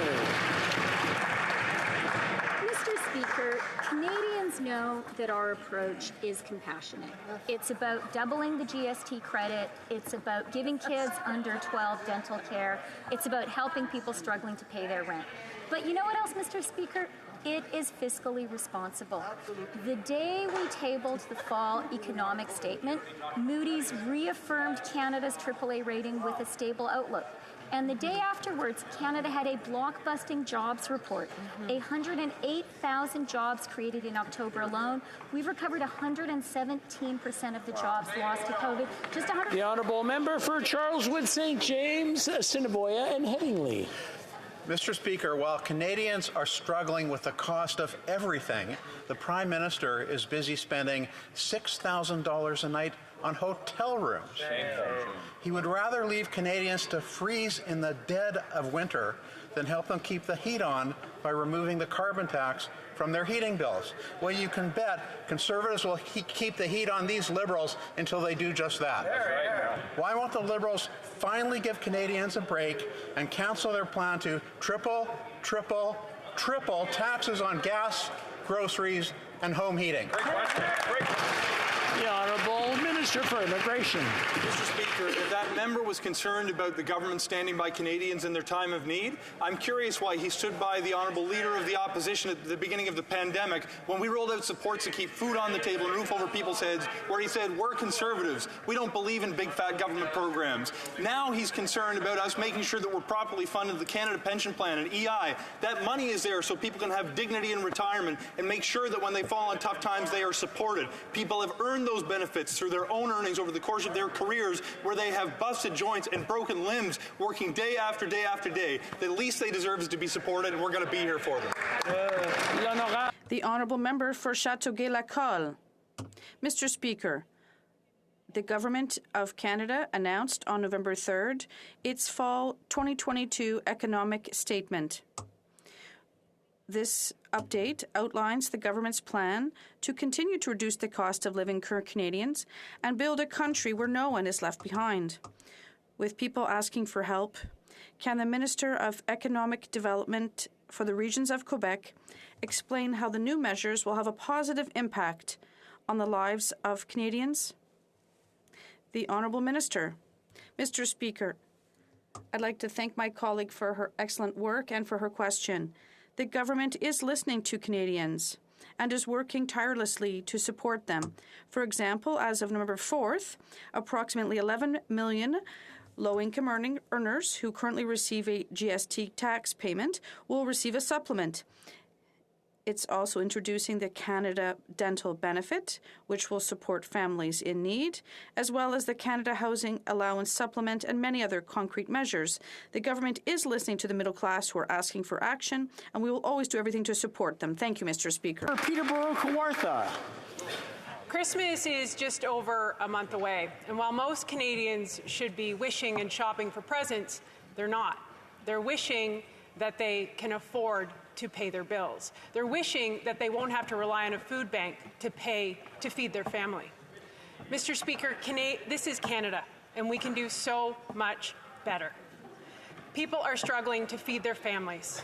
I ask the Liberals today, will they cancel their planned tax hikes on home heating, gas, and groceries? The Minister for Families. For the past 7 years, we have demonstrated compassion and responsibility. We have been there for Canadians and Canadian families, whether it's through the Canada Child Benefit, whether it's through childcare, whether it's through Canada the Dental Plan or housing. What we have not done, Mr. Speaker, is provide completely irresponsible financial advice that would leave Canadian families devastated. If that member and those members opposite care, I hope they apologize to Canadians for the reckless advice their leader offered in terms of investing in crypto, because they would have seen their savings completely eviscerated. That is disappointing, and they should apologize. Thank you, Mr. Speaker. That's right. The honourable member for Peterborough Kawartha. Mr. Speaker, the Liberals need to apologize for Canadians because they have the highest use of food banks in history. 1 in 3 of those are Canadian. We have fallen from 10th to 30th place in child well-being. That you should be ashamed of. That is disgusting. So I will ask again, Mr. Speaker, when Canadians have to heat their home and spend $7,000, this isn't a luxury, this is a necessity. Will they do the right, responsible, and leadership thing? Just show compassion. Acknowledge the crisis that we are in. I know they must be receiving the same emails. Cancel the planned tax hikes. The Honourable Minister. Mr. Speaker, 2 million Canadians, including 450,000 children, less in poverty under this government than when the Conservatives were in power, Mr. Speaker. When they had the opportunity to actually vote on measures that would help Canadian families, like the Canada Dental Benefit, like the Canadian Housing Benefit, like childcare for families from coast to coast to coast, or perhaps, Mr. Speaker, we can talk about the Canada Workers Benefit. Mr. Speaker, these are all things that the Conservatives voted against. They talk a good game, but when it comes to actually supporting Canadians, they're nowhere to be found. Hear, hear. That's right. The Honourable Member for Lévis-Lotbinière. Mr. Speaker, before us, unfortunately, stands a government that spends without limit and without counting. In the press, we learned that the government bought twice as many medical ventilators as needed for the health of Canadians. That's $403 million for nothing. What's more, the government can't even find a way to sell them or give them back. What's wrong with this situation, Mr. Speaker? Are there any real managers in the government to ring the bell of Liberal incompetence? The Honourable Minister of Health. Thank you very much, Mr. Speaker. I would say that competency and responsibility of a government is to ensure the health and safety of its citizens. That's the first responsibility of any government, particularly in a period of crisis. Like we saw in the beginning of 2020, we invested where we had to, because we knew that people were going through tough times and we had to protect their ability to pay the necessary services and also protect their health in case they fell ill with COVID. Member for Kitchener-Conestoga. Mr. Speaker, one of Canada's great advantages as a country is our capable workforce and the strong economic relationships we have with the United States. When the U.S. passed the Inflation Reduction Act, we saw that Canada was successful in lobbying for a Buy North America policy that protected our automotive sector. Can the Deputy Prime Minister tell this House about how the Fall Economic Statement represents the next steps in Canada's plan to seize economic opportunities of net zero transition and maintain Canada's competitive advantage with the United States? Well, Deputy Prime Minister. Mr. Speaker, I would like to thank the honourable member for his question and for the work he does for his constituents every day, which I have seen firsthand. Very impressive. Mr. Speaker, in the Fall Economic Statement, we introduced tax credits to encourage investment in clean technology and clean hydrogen. We advanced the Canada Growth Fund to attract private capital to fund the green transition, and we invested in Canada's most valuable asset, our people, by moving the Canada Workers' Benefit to an advance payment. 4.2 million Canadians will get this important top-up. Thank you, Mr. Speaker. Honourable member for Courtney Alberni. Speaker, the Liberals said they would ensure mental health care be treated as a full and equal part of Canada's universal public health care system. They promised to fund mental health supports, but that funding is, again, nowhere to be found in the Fall Economic Statement. With rising costs and long wait lists, struggling Canadians have been left with nowhere to turn but crowded emergency rooms. Today, the Canada Mental Health Association called on the government to stop delaying and deliver their promised mental health transfer. So when will the Liberals finally follow through on their promises and deliver the help that Canadians desperately need? Honourable Minister for Mental Health.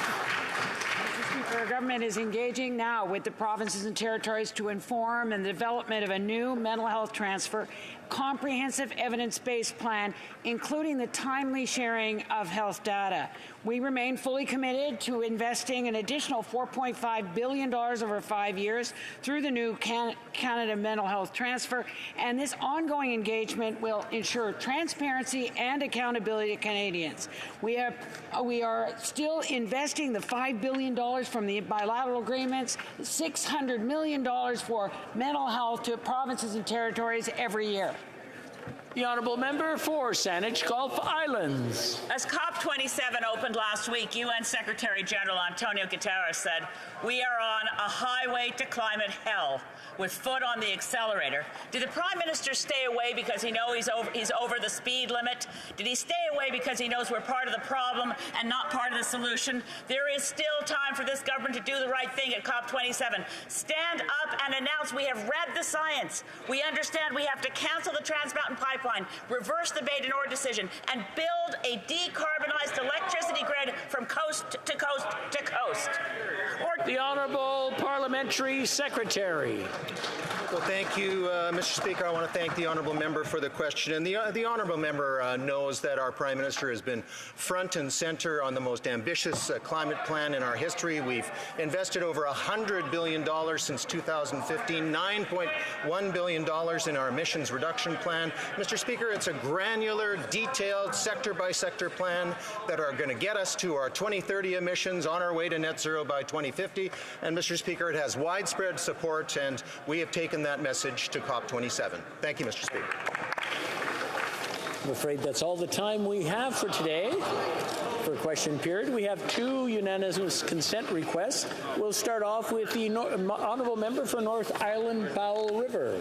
Well, thank you, Mr. Speaker. I believe that if you seek it, you will find unanimous consent for the following motion, that given that Canadians, particularly rural Canadians, ethnic groups, and Indigenous peoples, are vulnerable to misinformation campaigns, both foreign and domestic, to undermine our democracy, the federal government must improve its strategy to support these specific groups.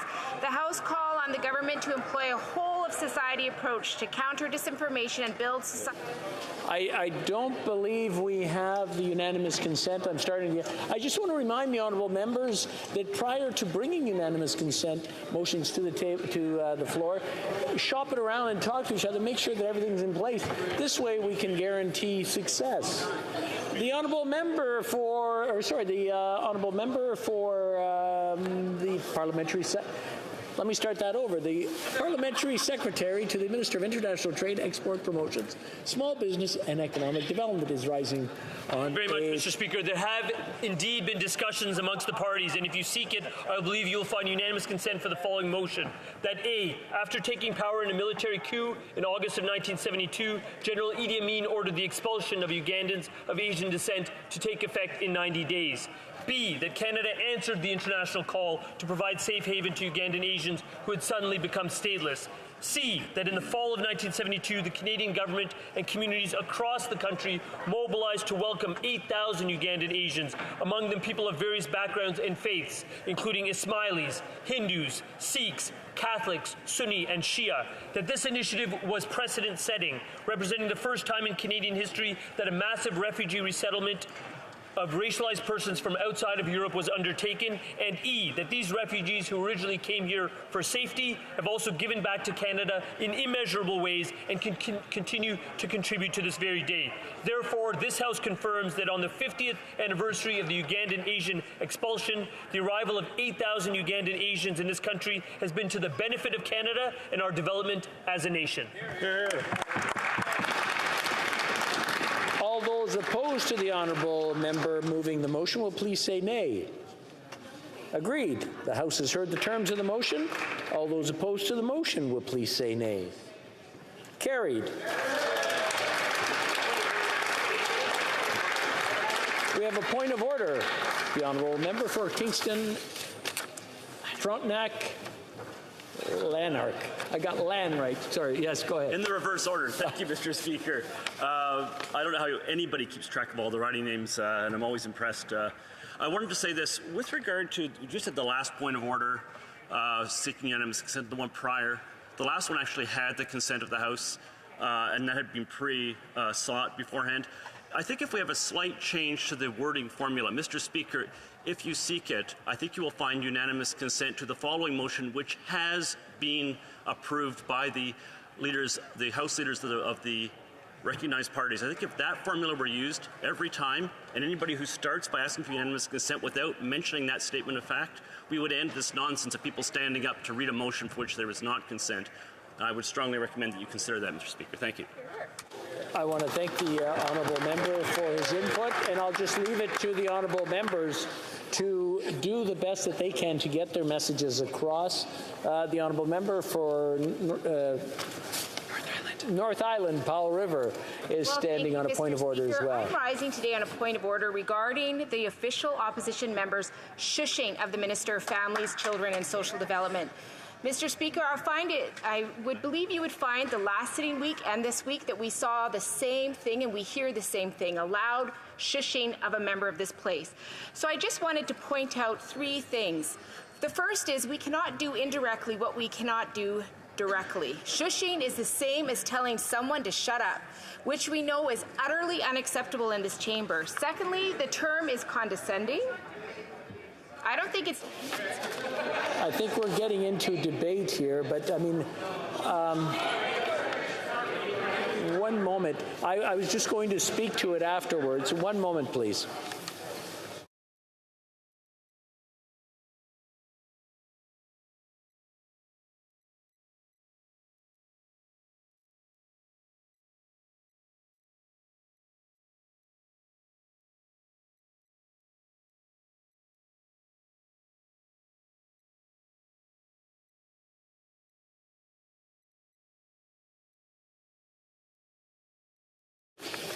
If maybe I can comment on that, there is an issue during question period. The shushing, depending on which way you're looking at it, I wasn't sure whether they were shushing the minister because they were very quiet. They were very quiet about it, or they were shushing each other, or they're mocking each other. Either way, it's very important that we respect each other. And that's something that I say to all members on all sides. Because we're giving an example to the kids back home who are watching, the adults who are watching. Is this what we want them to learn from us? So that's all I'm asking. So we'll move on to the next one. Thank you. Tabling, we have another point of order. The honourable member for Edmonton, Elmwood, Transcona. Thank you very much, Mr. Speaker. Just in respect of a couple of the points of order that have been raised. In the first case, I think when the member for North Island Powell River was presenting a unanimous consent motion, I know sometimes members here present things, they don't end up getting unanimous consent, but I do think it's important that members be able to finish actually making the motion. People are free to disagree, but they don't need to shout me down. I think that it's important to protect the right of members to put things to the House. And if we establish a culture of cutting off members before they've had a chance to put a question to the House, we're doing a serious disservice to the rights of members in this place. And so I would ask people to contemplate that in their own minds, but also, Mr. Speaker, specifically you, who will have the authority and the power to rule on these things, because I'm concerned about a culture there. Also, I think it's important, and I respect what you had to say about decorum in the House, and I thank you for that message, but I also think it's important that when members are raising points of order about anything, but including decorum and events that have happened on the floor of the House, that again, that they be allowed to finish making the point. Because it's preemptive to be ruling on a point that hasn't been fully made. She said she had 3 things that she wanted to say about the behavior that was exhibited in this place. She didn't finish speaking to the first thing that she raised. And so I think it is important that people be able to make their point to you, Mr. Speaker, so that you're aware of all the facts that they think are relevant to a point before you rule, just as I think it's important for members to hear other members out when they have a motion before saying no, because they don't actually even know what they're saying no to. I'll just answer to that, and then I'll come back. I just want to remind the honourable members that the prerogative of the Speaker is once the Speaker has heard enough that they figure they can rule on it or make a decision, then they can cut it off. And sometimes it does get into debate, and it's more about getting a message across. And on the unanimous consent, we already have ruled on it, where we've asked members to make sure that they've got everything covered before bringing it. We've had it abused in the past, and I'm not saying that the honourable member for North Island Powell River was abusing it. I'm just saying that it has been abused in the past, which has ruined it for people who are putting it forward now. So if they want to make a speech, please wait until they have the time during the sessions when we do have speeches, or even during question period. But unanimous consent was used poorly in the past, and it has caused some... one of the worst... no, I won't say anything. I'll bite my tongue. But I just want to remind the honourable members why we don't allow them to go on and on, because sometimes they have been used more as a method to clandestinely get their message across. And that's what we're trying to avoid, and it just eats up time, and we can't get the business of Parliament completed. So that's the reason why. So that's why I encourage everyone to, if they have a unanimous consent motion, please talk amongst yourselves. And every Tuesday, the House leaders come together. I encourage them to talk tomorrow and maybe give some instruction how they would like that handled to the Speaker. I would appreciate the guidance of all the House leaders. Okay, we'll continue. Tabling of documents. The Honourable Parliamentary Secretary to the Government House Leader. Yes, thank you, Mr. Speaker. Pursuant to Standing Order 36, bracket 8A, I have the honour to table in both official languages the government's responses to 30 petitions. These returns will be tabled in an electronic format. Sorry.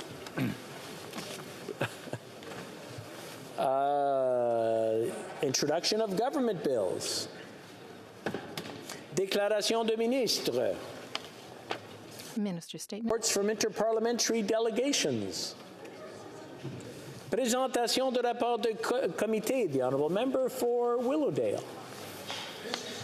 I have the honour to present in both official languages the 6th report of the Standing Committee on Foreign Affairs and International Development in relation to the motion adopted on Wednesday, November 2nd, 2022, regarding the humanitarian aid to Afghanistan. Thank you, Mr. Speaker. Présentation de rapport de comité. Presenting reports from committees, the Honourable Member for Pierrefonds-Dollard. Mr. Speaker. Languages, the 7th report of the Standing Committee of Foreign Affairs and International Development, entitled The Situation of Human Rights Defenders, Journalists and Media Organizations, La Situation des Défenseurs the human rights in repressive states, the situation of human rights defenders, journalists, and media organizations. Pursuant to Standing Order 109, the committee requests that the government present a general response to the report. The Honourable Member for Lac-Saint-Louis. Mr. Speaker, I have the honour of presenting in both official languages the 5th report of the Standing Committee on Environmental and Sustainable Development, an act respecting the development of a national strategy to assess, prevent, and address environmental racism, and to advance environmental justice. The committee studied the bill and decided to report to the House without amendment. Thank you, Mr. Speaker. Première lecture du projet de loi d'intérêt public émanant du Sénat. First reading of Senate public bills. Presenting petitions. Présentation de pétition. The Honourable Member for Courtenay Alberni. Thank you, Mr. Speaker. Mr. Speaker, I'm honored to table this petition on behalf of constituents from Courtenay, Cumberland, and Royston in my riding. And they're citing that the current system, electoral system in Canada, cites a party can win a majority of seats in all the power with less than half the popular vote. The proportional representation ensures that majority governments have an actual majority of the voters' popular vote backing them. That many other countries such as Germany, Italy, Ireland, New Zealand, and the Netherlands have progressed from a first-past-the-post system to a proportional representation system, and many American states are seeking to implement ranked choice voting so that all votes are calculated. So they're calling on the government of Canada to move to a proportional representation system to bring credible representation to Canadians, something that the Liberals promised in the last election. And they also cite the important advantage it has for the economy, the environment, and for tackling inequality. Thank you, Mr. Speaker. Presenting petitions. Présentation de pétition. The Honourable Member for Saanich Gulf Islands. Thank you, Mr. Speaker. It's an honour to rise in this place to speak to an issue of great concern to my constituents as we live in a coastal area where single-use plastics and marine contamination of plastics is a major issue. The petitioners are calling on the Government of Canada to strengthen current lax regulatory definitions of single-use plastics, to include more harmful items, and close loopholes that currently allow single-use items to be classed as more durable, with the notion that people will take a plastic fork home and wash it in some cases. The petitioners call for the removal of the exemption that allows banned products to continue to be manufactured and exported, and to move to a clear and staged action plan that will really eliminate single-use plastics by the year 2030, and that these regulations should be brought forward and enforced 6 months after they are published. Thank you, Mr. Speaker. Petition, presentation. Presenting petitions. For Peace River Westlock. Thank you, Mr. Chair. I'm pleased to present a petition today from Canadians from across the country who are concerned about bills S233 and 223, S233 and C223. They're concerned that this would cost the government an enormous amount of money. They're also concerned about government checks disincentivizing people from working and maintaining a job, and that taxes would have to be astronomically raised to pay for these bills. Therefore, they're calling on the government or the Parliament to vote against Bill S233 and C223 and any other legislation that encourages a universal basic income. They were calling on the government to end the carbon tax and reduce inflation that reduces people's purchasing power. And they're calling for the government to approve new and existing pipeline proposals and get Canadian energy to Tidewater while stimulating job growth in Canada and Alberta. Thank you, Mr. Chair. Presenting the petitions, présentation de pétition. Oh, merci. Let's move on to the next thing. Questions on the order paper. The Honourable Parliamentary Secretary to the Government House Leader. Yes, thank you, Mr. Speaker. The following questions will be answered today. Question 777, 782, 786, 792, and 793, 796, 798, and 799, 803 and 804, 809 and 810, 812, 823, 827 to 829, I should say. Try that again. 8272, 829, and 832. He's just tabling those. Okay, those are just tabled. Okay, the Honourable Parliamentary Secretary to the Government House Leader. Mr. Speaker, if the government's responses to questions 775 and 776, 778 to 781, 783 to 785, 787 to 791, 794 and 795, 797, 800 to 802, 805 to 808, 811, 813 to 822, 824 to 826, 830 to 831, and 833 could be made orders for return. These returns would be tabled immediately. Is it the pleasure of the House that the aforementioned questions be made orders for return and that they be tabled immediately? Agreed? Agreed, and so ordered. The Honourable Parliamentary Secretary to the Government House Leader. And finally, Mr. Speaker, I would ask that all remaining questions be allowed to stand at this time, please. Thank you. Anything else? Orders of the day. Ordre amenant du gouvernement, projet de loi amenant du gouvernement commune, second reading of Bill C-32, the Fall Economic Statement Implementation Act 2022. Mr. Boissonneau, seconded by Mr. Blair, moves that Bill C. Okay, sorry. Mr. Boissonneau for Mrs. Freeland, seconded by Mr. Blair, moves that Bill C-32, an act to implement certain provisions of the Fall Economic Statement tabled in Parliament on November 3rd, 2022, and certain provisions of the budget tabled in Parliament on April 7, 2022, be now read a second time and referred to the Standing Committee on Finance. Debate. The Honourable Minister of Tourism and Associate Minister of Finance. Thank you very much, Mr. Speaker. Merci beaucoup. Thank you very much, Mr. Speaker. I am pleased to begin this debate on Bill C-32, which would implement some of the measures included in the Fall Economic Statement and the 2022 budget. The Canadian economy is facing a period of slow economic growth. The global challenge of high inflation, with higher interest rates and cost of living increases, have left many Canadians worried. Some are worried about whether they can continue to pay their bills, and some are wondering whether Canada's future will be as prosperous as our past. Our message to Canadians is simple. We hear you. We stand with you. We will get through this difficult period together, and we will come out the other side stronger together. The good news is, Mr. Speaker, that no country is better placed than Canada to weather the coming global economic slowdown. We have an unemployment rate near its record low, with 500,000 more Canadians working today than before the pandemic.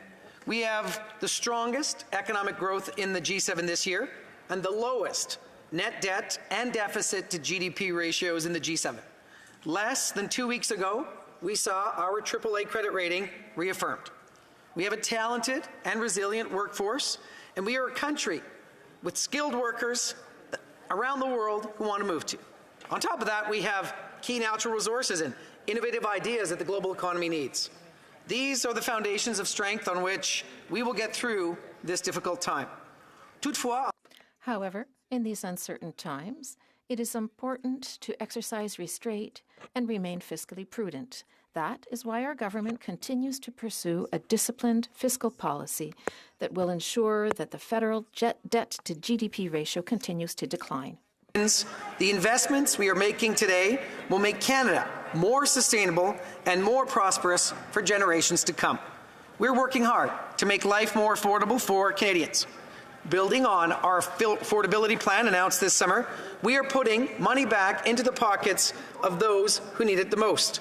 With Bill C-32, we are moving forward with an important measure to make life more affordable for a group of Canadians heavily affected by rising prices, post-secondary graduates with student loans.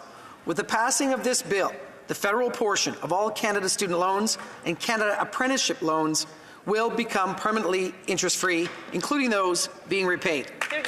This measure will provide financial relief to young Canadians across the country, helping them make ends meet and ensuring that their investment in themselves and their education was the right decision to make. I am already looking forward to the impact this will have on young Canadians.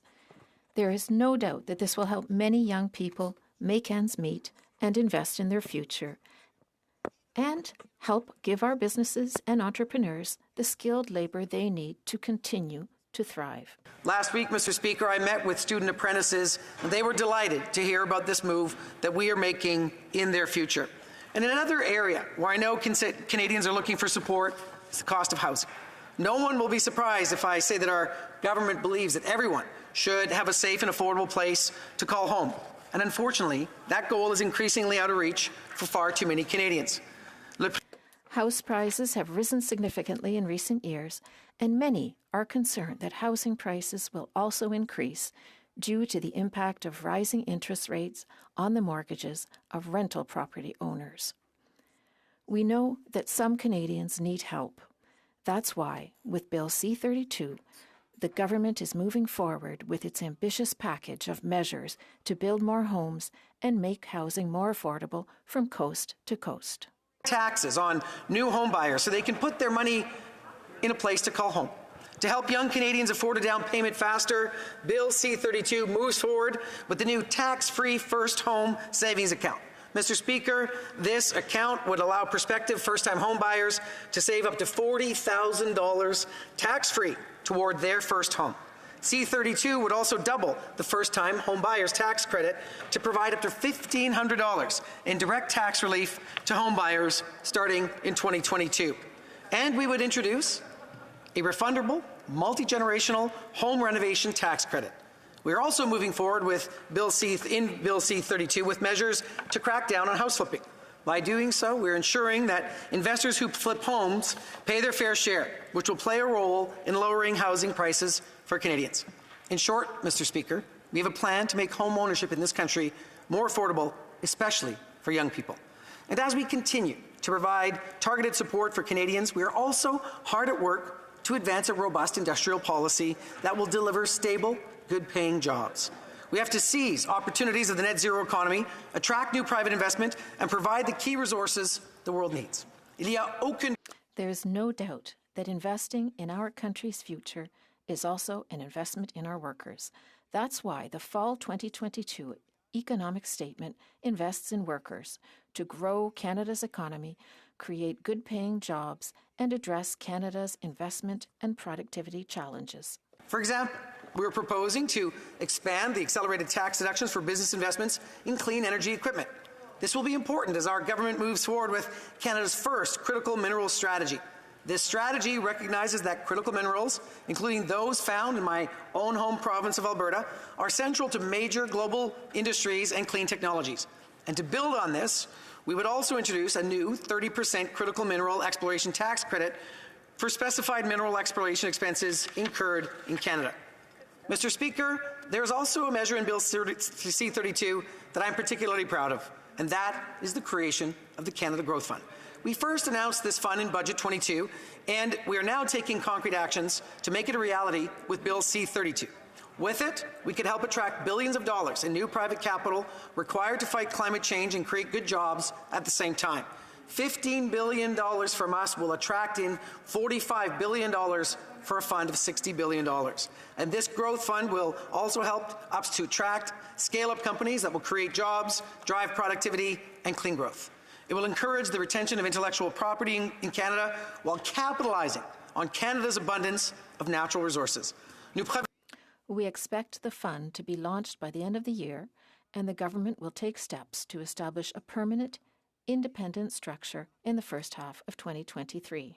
It's also important to continue supporting our small businesses that create jobs across the country. That's why we're proposing through this bill to cut taxes for Canada's growing small businesses by phasing out access to the small business tax rate more gradually, with access to be fully phased out when capital reaches $50 million rather than at $15 million.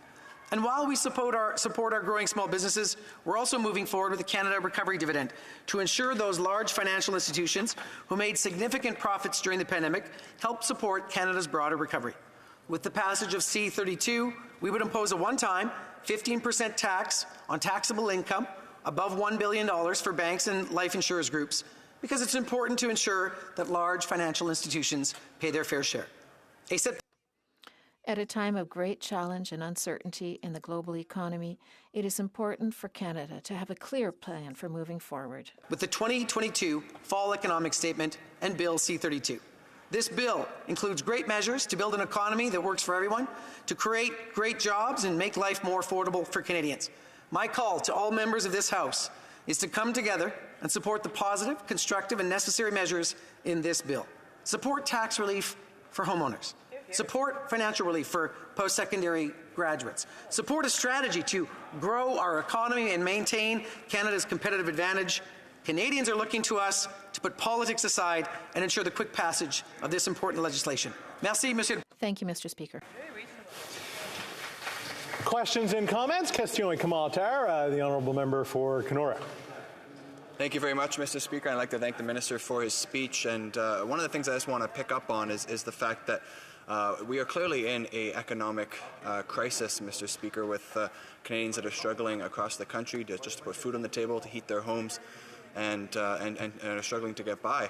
But the answer from this government time and time again is just to spend more money, Mr. Speaker, when this spending is actually the very thing that is causing this inflationary crisis to begin with. And on this side of the House, Mr. Speaker, we believe that we should be measuring our success based on the results that the dollars are spending, not just on how many dollars we can spend. So when will this minister and this government recognize that, take action, stop their spending, and ensure that we can get things back on track for Canadians that are struggling? The Honourable Minister of Tourism. I would like to say to my honourable colleague, take a look at the numbers. We had an economy that was producing better than even was projected in Budget 22, and that's thanks to the hard work of Canadian businesses. And so we made a prudent approach, Mr. Speaker. We took a prudent approach to paying down our deficit, much lower than predicted in the budget now. We invested money targeted to those Canadians who need the supports the most at a time when they need it the most, and we're actually investing in the economy so that it will grow. We listened and responded to those Canadians who need it the most. We are making sure that we have fiscal firepower for the future, and we're growing our economy so that it works for everyone. Question et commentaire, questions and comments. The honourable member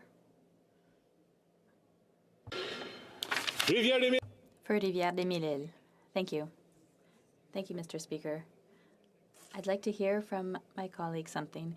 In the document, there's the word inflation 115 times, but we don't see any concrete measures. I'm thinking of seniors, especially, of course. We talk about them again and again and again, but there's no results. How can he explain this? How does he connect the inflation we're experiencing now and the recession that's coming, that's at the door? Thank you, Mr. Speaker. Merci, l'honorable ministre du Tourisme. Mr. Speaker, it's clear we're in an inflationary cycle. It's no secret. Here in Canada, in Germany, in France, in the United States, in the United Kingdom. Inflation here in Canada is among the lowest in the world. It includes interest rates. And what we've done for seniors, Mr. Speaker, is we've ensured that all of the benefits seniors receive, whether it's the guaranteed income supplement, OAS, they're indexed to inflation, and they receive their payments every quarter, not every year. There's adjustments for inflation every quarter. Mr. Speaker, will work with our counterparts around the world to put the brakes on inflation, and in the meantime, we'll invest in Canadians who need it the most when they need it. Questions and comments? Question commentaire. The honourable member for Nunavut. I'd like to thank the minister for his presentation. I'd like to ask if he could talk more about the Canada Growth Fund and how it will increase the underrepresented groups of Indigenous peoples and women in the trades. Honourable Minister of Tourism and Associate Minister of Finance. Well, thank you very much, Mr. Speaker, and I thank my honourable colleague for her question. The whole point of the Canada Growth Fund is not only to crowd in private capital so that we can actually green the economy, it's to make sure that we are taking a smart approach to how we work with underrepresented groups. And it's not just the Canada Growth Fund, Mr. Speaker. Both investment tax credits that we're proposing, both on clean hydrogen and clean taxes, make sure on green energy programs, are focused and they have a labor provision. So, for example, in the clean hydrogen tax credit, 40% goes to those companies that are going to pay not just a good salary, but also make sure that they have apprenticeships. And across the board, Mr. Speaker, we're focused on making sure that Indigenous peoples, people of color, people that are underrepresented in the workforce are part of these investments. And I thank the honourable member for her question. Comments? Question commentaire. The honourable member for Waterloo. Thank you, Mr. Speaker. Mr. Speaker, the riding of Waterloo includes 2 universities and a college, numerous students. And I remember when I graduated from the University of Waterloo, I had Canada Student Loans, Canada Student Grants, and after I had graduated, I had 6 months to pay them back, but interest started to accumulate the day after I graduated, and this took a really big toll.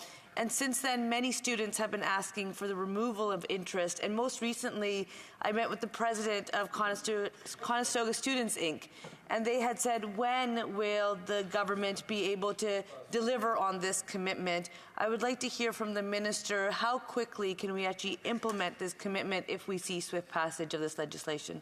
Thank you, Mr. Speaker. The Honourable Minister.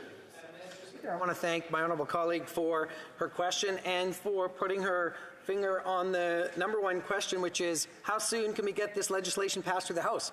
Because we could see in the new year, probably April moving forward, that we would no longer have student loan interest on the federal portion of student loans and apprenticeship interest. And Mr. Speaker, not only will it benefit the students at Conestoga, but students at universities and colleges and technical institutes across the country. I met with Polytechnics Canada last week, and they were thrilled to hear that this was our plan and was going to be part of the of C32. But also, Mr. Speaker, I want to say to all those businesses that are operating in my honourable colleagues' riding, and to all of the members of this House, we are going to work with the banks to make sure that credit card fees get reduced. And if the banks don't come to the table before the end of December this year, we're going to pass legislation in the new year to get those credit card fees reduced, because it's what small businesses are asking for us. So we're responding to post-secondary students and to small business owners. Questions and comments? The honourable member for Saanich Gulf Highlands.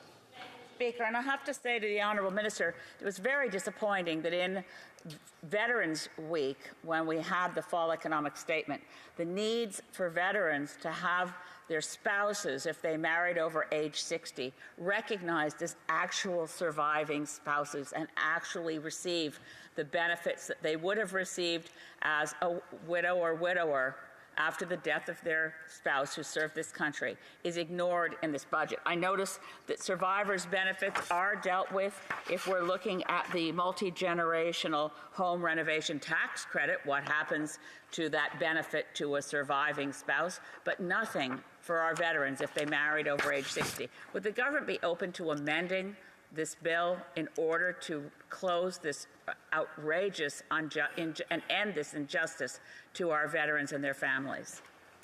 Minister of Tourism. Speaker, I thank my honourable colleague for her question and for her insight.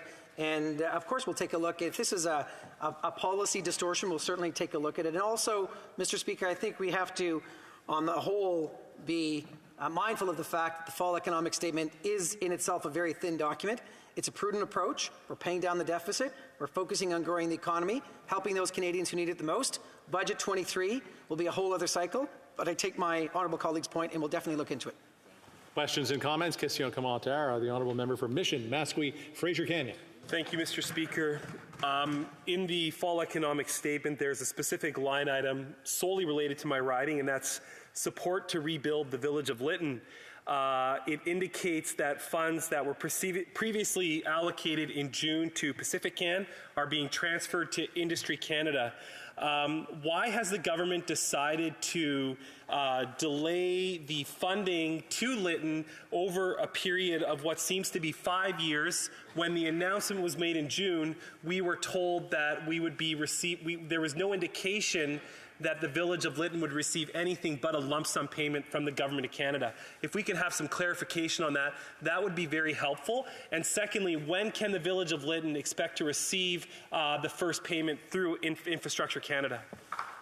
The Honourable Minister of Tourism and Associate Minister of Finance. Mr. Speaker, I take the honourable member's point directly, and my sense is the change from Pacific Can to Industry Canada, and I'm a minister in the ISED portfolio, is actually speed and coordination on the ground, and I'm happy to meet with the honourable colleague after this session to give him specific details and to work with him directly to ensure that the citizens of Lytton are able to get the money they need to rebuild the community. So I'll take that under personally. Reprise du débat, continuing debate. The Honourable Member for Simcoe North. Thank you very much, Mr. Speaker. I believe I need to ask for unanimous consent if I can split my time. Is it agreed? Therefore agreed. The Honourable Member for Simcoe North. Thank you very much, Mr. Speaker. I've only been here for a year. I've been driving all over the city, and I still can't find the money tree. I don't know where it is, but they spent $100 billion of added to the debt before COVID. They spent $500 billion of debt during COVID. 40% of the money they spent during COVID wasn't even related to the pandemic. And that's not us, Mr. Speaker. That's the Parliamentary Budget Officer, the independent Parliamentary Budget Officer. Spending now is annually 30% higher than it was pre-pandemic. The only answer that this government has to any problem is to spend, spend, spend. Every 6 months, they come back to the House and say, we found fiscal restraint, don't worry. But they just keep moving the spending line up. They just shift it up on the graph. And every time they say, oh, wait, from here going forward, we're only going to increase spending by 1 or 2%. But then when the real tally comes in at the end of the year, oh, spending's up 6, 7%, as it has been for every single year. By the way, the spending profile, the 1 to 2% now, Mr. Speaker, that they're saying they're only going to grow spending, doesn't include new money for pharmacare, doesn't include new money for the Disabilities Act that we are passing in this House. It doesn't include any new money for long-term health care. And after a pandemic, you'd think that the government would want to give provinces additional money to spend on healthcare. We're seeing healthcare systems crumbling across the country. They campaigned, by the way, in 2015 on increasing healthcare funding long term. The government initially said, don't worry, we can spend because interest rates are so low. The Bank of Canada governor said, don't worry, interest rates are going to stay low forever. It was people on this side of the House that said, hey, what happens if interest rate goes up? And now, we're going to spend more next year in interest on the debt than we do on national defense. We're going to spend almost as much on interest on the debt than we are transferring to the provinces through the Canada Health Transfer. That's what they spend on health care. Let that sink in. In 2024, the government is going to spend $24 billion more for a total of $54 billion on interest on the debt. This is also a government that said inflation wasn't going to happen. They initially said it was going to be deflation. The Deputy Prime Minister even went on TV and said, please send me your ideas so that Canadians can spend the cash they have in their bank accounts. I wonder if she still feels the same way. This government is now slowly sleepwalking us off a cliff. We're walking into economic uncertainty. They refuse to admit that the world has changed. They are committed to raising taxes. In the face of economic uncertainty, we're the only country in the world to raise taxes. We're going to raise the carbon tax. We're going to raise EI premiums. And by the way, Mr. Speaker, I hope you don't like beer, because in June of next year, the excise tax on beer is going up 6.3%. That's incredible. All the while, this government has also been growing the size of government. They've added 10 to 12,000 new full-time equivalents, that's people, every single year since 2015. And yet services are going down. Can't get a passport, can't get your immigration papers, can't get a new pilot's license. Transport Canada won't even review medicals for people who want to become air traffic controllers. It's incredible. And what's their answer? Well, that's okay, we'll just spend more money. There's $400 million more in the budget, in this economic statement, so CRA could hire more people. I hope they're going to be answering the phone. In 2017, the Auditor General said out of 50 some odd million phone calls, that went into the CRA, 27 million got a busy signal. That's incredible.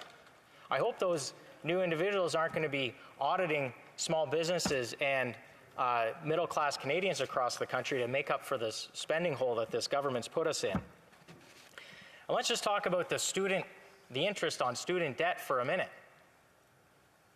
The government is now going to give interest-free on the debt to students, which you might think is, sounds like an okay idea, except here's the issue.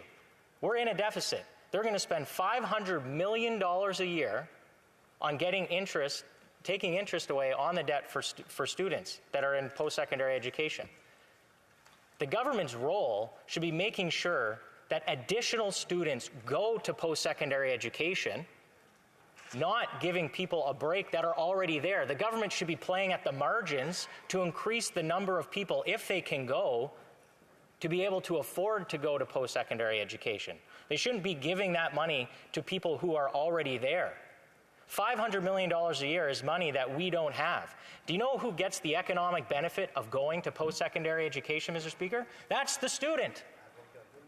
In fact, Alex Usher, who's a very well-known post-secondary education expert, analyst, he has tracked that since the early 2000s, students graduate with about the same amount of debt as they did in the early 2000s. That number hasn't gone up. It's anywhere between $23,000 and just under $30,000 a year every year since the early 2000s. This is not the United States. I know the government likes to import all the problems here, but we don't have a student debt problem like they do in the United States. So we could find surely better uses of $500 million. Maybe they should give grants to the low-income people who actually aren't going to post-secondary education, but that could afford it if they had more support. Instead, we're just going to give it to the people who are already there for a problem that doesn't even exist, and it's expensive. Now, dental care featured quite prominently in this House in the debate before, and also in the economic statement. So it's worth spending a couple minutes on that now, Mr. Speaker. The government's going to spend almost $100 million in administrative costs to write checks to people. They're going to use the same process that they used to give out CERB, which relies on a self-attestation. Two results will occur. There will be fraud, there will be very little use of the program because people are worried, as what's happening now. They're getting calls from CRA saying, you need to give us the money back for CERB. The Auditor General is reviewing the process that the government used for CERB and hasn't reported back her findings, but I suspect that the government wanted to rush the dental care bill through this chamber was because they wanted to do so before the Auditor General had a chance to tell them what she thought about the process for CERB. Because even the Parliamentary Budget Officer has serious concerns with the fraud that can happen. I listened to a podcast, it's very good, it's called All In. There's a guy, David Friedberg. He's the one I agree with maybe perhaps the least, but he always says there's room for nuance in everything. He said everything's not black and white, it's not elite or populist, and it's not left or right. He's encouraging us to embrace nuance, but this government wants you to believe if you're against the dental care plan, you're somehow against kids getting healthy smiles. If the government was really interested in that, they would have taken the same amount of money and given it to the provinces to increase the provincial program's eligibility criteria and use the exact same funding mechanism, which already exists. So to think that people on this side of the House are not interested in healthy smiles, that's not what it's about. This is about process. This is about efficiency. We're going to spend $100 million in money we don't have to set up a check writing scheme that's going to be used for a few years. It's incredible. This is all the while why services levels are going down and employees and staff costs are going up. Canadians do not have the patience anymore with this high spend, high tax Liberal government.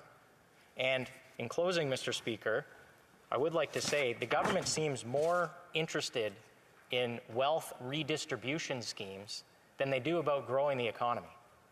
It's pretty clear. Every program is tax more, put it in a pot, and then give it away to Canadians on their choosing. They hold the strings over the provincial governments, very paternalistic. They meddle in a bunch of provincial affairs. You have to spend the money on this, you have to spend the money on that, instead of just getting out of the way, giving more money to the provinces and letting them do their job. Thank you very much, Mr. Speaker. Questions and comments? Question commentaire. The Honourable Parliamentary Secretary to the Government House Leader. Thank you very much, Mr. Speaker. Well, I guess I'm not surprised that Conservatives are against freeing up important money that students are going to be seeing as a result of not paying the interest payments if this fall economic statement is adopted. I guess what I am surprised is the willingness and the candor in which Conservatives are willing to say that they're not in favor of that. This member talked specifically about those that were currently students are the ones that are going to see the economic benefit of going to post-secondary school. I'm wondering if he's thought about comparing the economic benefit of when my parents and his parents went to secondary school. You know, 30, 40 years ago, all you had to do was go to secondary school and you were pretty much assured that you were going to get a decent job that could provide for yourself and potentially your family, and you would have a good kick at the can, so to speak. Now we have a situation where post-secondary or secondary school is not enough. Most people need to have post-secondary in order to get and come close to getting that same quality of employment that my parents and his parents were able to get a few decades ago. I'm wondering if he can reflect on the fact that as there's more and more demand for people to go to post-secondary, the government perhaps should start to play a role in helping to provide that education. Member for Simcoe North. Thank you very much, Mr. Speaker.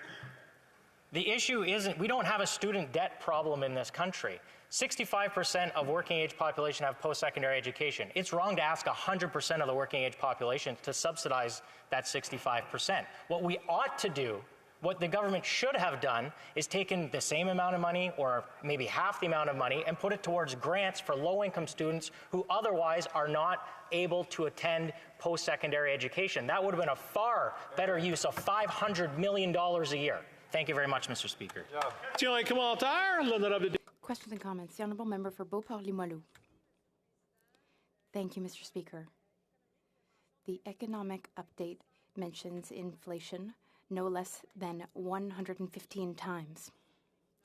What is inflation? Well, inflation means financial hardship for many people because salaries are not keeping pace with rising prices. Inflation also means, historically speaking, that a recession is on the horizon. Usually, inflation and recession go hand in hand. And what this would mean is that many people would lose their jobs. The fall economic statement and the bill do absolutely nothing to improve employment insurance, which is totally outdated and is discriminatory toward 60% of applicants and claimants. So why is this missing from the bill? The Honourable Member for Simcoe North. Thank you very much, Mr. Speaker. And yes, sometimes inflationary readings do indicate economic uncertainty. The government's own numbers were projecting 3.1% growth next year, and now is only projecting 0.7% growth. So there are economic challenges on the horizon. And the government wants to talk about making the EI system better. We abandoned the EI system during COVID because it was inadequate. So I would ask the government as well, where are the reforms that they've promised on the EI system to cover more individuals? So I agree with the member's question, and I thank her very much for her contribution. Questions and comments? Question commentaire. The Honourable Member from Nanaimo Ladysmith. Thank you, Mr. Speaker, and thank you to the member for his intervention today. I've heard many of the Conservatives in today's question period speak about their concerns of the cost of living increasing and Canadians' ability to keep food on the table. I've also spoken about this and my concerns from constituents in my riding of Nanaimo Ladysmith just not being able to keep food on the table. Interesting, however, that we're not hearing from the Conservatives about the big grocery chains that are profiting. We know Loblaws was profiting $1 million a day at a certain point this year, just as one example. I'm wondering if the member would support the government extending the Canada Recovery Dividend to big box stores who clearly are benefiting from the hardships of people, and to put this money back into the pockets of those who are struggling most. For Simcoe North. Mr. Speaker, I do not believe that growing the size of government is going to fix the inflation problem. I do support the NDP Opposition Day motion, which called for a study about greedflation with respect to grocery stores. I hope we don't prejudge the end of that study. I'm looking forward to having that study get done, also by the Competition Bureau. I think it's very important work.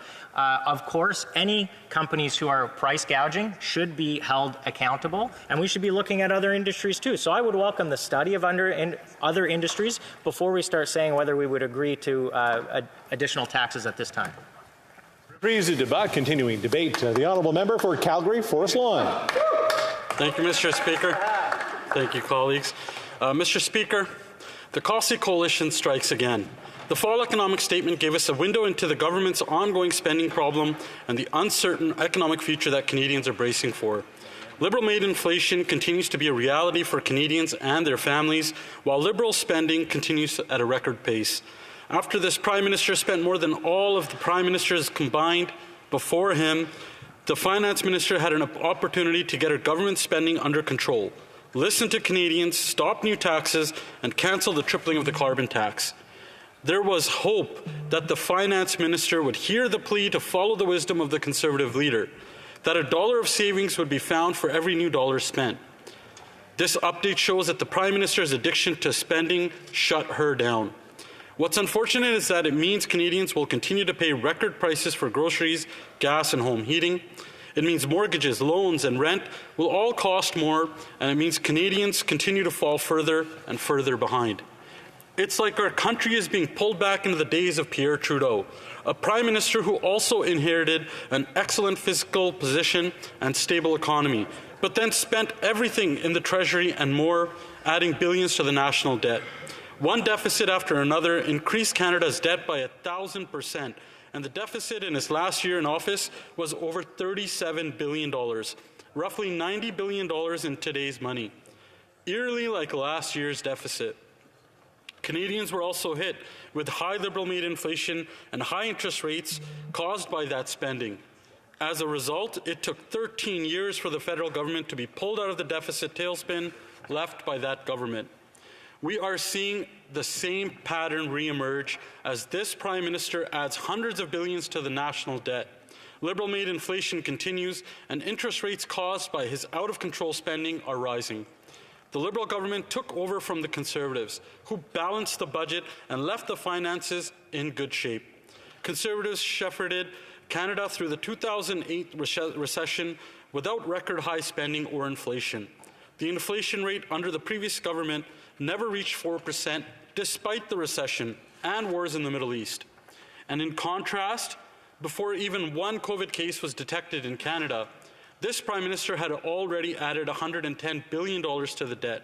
He then proceeded to spend and spend and spend to the tune of $500 billion just in the last 2 years. Liberals told Canadians their enormous spending spree was to protect people from COVID. We learned that almost half of the $500 billion was actually not even related to pandemic measures and supports. Even the part of those hundreds of billions of dollars that was COVID-related is also very questionable. In Budget 2022, this government continued to add to the debt with a $90 billion deficit as they announced $30 billion in new spending. This at a time when inflation was at 6.7% and climbing. And stakeholders such as the Conference Board of Canada warned that new spending on this scale would add further fuel to this inflationary fire. Since fiscal year 2014-15, all the way to 2020-21, the government's program expenses have increased by 113%. The bureaucracy has also grown to almost 400,000 employees, costing taxpayers $60.7 billion. The government loves to claim they were creating jobs, but it turns out they did it for their bureaucracy, using money they got from Canadians struggling with Liberal inflation. What this government's economic update doesn't show Canadians how the Liberals plan to return to fiscal stability or how they will rein in their spending. It instead re-announces several billion dollars from the 2022 budget and adds over $6 billion in new spending. The PBO, economists, and the Conservative leader have all warned this government that their out-of-control spending is driving up inflation. Now, Canadians are getting hit from the left with inflation as well as being squeezed by higher interest rates hiked by the same Bank of Canada that has kept printing money for these Liberals to spend. Hardworking Canadians and their families are not even getting by, and any support this government proposes is evaporated by inflation, taxes, and higher mortgages and rents. Grocery inflation is at a 40-year record high as prices increased 11.4% in September. That's led to 1 in 5 Canadians skipping meals and forcing 1.5 million people to visit a food bank just in 1 month. 1/3 of those food bank users are children. It's not only grocery inflation eating up Canadians' paychecks, home heating bills are also soaring. Natural gas prices were hit with 37% inflation, and other fuels increased by 48.7%. The solution proposed by this finance minister is for families to cancel their Disney Plus subscription. How out of touch do you have to be to tell Canadians that billions and billions of inflationary spending is a good thing, but don't worry that you can't afford to eat, heat your home, or go to work? Canceling your $14 a month subscription will fix everything. This is from a minister who makes way more than the average Canadian, who kept her job during the lockdowns, voted to keep COVID measures in place long after the rest of the world opened up, and fed this Prime Minister's spending addiction with taxpayers' money. People in my riding and many parts of Canada can't even afford internet, let alone Disney Plus. So they choose between heating their homes, feeding their kids, and paying for rent or their mortgage. Mr. Speaker, I grew up in an immigrant family who had very little, but knew if we worked hard, if we kept dreaming of a better future, we could one day achieve the Canadian dream. I know through hard work and the grace of God, I am lucky to be standing here in this place, representing the community I grew up in, and knowing that my family is going to be okay. That is not a luxury that many other Canadians and newcomers have. In a developed country like Canada, it should be possible for anyone, no matter where you come from or what your last name is, to work hard and get back what you are willing to put in. But unfortunately, the reality today is that dream is gone. Conservatives have stood in this House week after week demanding on behalf of Canadians that this government stop new taxes and cancel their plans to triple the carbon tax. Even after the Bank of Canada governor said the carbon tax adds to inflation, and even after the inflation numbers showed home heating costs increasing by ridiculous amounts, the HoC coalition voted against our motions and responded to questions with condescending statements that ignore the Canadians' pain. Liberals insist spending more money and raising taxes is the solution to the fire that they started.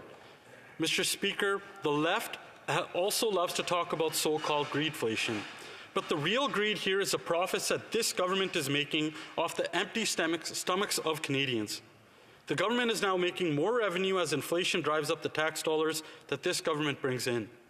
Canadians are hurtling towards a long, cold, and hungry winter, and the other side does not look encouraging. Yet, the minister wants everyone to believe that Canada will be fine while all the spending, inflation, and high interest rates wreak havoc on our economy. The government and their Liberal insiders might be fine sitting on all the taxpayer money, but the people who paid those taxes are already paying the price. Even more frustrating for Canadians is that this update had the opportunity to do what was right and stop the out-of-control spending, the taxing, and the virtue signaling. Yet, none of that was done. Savings were not found to pay for new spending. The tripling carbon tax, payroll tax, second carbon tax, and inflation tax continue targeting Canadians while loading up government coffers. It's time to stop the flooding. It's time to stop flooding the economy with government money and create more of what Canadian money buys. More homes, more energy, and more food here at home. With the Conservative leader as Prime Minister, a Conservative government will remove gatekeepers. We will build more homes and affordable energy projects and let Canada's world-class agriculture sector grow the food that the world needs. Canadians are out of money, and the HoC coalition is out of touch. While the Liberals continue to fail Canadians, Conservatives will fight to restore the Canadian promise and make hard work mean something again in this country. And for these reasons and more, Mr. Speaker, I move, seconded by the member for Simcoe North, that the motion be amended by deleting all the words after the word that and substituting the following. The House declined to give second reading to Bill C-32, an act to implement certain provisions of the Fall Economic Statement tabled in Parliament on November 3, 2022, and certain provisions of the budget tabled in Parliament on April 7, 2022, because the bill brings in new inflationary spending that is not matched by an equivalent saving and does not cancel planned tax hikes. Thank you, Mr. Speaker.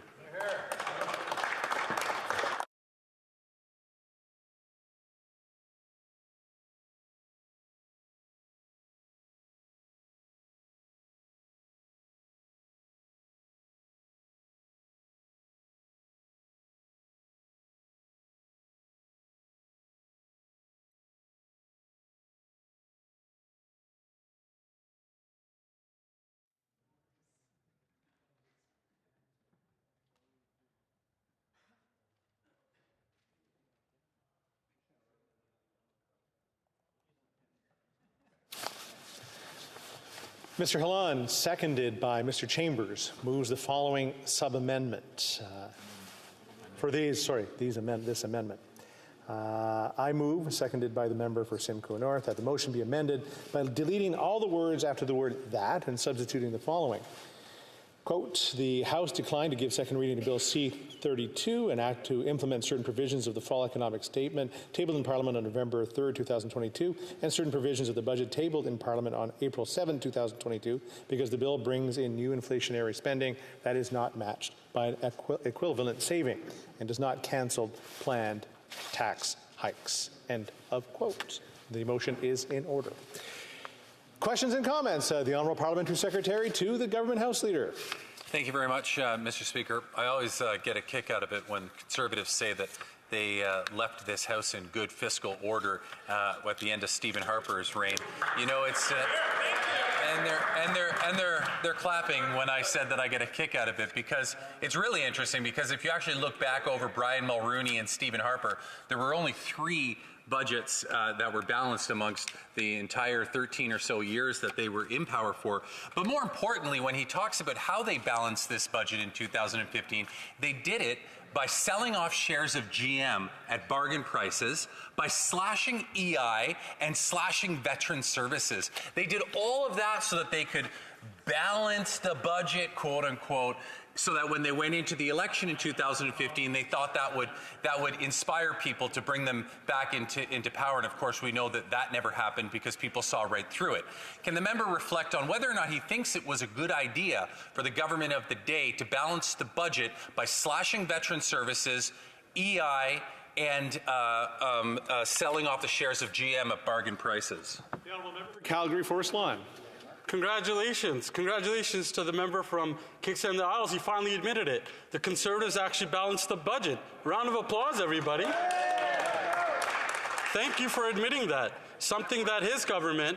I believe we have a point of order. The Honourable Parliamentary Secretary. My point of order, Mr. Speaker, is the member said, round of applause, everybody. He should know that he can't talk to other members in the House. He can only talk to you.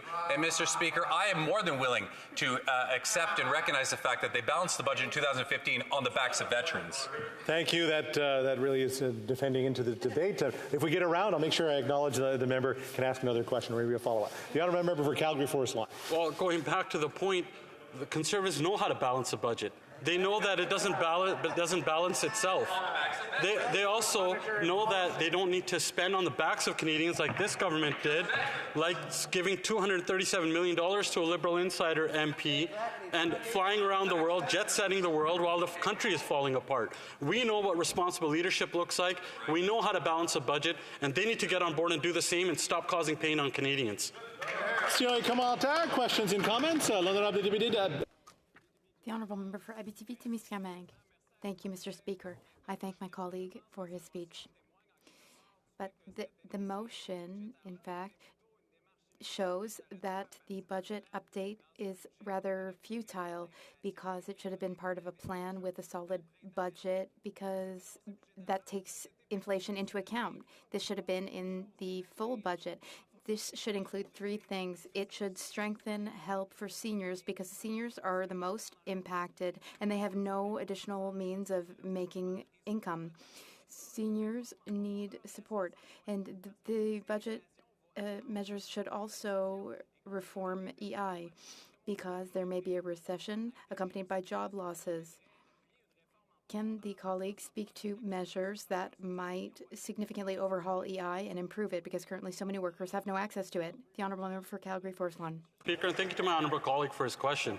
We tried to give immediate supports and help to seniors, those that are on fixed incomes. We put many motions forward in this House just in the last 2 months, one including cancelling the carbon tax, one saying no new tax increases. It's too bad that the HoC coalition doesn't believe in doing that, doesn't believe in helping our seniors and those on fixed incomes like the disabled. They voted against it. And we keep putting these common sense solutions in front. So if you were asking us today what we could immediately do, axe the carbon tax and put more money back into Canadians' pockets. Thank you. Questions and comments? The Honourable Member for Nunavut. I'd like to thank the member for his intervention. Unfortunately, I was quite disheartened to hear his characterization of the spending as addiction to spending. My constituents suffer from real addictions that we have to talk about these days. I, however, wanted to talk about the need for recovering. It is quite critical now more than ever. The question is, where do we recover these costs from? And I think that I would like to ask the member, does the member not agree that it is better to recover from large corporations that are benefiting off the poverty of Canadians? The Honourable Member for Calgary Forest Lawn. There is a simple way, and thank you to my honourable colleague for a question. There is a simple way to help cover up the costs. It's getting out of the way of our world-leading energy sector, letting them unleash their potential, having more revenues come in, because right now what we're seeing is the government, their coffers are being filled up on the empty stomachs of Canadians. They're benefiting off of inflation, and it's too bad the NDP keeps propping them up and letting them do it. Reprise du débat, continuing debate, l'honorable député de La Prairie. Merci, Monsieur. The Honourable Member for La Prairie. Thank you. Thank you very much, Mr. Speaker. If you'll allow, I'd like to share my time with the Honourable Member for Mirabel. Is everyone in agreement? Yes, the Honourable Member for La Prairie. As you know, the work of MPs is to highlight the success of those in our riding. So if you'll allow me a few seconds, there was a very important event in our riding. There was an event in Saint-Constant in my riding with teams from Ontario and Quebec. There was also a local team, the Arsenal, led masterfully by Yann Allais and Matt Grenon. Our local team won the championship, Mr. Speaker. It's amazing. On pourrait mentionner des joueurs qui ont vraiment montré de tout leur talent, mais c'est une victoire d'équipe. It was a team victory. It should be said that the goalies let in only 2 goals out of 5 games. There were 3 shutouts. The defensive players were a wall. They didn't let anything by. And the result is that the Arsenal won. They raised the trophy in front of their fans, families. They were extremely proud of the young heroes. So congratulations to the Arsenal. You did a great job.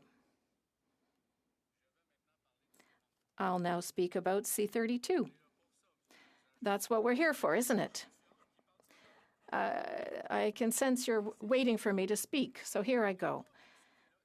The context was there. Often we say that you have to, that the opportunity presents itself and you have to seize it. There may be a very difficult situation, and suddenly someone surpasses himself through words, through action. So I had great hope. I'm an optimist by nature. And I said to myself, okay, there's a difficult economic context. We've never seen worse inflation in 30 years. There's the threat of a recession. It's very unusual to have both those factors at once. Very unusual. The health system is sick, both in Quebec and across Canada. Emergency room doctors said that we've reached breaking point. Emergency room doctors who are saying things aren't working anymore. And seniors are having to put up with the effects of inflation because they're on a fixed income. They're hardest hit. They're struck by inflation. They're waiting for our help.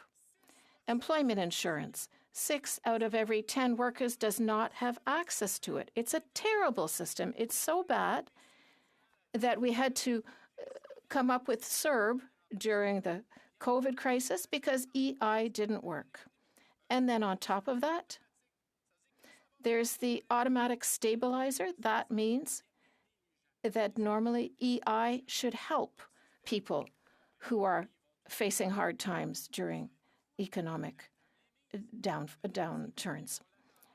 So we were waiting for the fall economic statement with bated breath. Someone said it will be as spectacular as a kangaroo on a trampoline. It will be amazing. We never saw the kangaroo, I can say, Mr. Speaker. A word in an extraordinary situation, and it's been a total washout. It's like having a baseball player about to hit, and in the end, sending the ball 10 feet only and getting to first base. And then arriving at first base, being told, look,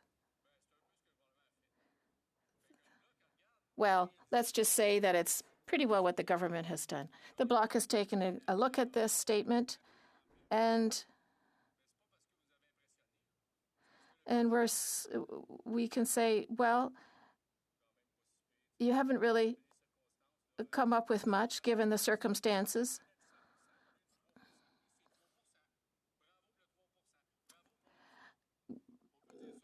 Good try. That's what we could tell the government. So what is there in this statement? Nothing spectacular.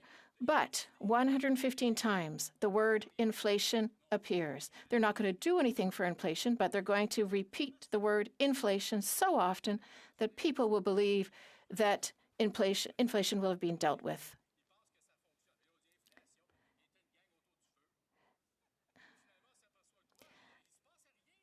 And suddenly, it appears that it's not by naming the word inflation 100 times that inflation magically disappears. What we have before us is the status quo, and this is what the government does constantly, no matter what the situation. Even if the government has the jurisdiction to act, it doesn't. The government dusted off a few legislative standards, heated up, reheated old ideas, the GST, for example.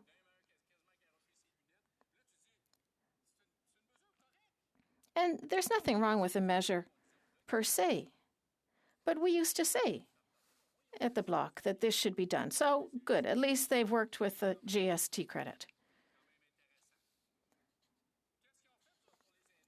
What about seniors, however?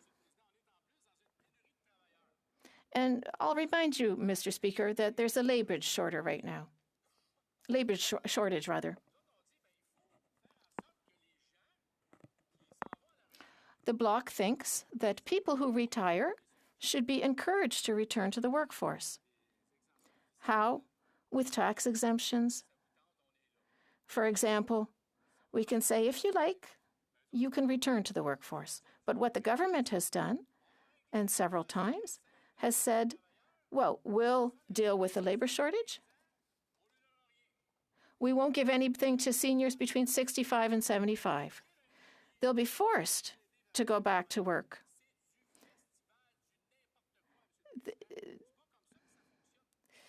This isn't how things should be done. There need to be incentives. There should be no forcing people, obliging them. There should be incentives. What about employment insurance? For 7 years, they've been telling us that something has to be done with the employment insurance system, that it will be changed. We've been waiting 7 years now. Still nothing. And we can't get any information out of the government. Apparently it's being worked on, this reform, but we've heard nothing of it. Inflation is affecting supply chains. It's affecting being affected by our dependence on fossil fuels. And the question is really very simple. We have to move to clean technologies. The government isn't able to. Instead, it's encouraging oil producers to continue to produce. We're the only G7 country to have increased our greenhouse gas emissions, and the government is happy about this. In my opinion, things are simple. And as I've mentioned, they didn't do anything for EI, for healthcare either. But something very important has been done by the government. I'm sure that my constituents want to hear it. There is an agreement with the U.S. on public servants who fly to the moon. Doesn't that just sum up the government? Questions and comments? Honourable Parliamentary Secretary to the Government House Leader. Yes, thank you, Mr. Speaker. It's interesting when you see the Bloc and the Conservatives talk about inflation, and they somewhat cover their ears or close their eyes when it comes to what's happening in the world around us. It's almost as if the pandemic wasn't there, or there was no war taking place in Europe. Does not the leader of the Bloc or the Bloc Party in general, or the leader of the Conservatives or the Conservative Party in general recognize that there are things that are happening around the world that have had an impact on inflation? Now, here in Canada, we believe that we can do more, and we have been providing supports for Canadians, because we understand the costs of groceries and the hardships that Canadians are facing. And that's why we bring forward legislation and budgetary measures to support Canadians. My question to the member is, will you not at the very least acknowledge, when you do a comparison, take a look, we're better than the USA, England, Europe, many of the European countries, and if he can provide his thoughts on that aspect of inflation. The Honourable Member for La Prairie. I thank my colleague for his question. I'll try the Liberal argument. I did, in fact, try it last week. A senior came up to me and said that the cost of everything has gone up. So I tried the Liberal technique. I looked him right in the eyes and I said, it's not as bad as elsewhere. It didn't work. People have needs. They have expectations of the government. They need to be helped. It's not any good to say things are worse elsewhere. Wanting something isn't enough. Honourable Member Souris Moose Mountain. Thank you, Mr. Speaker, and I thank my colleague for his speech and his analogies about sports. It's so nice to hear him talk about that. It brings some excitement into the House. He did mention, though, he talked a little bit about what this budget talks, or this economic statement is, and it's just a re-announcement of spending. And it's interesting to hear that the Liberals actually used the word spending today instead of investments. And my question to the member, and I appreciate him mentioning about the word inflation, because I didn't realize it was only 115 times in the budget, or the economic statement. But when he talked about his senior that he talked about, and looked straight in the face, and I would like to hear more as to whether that senior, how they responded to that inflationary cost on their home heating that's going to be, as they anticipate it coming forward this winter. The honourable member for La Prairie. Well, this individual in particular, and the honourable member for Shefferville has done extraordinary work in this area. For this member in particular, there's a very simple answer. You don't need to have two classes of seniors, 65 to 74 and 75 and up. Where did this idea come from? So when the government says it's going to treat seniors differently depending on their age, why? Why have they come up with this idea? Both groups are hit hard by inflation. And we're asking questions here to wake up the government. Is there an economist who can answer these questions and understand what's going on? Lady Smith. Thank you, Mr. Speaker, and thank you to our colleague. Today in the C-32 debate, the Conservatives proposed removing the carbon tax so that home heating fuel is not affected and that life will be more affordable. In Quebec, where the majority of heating is electric, there will be almost no impact, however, for families that have trouble making ends meet. Does my colleague agree that removing GST on home heating would be a better way to help Canadians? The honourable member for La Prairie. Yes, it's true that in Quebec, heating is usually uses electricity, and Quebec has a carbon market where there's a big difference between a carbon tax and a carbon market. So when we hear others talking about carbon tax, well, it doesn't really affect us because it doesn't really hit us as a population. When I hear a Quebec member among the Conservatives get excited about eliminating the carbon tax, I really don't understand it because Quebec isn't affected by the carbon tax. Compliant with Order 32. For Saskatchewan on taxation. It is my duty to inform the House that the and Rideau Lakes on public safety, and l'honorable député de Abitibi-Témiscamingue sur le sport. The honourable member for Abitibi-Témiscamingue on sports. And to remind members of the purpose of adjournment proceedings. The Lake Show is used for a vehicle for brief exchanges on matters initially raised during question period for which a member is dissatisfied with the response provided. Members themselves select which of their questions they want to raise again during the adjournment proceedings. Both the member raising the issue and the minister or parliamentary secretary responding are expected to address the matter which notice was given. As such, members should not be surprised if they're interrupted by the chair in cases where their interventions are off topic. Reprise du débat. Resuming debate, the honourable member for Mirabel.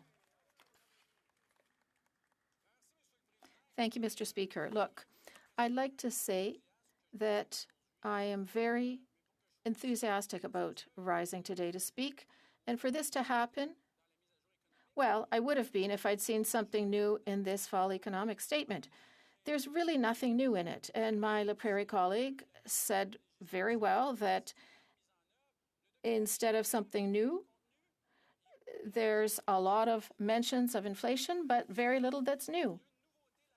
There is something new, however, and once again, my predecessor spoke of this. The government has done something that it didn't do in March with the budget. It speaks of inflation. 115 times it mentions the word inflation. It's enough to make us sick, and we also have the threat of a recession. It's expected that there will be 2 quarters of a drop in growth. And as my colleague said once again, we have a situation where we're being told, yes, inflation is very important, But the Prime Minister is doing exactly what he did when he went to India. He's getting all dressed up as a magician and thinks that by saying the word inflation 100 times, he'll make the problem disappear. But people who are living with inflation every single day are well aware that 80% of the amounts announced in this economic statement, have already been included in C30, C31, in the last budget, or in previous announcements.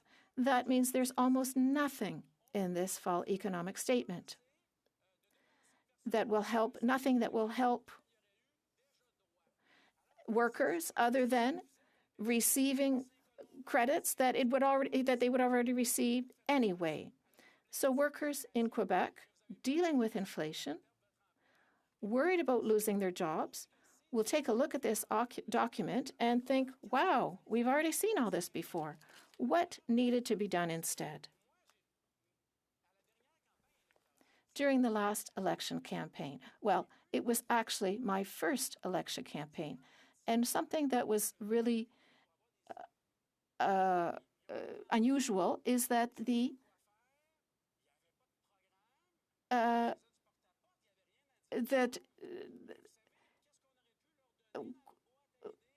ideas were requested, ideas for what to put in this,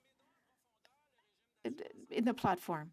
And we said, you need to overhaul the EI system. Why? Because 1 out of every 2 workers is not supported by the EI system. Groceries are 10% more expensive. 1 out of every 2 workers does not qualify for the EI system, even though they are contributing to it, even though their employers are contributing. We know what liberal promises are. Liberal promises are good for nothing.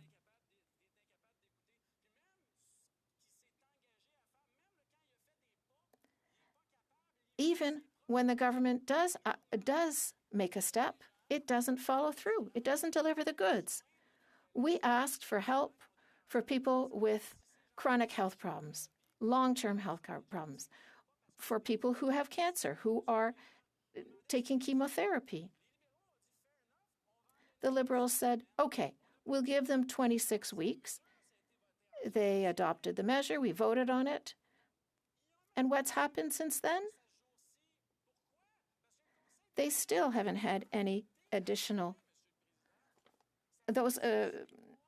Canadians still haven't had any additional money because there is no political willpower in the government. D'un manque de considération envers le public, envers les Québécois. A lack of consideration to Quebecers, Canadians, the sick, workers. It's condensed in Liberal inaction on EI. And so I said to myself, at least if there was something on climate change in the economic statement, you know, the energy transition, it's an opportunity to transform our economy, to invest, to innovate, to export. There's a huge potential. But the Prime Minister can't even bother to go to COP27. There was certainly something less important that he decided to do. He didn't go to COP27, but at least we have an environment minister who went to COP27. But he was alone. He was lonely because the Prime Minister wasn't there. So he brought some friends. He called Royal Bank, one of the biggest financiers of oil projects, people from the West. Mr. Speaker, the Canadian Pavilion, there were parties, there was food and alcohol at midnight, 1 a.m. It looks like the Environment Minister is having a party there. And now we have a minister who says, yes, I brought them because it's important. They are transition actors. My colleague from La Prairie said it's like Dracula at a blood bank. I don't want to paraphrase, Mr. Speaker, but my grandfather said something, and he was a very wise man. He said, Tell me who you are with, and I will tell you who you are. And now we know who they are, and it's reflected in the fall economic statement. Because at the same time that they say they're going to do away with gas subsidies, which is not the case, they're only eliminating some of them. There's something good here in this speech on credits, but they're subsidizing small nuclear reactors. Mr. Speaker, that's only good for one thing. Send it to Alberta, build it in the north, plug that in to oil sands to produce more oil. Mr. Speaker, do you know one person, one street in Canada where you need a small nuclear reactor? Do you think it's useful for households? No. These are subsidies to oil. That's what the government is doing. It's shameless. I wonder how they get up in the morning and feel good about themselves saying one thing and doing the opposite, Mr. Speaker. I'd have a hard time with that. I wouldn't be able to shave myself in the mirror in the morning. Maybe that's why the Environment Minister has a beard. Maybe he's not able to. And there's nothing on health. There's nothing. We know that the Minister of Health has said it's a futile debate. Money isn't important. He pays his doctors with I don't know what. I hope he has good genes. Funding isn't important. The provinces have money. The provinces sent out money to people because of inflation, so they have money. So we're looking at the economic statement where they say within a few years, the federal debt will go from 45 to 37%. So they say they have money. The same week where they say that the provinces have too much money, they announce checks. They announce measures. But the provinces can't do anything. So what they're saying, Mr. Speaker, is don't spend on education, on early childhood, don't help seniors, don't build roads, don't build transit, don't focus on the energy transition, because when you spend a penny, we'll tell you you should have put that into health. So the federal government's argument is just clunky and grotesque. With that argument, well, should we shut schools down, Mr. Speaker, to prove that we really need money for health? You'll see to what point the federal government is part of the problem, Mr. Speaker. Look, Ottawa has money for oil subsidies. There's money for that. Today, there is money for a military intervention. So there's money. There's money for Asian countries. Hundreds of millions were announced today. There's money in Ottawa. There's money for dental programs, for taxes, to lower taxes for those who make 90, 100,000, the people they call the middle class, because, well, they have money for Roxham Road, for Liberal donors. They have money for that, Mr. Speaker. They should stand up and give money to healthcare ministers. Thank you, Mr. Speaker. Questions and comments. The Honourable Parliamentary Secretary to the Government House Leader. Yes, so thank you, Mr. Speaker. You know, there's many aspects of the fall economic statement that I would have thought that the Bloc Party would in fact be supporting. When we talk, for example, the Canada Growth Act, Mr. Speaker, it's an investment and it's using our tax system that's going to ensure that we have a greener economy. And I would think that that is an aspect in which the Bloc would, in fact, support. Now, I get it. You know, there are some aspects. You know, the Bloc say, you know, that sustainable development in our natural resources isn't possible. The Conservatives will say, well, you know, we're not doing enough. We're neglecting areas in which the Bloc would argue we should neglect more. Mr. Speaker, my question is, does the Bloc actually support the fall economic statement, or will they be voting against it? Honourable Member for La Prairie, for Mirabel, rather. Mr. Speaker, we've already announced it. We'll vote in favour because the bar is so low with the Liberals that we say, well, they could have done worse. So I hope they'll be happy with that. That's the best compliment I can give them today. This government, well, they're the champions of greenwashing. It's easy for them to call it a green transition fund, but in reality, growth in the oil sands industry in the West is still at the heart of the future of the Canadian economy for them. What I criticize is not that they put out a fall economic statement that's just rotten. What I criticize is what I've criticized before. It's their deep lack of ambition for the future of Quebec and Canada. Questions et commentaires, questions and comments. As they fight over it, the honourable member for New Westminster Burnaby. Merci beaucoup, monsieur. Thank you very much, Mr. Speaker. Thank you to my colleague for Nunavut, who's an extraordinary MP. There's an aspect of this bill that has a little bit to do with tax havens and money that leaves Canada every year.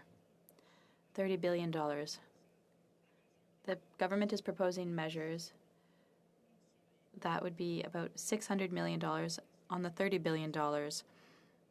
The question for my colleague is this. Is that enough in his opinion? In my opinion, it's not at all enough. But in his opinion, is it enough to get 2% of that $30 billion back, that taxpayer money that heads to tax havens every year? The honourable member for Mirabel. Mr. Speaker, I know these are big numbers, but $600 million for the federal government's budget, put that in your calculator and round it, and it's zero. For tax avoidance and evasion, that's not enough. There's that, but there's also the fact that it's encouraged by the government. The Minister of National Revenue, I've already asked the question, on KPMG, or in the United States, there were accusations for tax evasion and avoidance strategies. In Canada, there's no inquiry, there's no investigation. We don't want the public to have the truth, the information, but in addition, there's nothing done for an inquiry, but the minister could call for an investigation under the law. If you're a company and you want to steal from Canadian taxpayers, the message sent by the Government of Canada via the Minister of National Revenue is, you're welcome here, it's an open bar. Questions et commentaires, questions and comments. The Honourable Member for Abitibi-Témiscamingue. Thank you, Mr. Speaker. Would my colleague say that this fall economic statement is futile? Mr. Speaker, I'd like to hear him on that. The Honourable Member for Mirabel.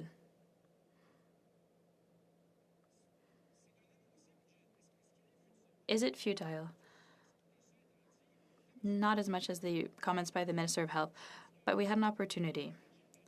There's one budget per year in March, and there are economic statements or budget implementation acts like today's, and we could put forward more measures to do it quickly, but also to present them to the public, because when there's a budget or quasi-budgetary exercise like today's, the public is paying more attention, journalists too. And so nothing was done here. It's just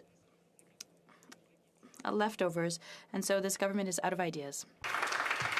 I think I have a point of order from the Honourable House Leader. Case, Mr. Speaker. Thank you, Mr. Speaker. I give notice that with respect to consideration of Government Business 22, at the next sitting of the House, a Minister of the Crown shall move, pursuant to Standing Order 57, that the debate not be further adjourned.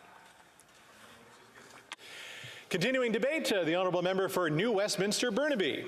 Thank you very much, Mr. Speaker. And I'd like to start off by talking about a meeting I had just a few minutes ago before I entered into this House with two remarkable young people in Canada, Shay Larkin and Andre Marty.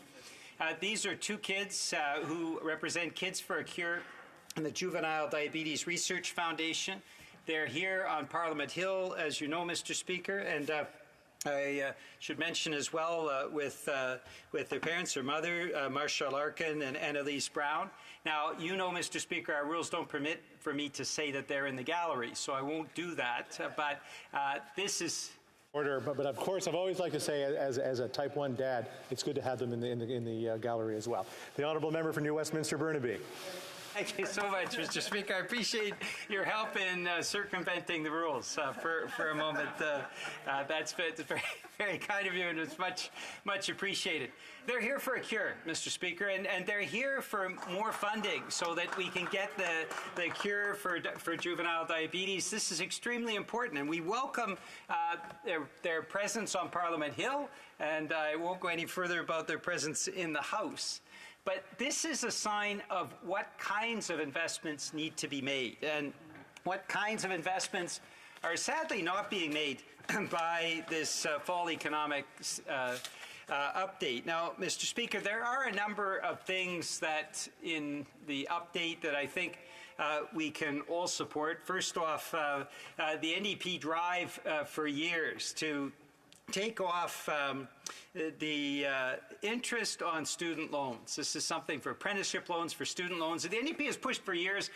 You'll recall, Mr. Speaker, when COVID hit back in 2020, on March 13th, I was pleased to rise in the parliamentary press gallery to push the government, along with my NDP caucus colleagues, to remove the interest on student loans and to freeze repayment during the COVID pandemic. And Mr. Speaker, to the government's credit, they did move in that regard, but they hadn't taken that move that so many student groups and students across the country, and myself and the NDP caucus and the member from Burnaby South have been pushing for years, that the government should not be profiting anymore from student loans, that the debt that students undertake in this country for apprenticeship loans, for student loans, to gain the skills that will contribute to a vital economy in this country. Well, Mr. Speaker, the government should not be profiting from that, and that's been something that the NDP has been pressuring this Parliament on and this government on for many, many years. And we finally have the achievement of that, that we will be eliminating interest on the federal portion of student loans and apprenticeship loans. That is a welcome action taken, subject to the NDP pushing this consistently and constantly in Parliament, Mr. Speaker. And it's good to see you in the chair today. As well, Mr. Speaker, the government finally took action on what has been something that has come to a profound loss on behalf of Canadians, and that is the massive amounts of money that are made by large corporations in Canada and the ultra-rich and taken overseas. And we have been calling, a member from Burnaby South, our leader, and the NDP caucus have been calling for years about putting into place fair tax rules so that everybody pays their fair share. The Parliamentary Budgetary Officer estimates that it was $25 billion a year under the former Harper government, is now over $30 billion a year. And that is money that could be spent on so many other things, and instead goes to overseas tax havens and tax loopholes, Mr. Speaker. Imagine for Shay and Andre and their parents, imagine the amount of investments that we could make to find a cure for juvenile diabetes. If instead of having $30 billion going offshore, we had substantial investments in our healthcare system and in substantial investments in research. This would make a big difference in finding a cure. It would make a big difference in the quality of our healthcare system, Mr. Speaker. So it's $30 billion that is lost, and this is minimum. As we know from the Parliamentary Budgetary Officer, they always admit to a certain margin, and what they said was as a conservative figure, conservative meaning a modest underestimate, perhaps, of the final amount of money that goes to overseas tax havens and tax loopholes. They suggested it's now over $30 billion a year. So, given that context, what would the government do? Would the government step up and actually curb that? When the member from Burnaby South called for an excess profits tax, such as we had in the Second World War. During COVID, this was something that the NDP repeatedly raised, that in the Second World War, in the height of crisis, we put in place at that time in the Second World War an excess profits tax that allowed companies who were benefiting from increased profits to pay their fair share in terms of contributing to the war effort, Mr. Speaker. And as a result of that, Canadians were able to play such an important role in bringing an end to the massive hatred and genocide that was engendered by Nazism and fascism in Europe. This was absolutely fundamental, Mr. Speaker. So the NDP called for an excess profits tax. The NDP called for a windfall profits tax, as we've seen oil and gas companies making windfall profits. The big grocery giants, big grocery chains, making windfall profits with inflation, raising their prices far beyond, which has engendered, as you know, Mr. Speaker, the term greedflation, as a result of the fact that we have companies now profiting from inflation by jacking their prices up even more than what the inflation figures would actually justify. And that greedflation has promoted and forced incredible hardship on Canadian families from coast to coast to coast. So we called for an excess profits tax. We called for a windfall profits tax. Ultimately, Liberals stepped up in this fall economic statement, Mr. Speaker. They stepped up. So again, the figure is over $30 billion a year, Mr. Speaker.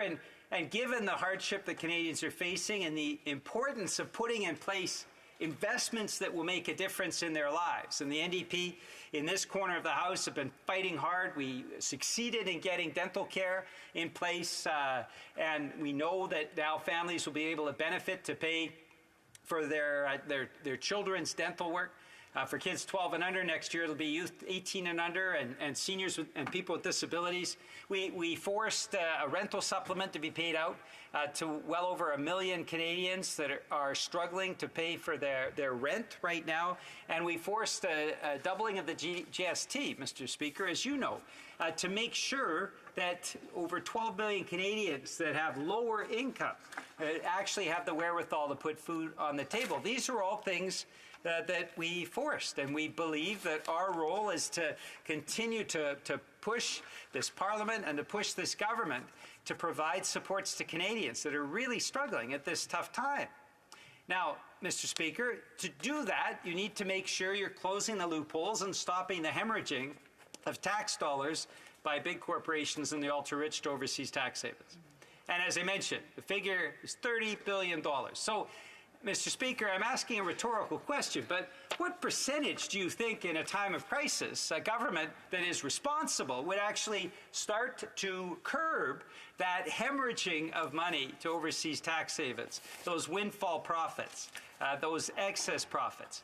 What percentage? Well, Mr. Speaker, if it was you or I running our household expenditures, I don't think we would be talking in the single digits. I think we'd be talking about the idea that all need to contribute to this effort to provide Canadians with the supports at this critical time. Seniors, people with disabilities, disability benefit, all of those things need to be put into place. So at $30 billion, you would want to take a substantial proportion of that, because that's money that is being taken from Canadians that can help Canadians and take it overseas. So did the government take 20%? No. Did it take 15%? No. Did it take even 10%? A very modest taking of money that should be paid into public coffers, Mr. Speaker, to help all of us. That commonwealth in this country, the fact that Canadians pay their taxes assiduously, honestly, with integrity every year. Small businesses, they file their tax returns. People with disabilities file their tax returns. Families file their tax returns. People file their tax returns. They pay their fair share to provide that support that all Canadians then can hopefully benefit from. Big corporations and the ultra-rich do not. So 10% you would think would be a relatively small amount, but the government did not even go there. They didn't go to 9% or 8% or 7% or 6% or even 5% or 4% or 3%. Mr. Speaker, the sum total of this government's attempt to curb what has been massive overseas tax evasion, windfall profits by the banks and big corporations is a tax that will bring in about 2% of that amount. And that is something that applies to banks and life insurance groups. That's it, Mr. Speaker. That's it, 2%. So the real problem with Bill C-32, yes, there is the NDP-influenced and NDP-pushed proposals that will make a difference in the lives of Canadian students, there's no doubt. And there are the other elements that we brought to bear over the course of the last few weeks, doubling of the GST, ensuring dental care, ensuring rental supports. All of those things do make a difference. But above all, Mr. Speaker, above all, this fall economic statement is a lost opportunity. It's a lost opportunity for Shay and Andre and all of those activists and Kids for a Cure that are looking for support for the Juvenile Diabetes Research Foundation. It's a lost opportunity for those seniors that are struggling to make ends meet and to really need support for an increase in their pensions. It's a lost opportunity when we compare as far as student loans are concerned, the significant measures taken by the Biden administration in the United States compared to what we see here, which is eliminating interest. Yes, important NDP initiative, but falls far short of what's actually needed. The NDP forced in the budget, of course, last spring, Mr. Speaker, you'll recall significant investments in housing. And we are going to see the product of that in the coming year or two. So that we start to build the housing that is required to make sure that every Canadian has a roof over their head at night, to make sure that every Canadian that has that right to housing. But we still have a long way to go. And this fall economic statement, again, is a lost opportunity because there isn't that increase in investments that could have made such a difference. A lost opportunity when it turns to taking the GST off home heating, Mr. Speaker. And you'll recall just a few weeks ago, in a Conservative Opposition Day, we proposed an amendment that would take the GST off home heating. And Conservatives, to the surprise, I think, to all of us, because they campaigned on it in 2019, they campaigned on taking the GST off home heating. And what did they do when the NDP made that proposal for the amendment? Is they said no, Mr. Speaker, which I think kind of flies in the face. When you make commitments on the campaign trail, you should keep them in the House of Commons. They chose not to keep that commitment in the House of Commons. So this was a lost opportunity, again, in the fall economic statement, to doing that as well. And I guess above all, Mr. Speaker, above all, it's the issue of tax fairness in this country that is becoming a huge and growing problem. We have needs that need to be met. We have an infrastructure deficit. We have Canadians that are struggling to make ends meet. We really need to have a tax system that ensures that everybody pays their fair share. And we know that regular families do. We know that seniors do. We know that people with disabilities do and students do. They file their tax returns. They pay what they owe. We grumble sometimes when we do that, but we understand that there is something better, and that is why we make those contributions, because we want to build a better country. We want a country where everybody can benefit, where nobody is left behind, Mr. Speaker. We want to build a country where there's housing for everybody, including, we have the Member of Parliament sitting behind me, Mr. Speaker. I know we're not supposed to talk about presence in the House, but the Member of Parliament for Nunavut has been an incredible campaigner and incredibly outspoken on the dearth of housing in Nunavut and the housing crisis that is up there. We could be providing for a fraction of that $30 billion that goes offshore every year, providing those supports so that the people of Nunavut actually get the housing that they deserve. And housing right across the country, and Indigenous-led housing developments right across the country. Because in so many First Nations communities, housing simply is not there. We can provide housing for everybody in this country. We can provide supports for everybody, including a disability benefit that certainly the NDP campaigned on and that we are continuing to push the government to actually establish, not just talk about it, but actually put in place that benefit so it starts helping people today. People with disabilities, as you know, Mr. Speaker, as we've seen the growing food bank lineups across the country, more than half of those people that are lining up for food banks are people with disabilities. We can provide those benefits now with tax fairness. We have the wherewithal to make those investments in housing, to make those investments to ensure that people get a basic level of income that allows them to live in dignity, Mr. Speaker. We can provide the supports for our healthcare system so that we can ensure that we are actually moving to an even better healthcare system. The architect of our healthcare system, Tommy Douglas, always believed that it was the funding that was so essential. What we've seen under previous governments, both Conservative and now the current Liberal government, is an erosion of that funding that has led to a deterioration of our public healthcare system, an institution that Canadians hold dear. And so we have to make sure that we're reinvesting in healthcare, and that includes reinvesting in research, Mr. Speaker. And that brings me back to Shay Larkin and Andre Marty here on the Hill to talk about more money for research to find a cure for juvenile diabetes. And there are many other advocates that come to this Hill and need funding, sometimes remarkably small amounts compared to the $30 billion that we blow away every year to overseas tax havens to help the ultra-rich and big corporations increase their profits. Often for a very small fraction of that, we can have breakthrough cures in a whole range of diseases that could lead to a cure in a whole range of areas. And so we can do that in this country. We should be able to do that in this country.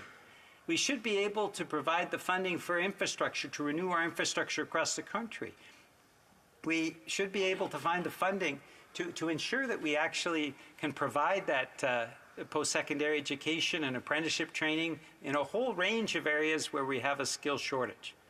We should be able to do all of those things, Mr. Speaker, but that starts with tax fairness. Other countries have done that. They've put in place windfall taxes. They've put in place excess profits taxes. They've closed loopholes. They've ensured that we actually cut off that flow of money out of the country that is really, in a sense, a theft of taxpayers' money. That the money that we keep as a commonwealth, that the money that we put together collectively to ensure the health and well-being of all of our citizens, that money is used properly. It's not supposed to be on a beach in the Bahamas. That money is supposed to be helping that senior in Smithers, British Columbia. That person is supposed that money is supposed to be helping in Iqaluit with the dearth of affordable housing that we have. It's supposed to be funding in Nanaimo infrastructure that we're seeing. It's supposed to be funding in New Westminster, Burnaby, supports for the Royal Columbian Hospital and for Douglas College. These are all the things that we can achieve when we have fair taxes. So are there good things in the fall economic statement? Yes, and the NDP is proud to have pushed for those things and succeeded in getting them. But does this fall economic statement fall short from what is needed? Absolutely, Mr. Speaker, absolutely. There is a need for tax fairness that goes far beyond taking 2% of what is going to overseas tax havens. We can do that, Mr. Speaker, and one day there'll be an NDP government in this country, and when there is, we'll see the kind of fair tax system that can make such a difference for all Canadians. Thank you very much, Mr. Speaker. Questions and comments? Question et commentaire. The Honourable Parliamentary Secretary to the Government House Leader. Thank you very much, Mr. Speaker.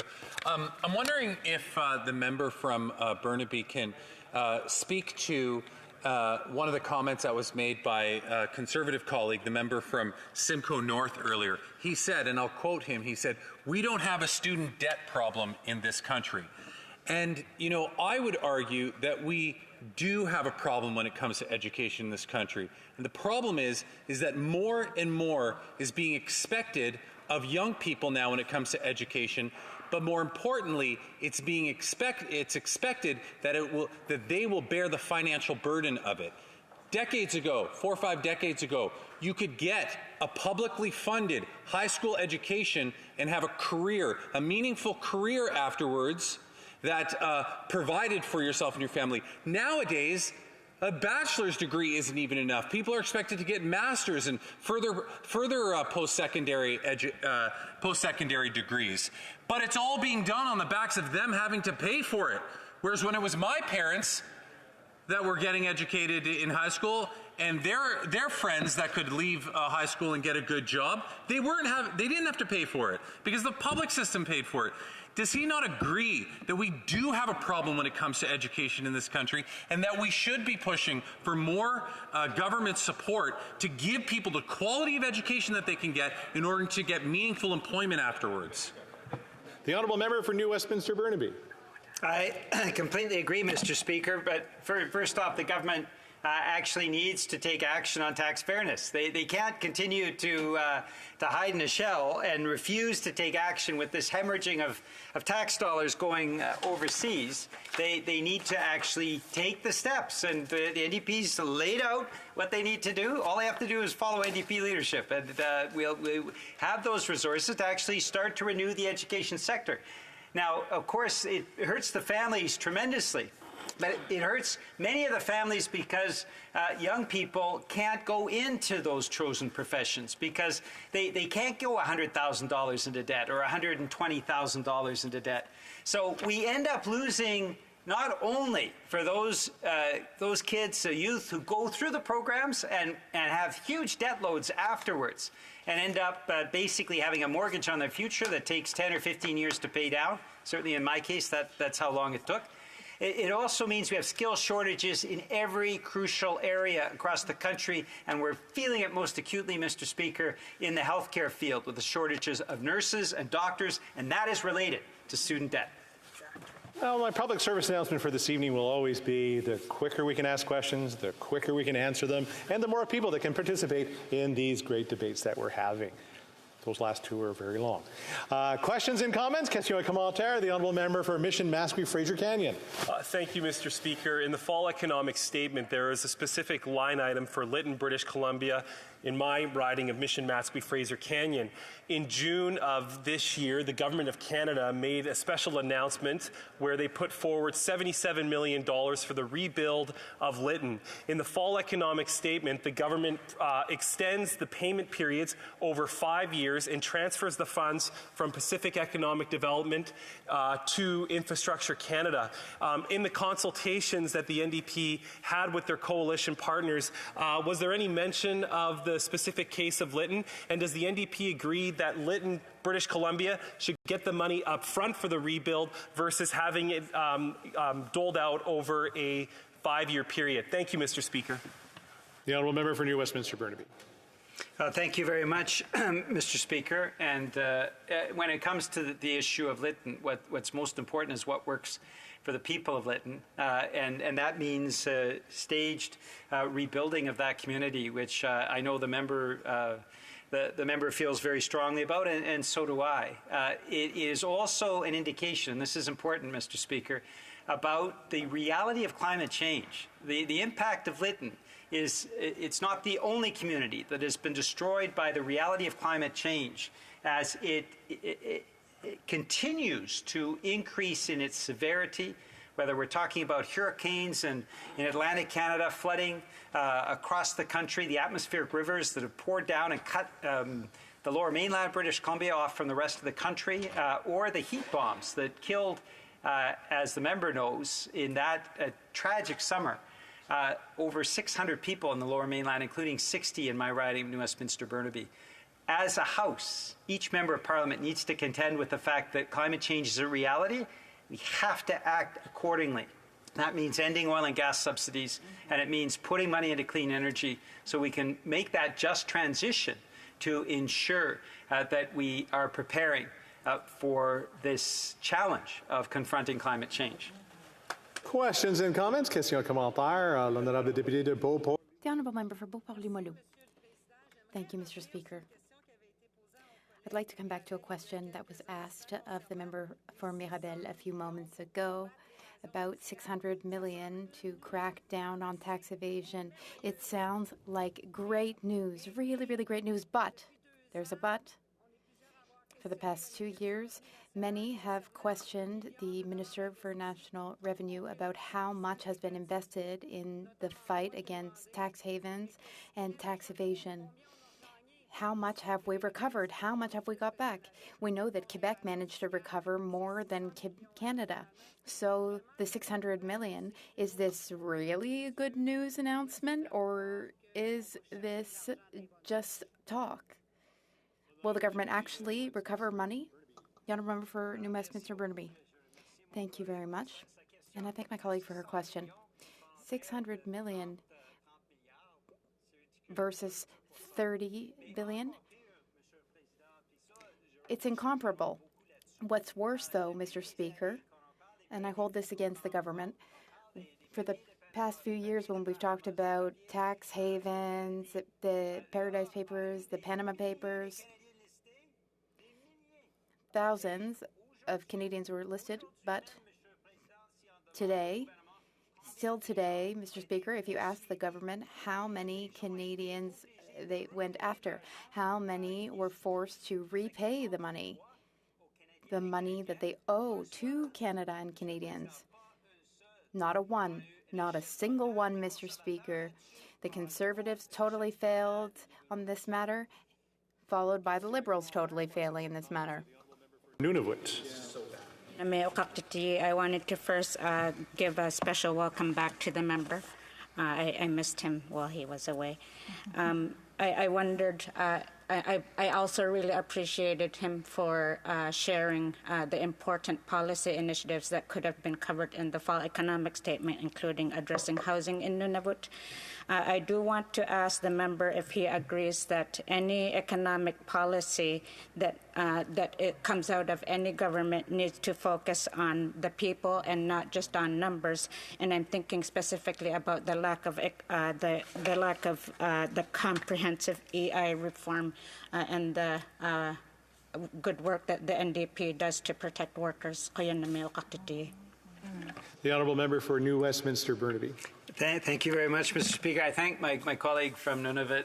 I enjoy tremendously working with her. She's such a fighter for the people of Nunavut, has made such a difference. And if the government was stepping up when it comes to funding housing, and particularly funding northern housing, we would be making even more progress, Mr. Speaker. That's the reality. The NDP, we're the worker bees in the House of Commons. We work hard, as you know, Mr. Speaker. And one of the things that we've laid out is how to get things done, the solutions. Certainly when it comes to Nunavut and housing, the solutions are there. The member from Nunavut's laid them out. The government just has to follow NDP leadership. They fortunately did when it came to dental care and the rental supplement and the GST, doubling the GST credit. Those are all welcome initiatives, but they need to do more. And the reform of employment insurance so that when somebody loses their job, they actually have access to an employment insurance is absolutely fundamental. She's right. This needs to be another area where the government simply follows NDP leadership. And, Mr. Speaker, tragically, the Conservatives don't even see the need for employment insurance, so it could get worse. But what we're suggesting is that the Liberals make things better by following the NDP leadership and putting in place what we suggest to ensure that we have employment insurance when Canadians need it, when they lose their job.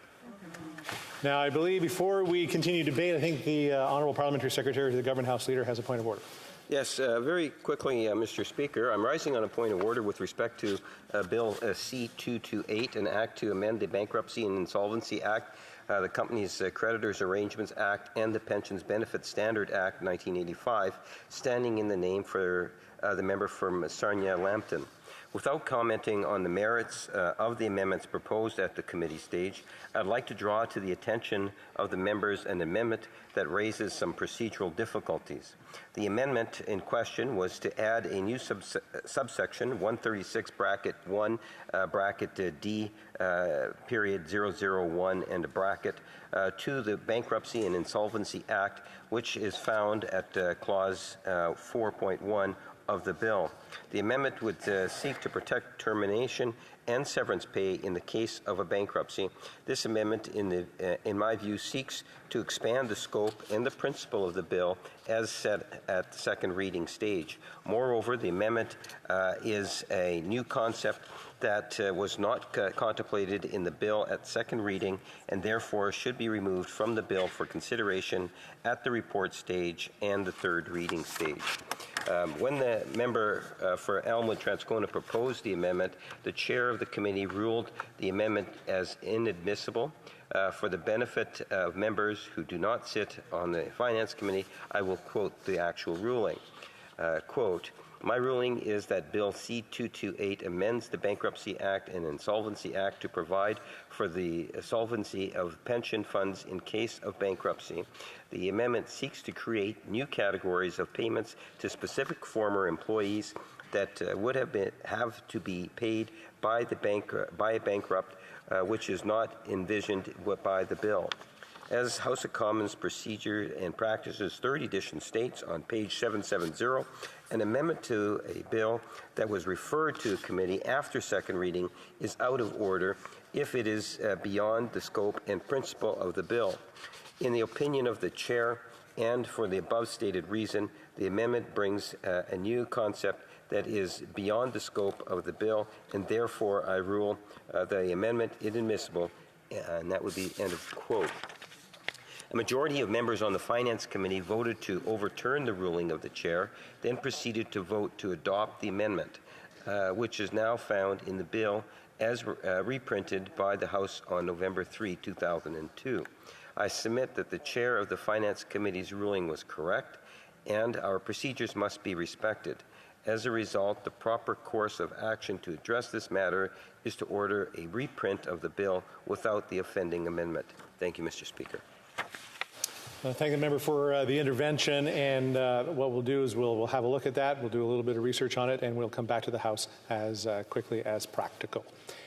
Reprise de débat, continuing debate. The Honourable Parliamentary Secretary to the Government House Leader. Yes, thank you, Mr. Speaker. And what a pleasure it is to be able to rise and share some thoughts on yet a very important piece of legislation. You know, over the years, we talk about things in which government can actually do to make a difference in the lives of Canadians. Whether we're talking legislative changes or budgetary measures. And what we have before us is a hybrid. We have legislative measures that have significant budgetary impacts on the houses and homes across all regions of our country. It is, in fact, a piece of legislation that I would like to think that all members, upon reviewing and taking into consideration all the benefits and within this legislation, that all members should be voting in favor of the legislation.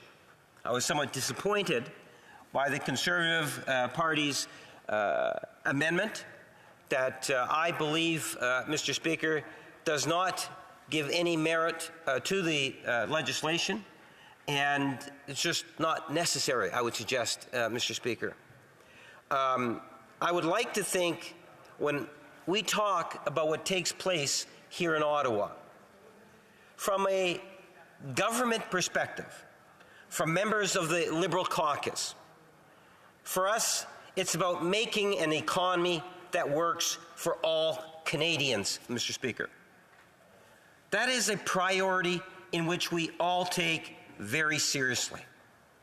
And that is the reason why, when you take a look at the fall economic statement, I want the people that I represent, in fact, indeed, all Canadians, to see clearly what it is that the fall economic statement is all about. And that we have a government with a Liberal caucus that understands the hardship that Canadians are having to play today. I've often made reference to the issue of inflation. Even when I did the comparisons to other nations, it's not good enough that Canada is lower than countries like the USA, England, and many European nations. Canadians want us to respond in a way that's going to be favorable in addressing what's happening here in Canada.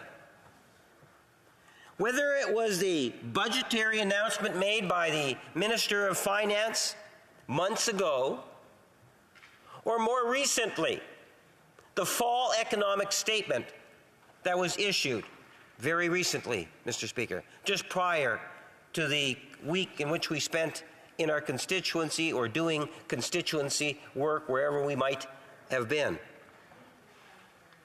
Inflation is a serious issue. I am concerned about the price of margarine, groceries in general, the impact it has, especially when we have around the corner the holiday season in which many will go out and have to purchase all sorts of items as Canadians from coast to coast to coast will recognize and celebrate the holiday seasons. And for many, it is going to be that much more costly. So I understand the impact, Mr. Speaker, and that is the reason why I started off by saying, take a look in terms of what the Government of Canada has been doing since the presentation of the budget. Since the presentation of a series of legislative actions that are designed to support Canadians during this difficult time. Yes, we had a worldwide pandemic, and we have a war that's taking place in Europe. Both of them combined have had a profound impact on the issue of inflation. So when we talk about what it is that we can do, we look for leadership from within this House and ideas. I've made reference to it before, Mr. Speaker, and I'll continue to do it whether it's today or into the future. We have a Prime Minister that has indicated that he wants members of Parliament to look in terms of what's happening in our constituencies and bring it to the floor of the House of Commons, into the standing committees, into our caucus discussions, to have those discussions amongst ministers. And I believe that whether it was the budget of 2022 or the fall economic statement, you will find those consultations, those reportings, comments. I know I've been canvassed on numerous occasions from different departments, Mr. Speaker. And I'm somewhat of an opinionated person. Hard to believe. But I can tell you, Mr. Speaker, that sharing those thoughts and ideas that I have originate quite often out of the constituency in which I represent. So I look at the many different leadership roles that are played within this chamber. And it was interesting when we had the Minister of Finance answer some questions today. And it's something that I've also made reference to. If members would have been listening to the answers, they might feel a little bit more comfortable in knowing that this legislation that we're talking about today will go a long way in meeting the needs of our constituents. And then there's always some free advice that is provided.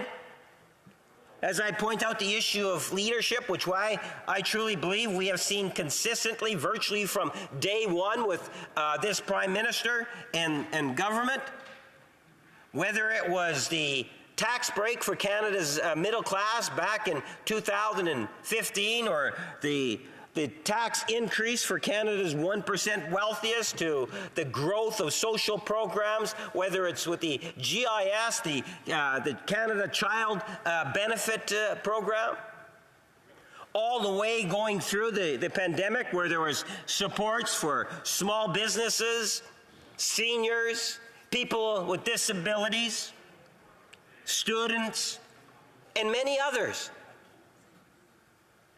Yes, we did spend a great deal of money. And you listen to the Conservatives today criticize the government by saying, why did we borrow so much? Yet, in good part, they voted for the money that we borrowed that they now criticize, Madam Speaker. You know, there has been inconsistency coming from the Conservative bench. They stand up, speaker after speaker, often just criticizing the government, and that's fine. That's their role, I guess, Madam Speaker.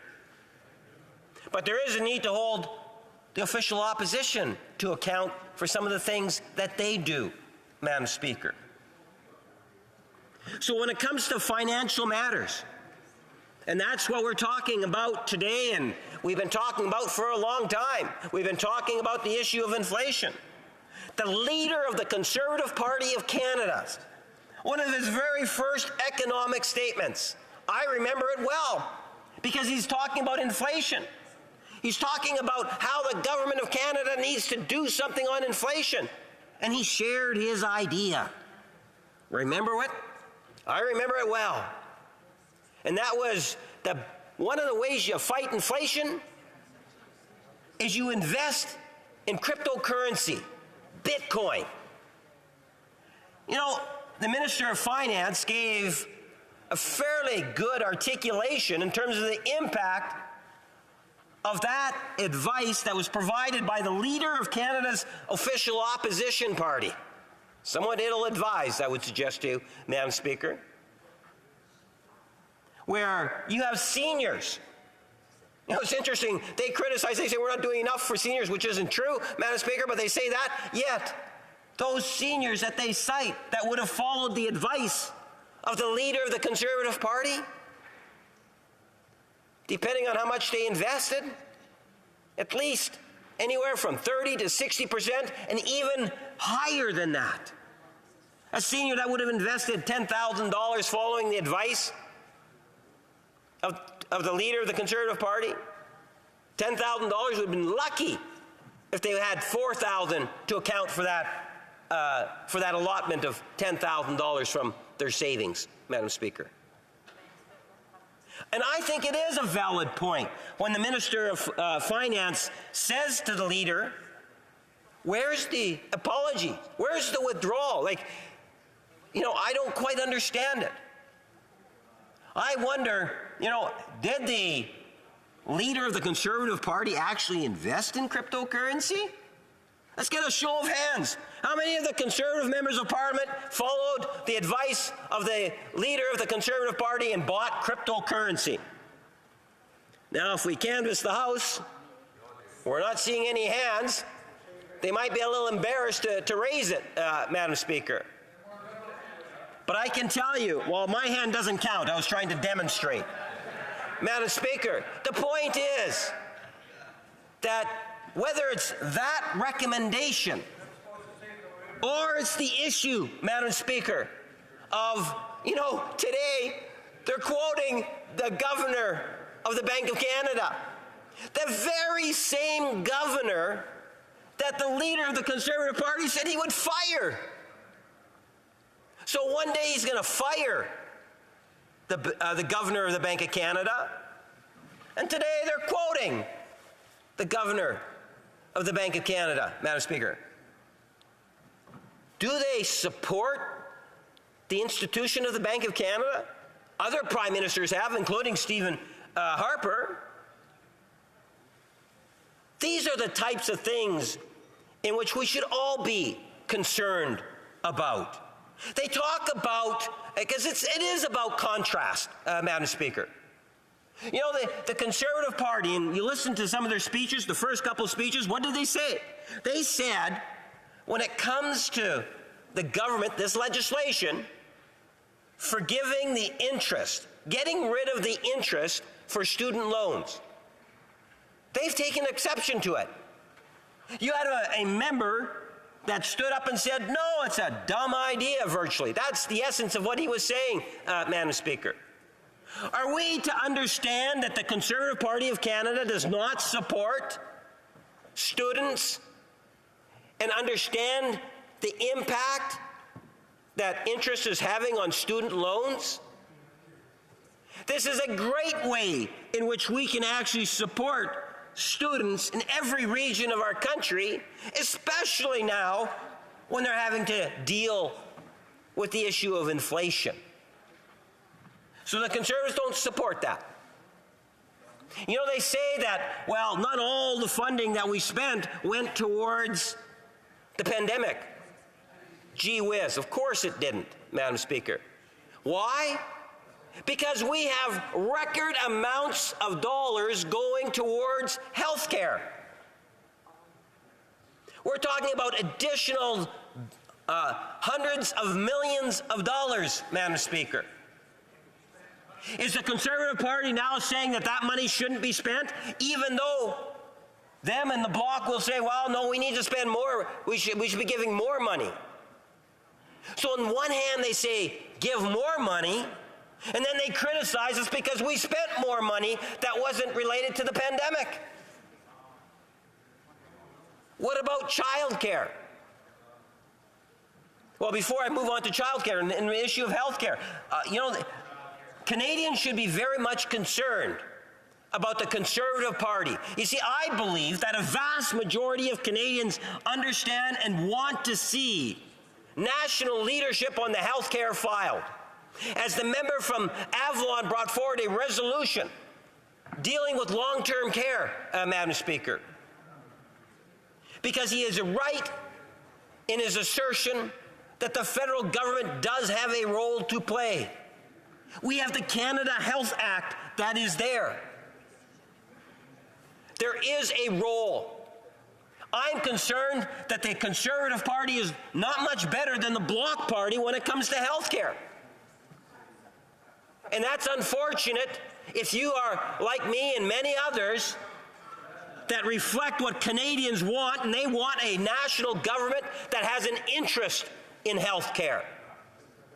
That's why we've negotiated agreements with the different provinces and territories. That's why we're recognizing long-term care. That's why we're investing in mental health. That is why we're looking at ways in which we can save on pharmaceutical costs, Madam Speaker. Because we understand that health care is important to Canadians, and the federal government has a role to play. And we are not just an ATM machine, Madam Speaker. In fact, if you go back to the 70s, you will find that there was an agreement where there was a tax point shift that took cash out of the system in favor of tax point shifts in which premiers actually wanted, Madam Speaker. Now, we have a government that continues to support health care because it is the right thing to do. It's what Canadians want us to do, Madam Speaker. But they should be concerned with the Conservative Party of Canada. Madam Speaker, we can fast forward it. Take a look at child care. Again, hundreds of millions going into the billions of dollars. Yes, I agree. It's a lot of money. But we are investing in Canadians. We recognize that by bringing in a national child care program, which is costly, and yes, it wasn't directly pandemic related, but I can tell you that Canadians will benefit by it, and it's proven. All one needs to do is take a look at the province of Quebec. When the province of Quebec initiated the idea, and much like other provinces on health care, one province brings it forward, the national government takes the idea and expands it, so it's a benefit for all Canadians. We're seeing the same thing here with childcare. Canadians need to be aware. With the Conservative Party of Canada, they don't want it. They're going to get rid of it, Madam Speaker. These are the types of differences between the government and the Liberal Party and the Conservative Party. We can even go to more recent things. Take a look in terms of the dental legislation that we passed. We're saying as a government that if you are 12 years and younger, we want to be able to support you by having some dental insurance. That's going to be money in the pockets of individuals that's going to assist them in getting dental work for children. Madam Speaker, do you realize that one of the biggest admissions going into our hospitals today is from a child's perspective is because of dental work? Indirectly, we're actually helping provinces on the healthcare file. Because by investing in dental care, there's going to be fewer children going into our hospitals. Not to mention, Madam Speaker, it is the right thing to do. So yet it's another initiative that the Conservative Party has actually voted against, Madam Speaker. Hard to believe, but they do not support children under the age of 12 receiving that. Madam Speaker, there's more direct grants that I haven't had time. You tell me I only got 1 minute to go. Madam Speaker, I haven't even talked about some of the other benefits that are in here. Whether it's, the doubling the first-time home buyer tax credit, the multi-generational home renovation tax credit, and I love that program, Madam Speaker. I could speak a half hour plus just on that one program, Madam Speaker, and how our communities will benefit. And if I had leave from the chamber, I would do just that, Madam Speaker. But you're already telling me to wind up. Can't believe it. Anti-flipping tax. Madam Speaker, this is an incredible. You talk about housing-related issues. This is in the legislation. We should be passing this, Madam Speaker. Increases for taxes on banks. That's something that's critically important. Doubling. So many things that are positive. I'll sit and hope that I'll get an odd question or two. Thank you, Madam Speaker. Questions and comments. The member for Renfrew, Nipissing, Pembroke. Well, Madam Speaker, I know the member opposite can't believe it's not butter, but we know that this fall economic statement is not the real thing either. This government is purposely engineering a famine by increasing the cost of fertilizer on farmers and the cost of fuel on farmers. They've got manufactured a climate emergency, and that is the rationale for their tripling the carbon tax. And no matter how much this costly coalition steps on the gas to accelerate to net zero, we're never going to get there because there simply aren't the minerals available on the earth to make these batteries and all these things that you think are going to get us to net zero by 2050.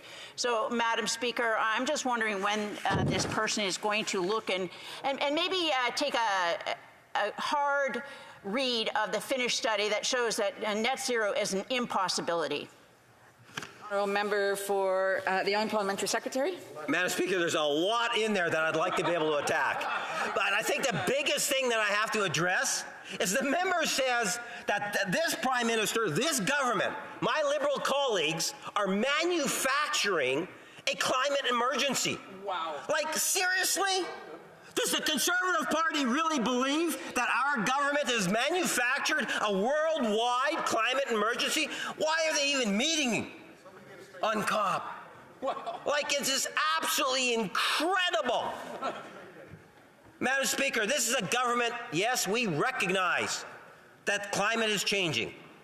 And I could only encourage my colleagues and friends within the Conservative Party to sit down with the member and explain worldwide, and it's not because of this government that there's a climate emergency around the world, Madam Speaker. We like to think that we're actually making our communities better by many of the initiatives that are within this budget.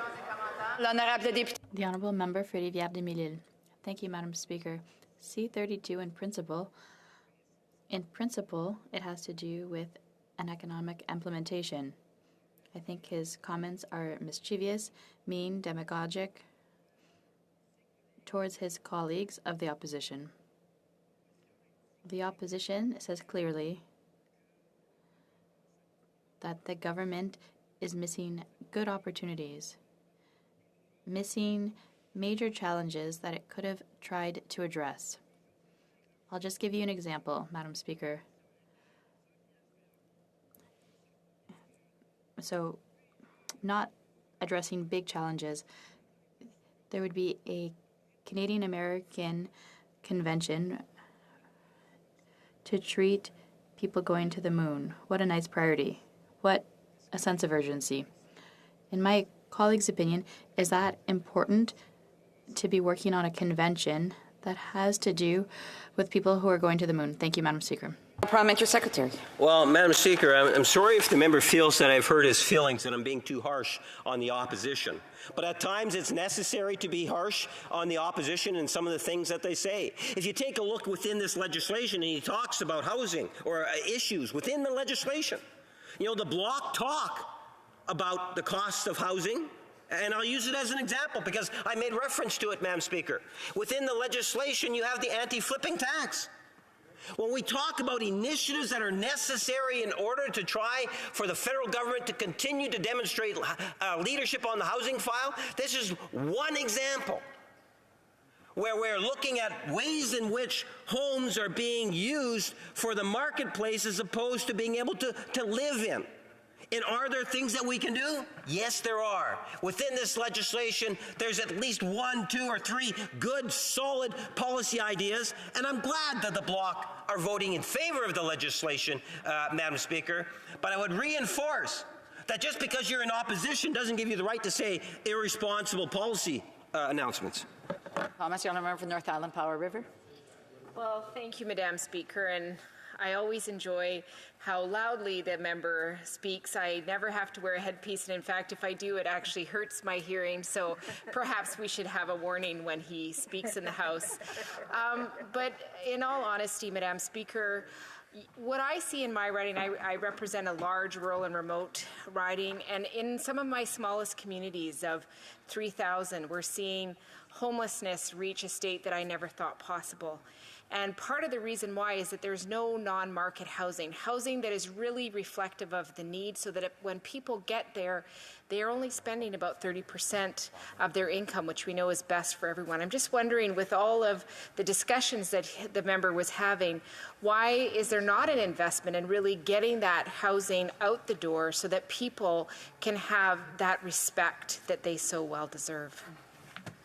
The Honourable Parliamentary Secretary. Yes, Madam Speaker, I appreciate the question. And when I think in terms of housing programs, a number of initiatives come to mind right away. The Rapid Housing Initiative as one example. Indigenous housing commitments that have come from the government. Programs that are both urban and rural. One of my favorite ones is the issue of housing co-ops. I'm a big advocate for housing co-ops. We now have a government that's committed to looking at ways in which we can increase the number of housing co-ops. Habitat for Humanity is a fantastic organization, and we have a national government that's investing with Habitat for Humanity. There's many initiatives that were taken to support Canada's housing industry, and it goes right back to when we made the billion-dollar commitment, multiple billion-dollar commitment in a national housing strategy, which is a first in Canada a number of years ago. Questions and comments? The honourable member for Don Valley North. Thank you, Madam Speaker. One thing I was looking for in this fall economic statement was measures to support Canadian youth. In my riding of Don Valley North, we have Seneca College. So I've spoken to many young people, and there is reasonable anxieties about, getting through the schools, coming out looking for a job, finding a place to live, having a family themselves, and own a home eventually. I want to ask the honourable member, what can he share with the House some of the measures in the fall economic statement is going to help the young people in Canada? Thank you. Parliamentary Secretary. Yes, thank you, Madam Speaker. It's an excellent question. When you take a look at the needs that our communities have, and if you want to be able to assist young people, one of the best ways that you can do that is take a look at the loan capacity that students have had to go through over the last number of years. And to be able to say to our students that we want to be able to directly help you by not having to pay interest on loans, that's going to save students in every region of our country and apprentices the opportunity to save money, and that money is going to be able to assist them not only with the issue of inflation that we're having to deal with today, but into the future. We're making schooling that much more affordability. And given that it's one of those things in which you have a responsibility to work with the provincial jurisdictions and so forth, this is one of the ways in which Ottawa can demonstrate leadership by supporting students by coming up with this particular fall economic statement and Bill C-32. Thank you, Madam Speaker. More brief question. The honourable member for Prince George, Peace River, Northern Rockies. Thank you, Madam Speaker. And you'd swear by the member's comments across the way in his speech that everything was just great. Well, it isn't. And he just said it is. He heckled me and said it is. Well, from an article, Northerners are hitting the cost of living breaking point by Kelly Hayes, where we're seeing a skyrocketing amount of people that are having to use the food banks in the territories. So what does the member say if everything's just grand? What does he say to Northerners who clearly it's not great? The Honourable Parliamentary Secretary has less than 1 minute to respond. Yes, thank you, Madam Speaker. I think it's really important that we recognize that every region of our country, people are having a difficult time. I recognize that. And that's one of the reasons why you will find Liberal members of Parliament advocating for supports consistently that's going to be able to help citizens in all regions of the country where the demand is high. That's one of the reasons why, Madam Speaker, we have been so successful in terms of lifting literally hundreds of thousands of people out of poverty. It's one of the reasons why we have seen initiatives such as helping 3 million plus seniors over age 75 dealing with inflation wherever they live in Canada. There's a lot in here, and we continue to work hard every day to try to make more of a positive difference so that Canadians will have a better lifestyle. Thank you, Madam Speaker. Resuming debate, the honourable member for Charleswood, St. James, Assiniboia, Headingley. Thank you. Thank you, Madam Speaker. And just so you know, I'll be sharing my time with the member from Prince George, Peace River. Madam Speaker, $1.2 trillion, a staggering amount. That's right, I said 1.2 trillion with a T. That's how much debt the finance minister tells us will be up to our necks in by just next year. The Liberals have doubled our national debt since they came to power. The Prime Minister has incurred more debt than all of the Prime Ministers that came before him. They've doubled the debt. They've tripled the carbon tax, and to make matters worse, they've quadrupled people's mortgage payments because Liberal inflation has led to Liberal interest rate hikes.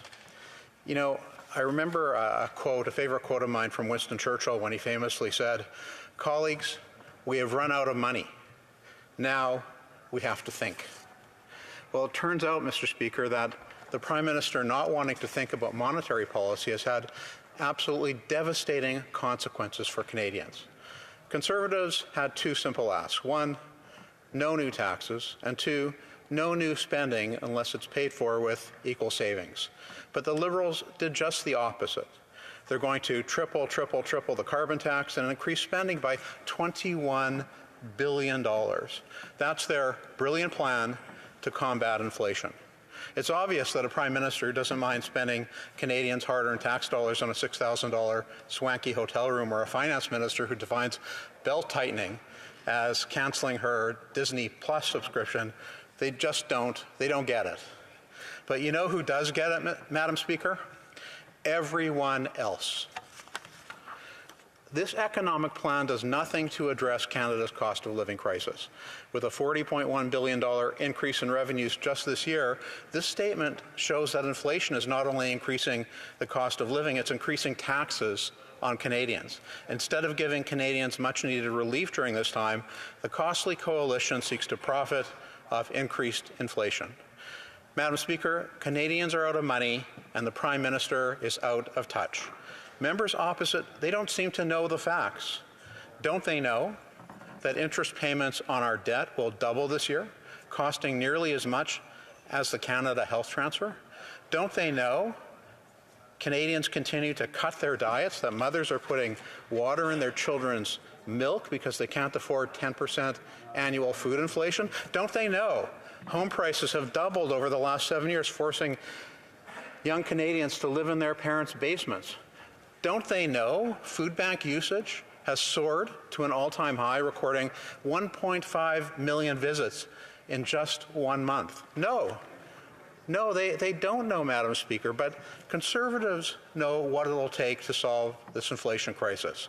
Let's stop creating more cash. Rather, we should create more of what cash buys. If I had to sum up the fall economic statement in one word, do you know what word I'd use, Madam Speaker? I'd use the word deceptive. It's deceptive because its central theme is this farcical tale that tough times might be ahead of us, but hey, Canada's on the right track. Our fiscal policy, well, it's sound, and hey, at least we're doing better than everyone else. Deceptive because it pretends to be fiscally responsible when it is not. Deceptive because it pretends to rein in spending when it does not. Deceptive because it pretends to rein in inflation when it does not. Deceptive because it pretends to offer relief to Canadians when it does not. Deceptive because language like economic slowdown belies the reality of a looming recession. Now, we know the Liberals are experts at shirking responsibility. Inflation, not my fault. Blowing up people's mortgage payments, not my fault either. Can't get a passport, no, that's not our fault. Can't afford gas, groceries, or home heat, that's not our fault either. And who do they blame? Well, it's Putin, of course, or it's the war, or supply chains, it's COVID, it's corporate profiteering, but it's never their fault. They'll blame anything, but when you pose this question, was inflation caused by a failed domestic monetary policy that ballooned the money supply by 27% in 2 years from $1.8 trillion to $2.3 trillion, or by massive deficit spending? They say, well, no, that's not it. It's the war. Don't you see? It's Putin, don't you see? This is what's happening, Madam Speaker. The cost of government is driving up the cost of living. $500 million in inflationary deficits means more money chasing fewer goods, which drives up the cost of everything. Inflationary taxes drive up the cost of goods. The more they spend, the more things cost. Their argument that inflation wasn't triggered by domestic policy simply stretches credulity. In recent weeks, experts from across the country have presented this government with an uncomfortable truth. The inflation crisis is, in fact, a domestic crisis. After doubling our national debt, now the finance minister says it's time to be fiscally responsible. It's time to turn off the taps, that more spending would, in her words, force the Bank of Canada to raise interest rates even higher. It would make life more expensive for everyone for longer. And yet, remarkably, in the same statement, she increases spending anyway by $21 billion. And by the way, spending is already way up. In 2020, just before the pandemic, federal program spending was $338 billion. Now the finance minister says in 2023 it will be $437 billion, a whopping 29% increase in spending over pre-pandemic levels. When it comes to COVID, I will offer the Liberals a bit of an olive branch. The pandemic did necessitate a certain degree of spending, which Conservatives voted for. But the problem is, of the $500 billion they spent in deficit, over $200 billion had absolutely zero to do with COVID. And even before 2020, in the good old days of sunny ways, this government added a staggering $112 billion to our debt. You know, I understand why the Liberals don't want to think about this. Because when Canadians realize how badly their tax dollars have been mismanaged, make no mistake, they will hold this government to account. Here's another uncomfortable truth. For far too long, Europe was content with getting its energy from a brutal despot, but today, that's no longer an option. Now the continent prepares for a winter that can only be described as hellish. We could have been there for them, but the Liberals once again dropped the ball. While Canada sits upon the most ethically produced supply of natural gas on the planet, our friends in Europe are being held for ransom, begging to buy overpriced blood natural gas from Putin. We could have been there for them, but the Prime Minister decided not to invest in exporting our natural gas. We could have been there for them while creating good-paying Canadian energy jobs. We could have been there for them while generating revenue for Canadians, but the Prime Minister didn't want to think about developing Canadian natural resources, and now Europe is paying the price, Canada doesn't get the sale, and Putin rakes it in, all the while funding his brutal war. It's frustrating to see the Liberals be so inflexible, so ideological, that they refuse to accept this fact almost 10 months into this brutal war. Talk about choosing posturing over prosperity. I wish I had something positive to say about the fall economic update. I wish that I could commend this government for exercising even an iota of the fiscal discipline that they claim to have suddenly converted to. This so-called fiscal discipline is relative only to the massive spending over the last 2.5 years. Just about anything is a success when you're working with such a low benchmark. It's the financial equivalent of gorging on Halloween candy, minus a few chocolate bars here and there, and telling the world that your diet is going well. Ironically, when Conservatives propose fiscal responsibility, Liberals brand it austerity. When Liberals feebly try to do the same, they call it fiscal discipline.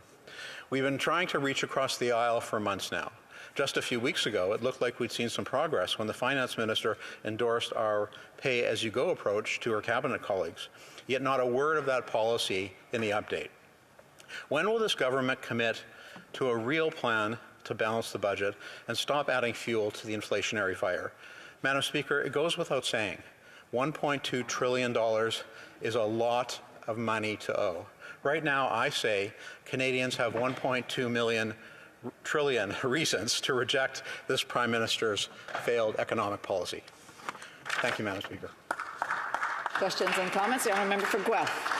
Thank you, Madam Speaker, and thanks to my colleague across the way from the opposition party over at Charleswood, Assiniboia, Headingley, and one other I know. St. James, thank you. Madam Speaker, I had a chance to have a roundtable with seniors in Guelph last week, and I wonder whether his seniors are seeing some of the same things around grocery prices, the cost of living for them right now, Madam Speaker, is really hitting hard. One of the seniors said to me, one of the pricing setups in the grocery store where you pay $4 to buy one item. If you buy two, you only pay $3. So grocers are making extra money on seniors, on single people, on students, people that don't need two items. They only need one. Could the honourable member maybe talk about how the fall economic statement might be able to actually help some of the seniors in his riding? The honourable member for Charleswood, St. James, Assiniboia, Headingley. Thank you. It is Charleswood, St. James, Assiniboia, Headingley. Everybody write that down so we don't get it ever wrong again. But I want to thank my colleague across the way for his excellent question. Unfortunately, I have bad news for him. The fall economic update or statement is going to make things far worse for seniors in his riding and, in fact, all of our ridings. And the reason is because the government spent $500 billion in a very short period of time and printed a lot of that money to make it happen. That is the that is the petri dish for triggering inflation. And we had two simple asks in the fall economic update, Madam Speaker. We wanted no new taxes and no new spending unless it was paid for by commensurate savings within existing budgets. The fall economic update did neither of those. In fact, it went the opposite way. It increased taxes, and it increased spending. So additional spending at this point on the order of $20 billion or more is going to just trigger even more inflation and make it much harder for seniors across Canada to make ends meet. Questions and comments, the Honourable Member for Berthier-Masquinongé. Thank you very much, Madam Speaker. This Liberal government, Madam Speaker, is not able to get people passports. The government can't seem to get OAS payments to those who reach retirement age. The government can't guarantee security through employment insurance. So the government can't handle anything that is its jurisdiction, but wants to lecture Quebec and provinces on health care. The federal government thinks it's an expert, and I find it really astounding. So here's my question. The colleague has already agreed on increases to health care transfers to provinces unconditionally, and also increasing old age security as of 65 years of age. But since the new leader came in, there's been a lot of talk of tightening up on spending. So how does the member feel about these issues? Thank you, Madam Speaker. Well, I will agree with my colleague on one thing. There's so many things that are broken. It seems like this government couldn't create a program that it couldn't bungle so badly. I mean, Canadians can't get passports. They can't get through to CRA. The worst is the inflation that the failed monetary policy of this government by a prime minister who doesn't want to think about monetary policy has caused inflation, which is really hitting Canadians hard. And more than that, it's enriching the pockets of the government. The kitchen cabinets are looking pretty bare right now, but the Liberal cabinet is pretty flush with all of the new tax revenues inflation is granted to them. The honourable from Nanaimo, Ladysmith. And thank you to the member. Throughout this debate, I've heard from a Conservative that he was opposed to removing interest off student loans and that there was, in fact, not a student debt problem in Canada. Well, I beg to differ. Students in my riding of Nanaimo Ladysmith would certainly disagree with this statement as they try to earn an education to contribute to our society and are penalized with interest rates that are just not feasible. At the same time, the Conservatives are propping up large CEOs, rich CEOs. And I'm wondering if the member can clarify if he's in support of a Canada Recovery dividend to ensure that these big box stores are being taxed appropriately and that money could go back into the pockets of those who need it most. Answer from the member for Charleswood, St. James, Assiniboia, Headingley. Thank you, Madam Speaker. I think that removing interest from student loans is a laudable goal. But we have to put things in context within which the times that we live. The government has spent in deficit over $500 billion in the last 2 years. Now is the time for an iota of fiscal responsibility. We need to rein things in a little bit so that we can afford to do the things that my colleagues in the NDP want to do. But we're not at that spot right now. It reminds me of Margaret Thatcher's old saying, the problem with socialism is that eventually you run out of other people's money. Well, that's what's happened. We've run out, and it's time for a little fiscal discipline. I have a point of order. The honourable member for Niagara Falls West. Thanks, Madam Speaker. With respect to the point of order that was raised earlier by the Parliamentary Secretary of the Government House Leader on Private Members Bill C-228, let it be known that when the amendment regarding severance was introduced, the Chair ruled it out of order. The Chair's ruling was then challenged, and the majority of the committee voted to overturn the decision of the Chair and to approve this amendment. It is our opinion that the decisions of committees are not to be overruled by the government of the day, and so, as you consider the matter, we would ask that you uphold the independence of committees from outside control. Thank you. I appreciate the honourable member's point of order. I will certainly take that into consideration, and we'll come back to this House if need be. Resuming debate, reprise de débat. The honourable member for Prince George, Peace River, Northern Rockies. Thank you, Madam Speaker, and I appreciate the time to debate C-32, where it's the fall fiscal update as Canadians are hearing it. Sadly, the Liberals had a huge opportunity to help Northerners, help Northern Canadians just heat their homes and stay out of the food banks, but unfortunately, it does nothing to help Northerners stay warm or buy groceries. So let's start off, first of all, with Yukon. And I'll mention the Yukon Party up there does a great job of really keeping their own Liberal government to account. But here's from a member from the Yukon Party. The member is Wade Itchenko, and just speaks to what we've been saying even in this House in the Liberal carbon tax. So while this is the quote. So while the Liberal government promotes their federal counterparts crippling carbon tax, everyday Yukoners sitting down with their families are trying to figure out how to finance this month's oil bill and buy groceries at the same time. So unlike the member from Winnipeg who says everything's grand, and he even repeated it for me, clearly they're not in the territories. I'll keep going. You know, Mr. Speaker, cutting Disney Plus doesn't do much to cover the $1,800 home heating fuel bill, so the Yukon has become an unaffordable place to live under this Liberal government. And I might mention that $1,800 is the first payment of many to heat our home for the winter. So, you know, it isn't just Conservatives in Ottawa saying this. Members of the Yukon Party are agreeing that it's a huge problem to pay bills in the North, and the Liberals have done nothing to address that with C-32. Now on to the Northwest Territories, because we hear, you know, the carbon tax is great. We heard even this evening that, look, Canadians get thousands more back than they ever contribute. Well, it's hogwash, and we all know it. Another article, bill to change Northwest Territories carbon tax rebates would hurt remote communities, most MLAs say. So again, this is, well, hey, it's supposed to be all coming back and more, right? Well, here's the truth on the ground in Northwest Territories. If this, let me go to what the members are actually saying. The change comes in order to comply with the new federal regulations that, in addition to increasing carbon taxes, they're actually talking about prohibiting carbon tax rebates that directly reduce the impact of the carbon tax. You know, and I've even heard members say, what?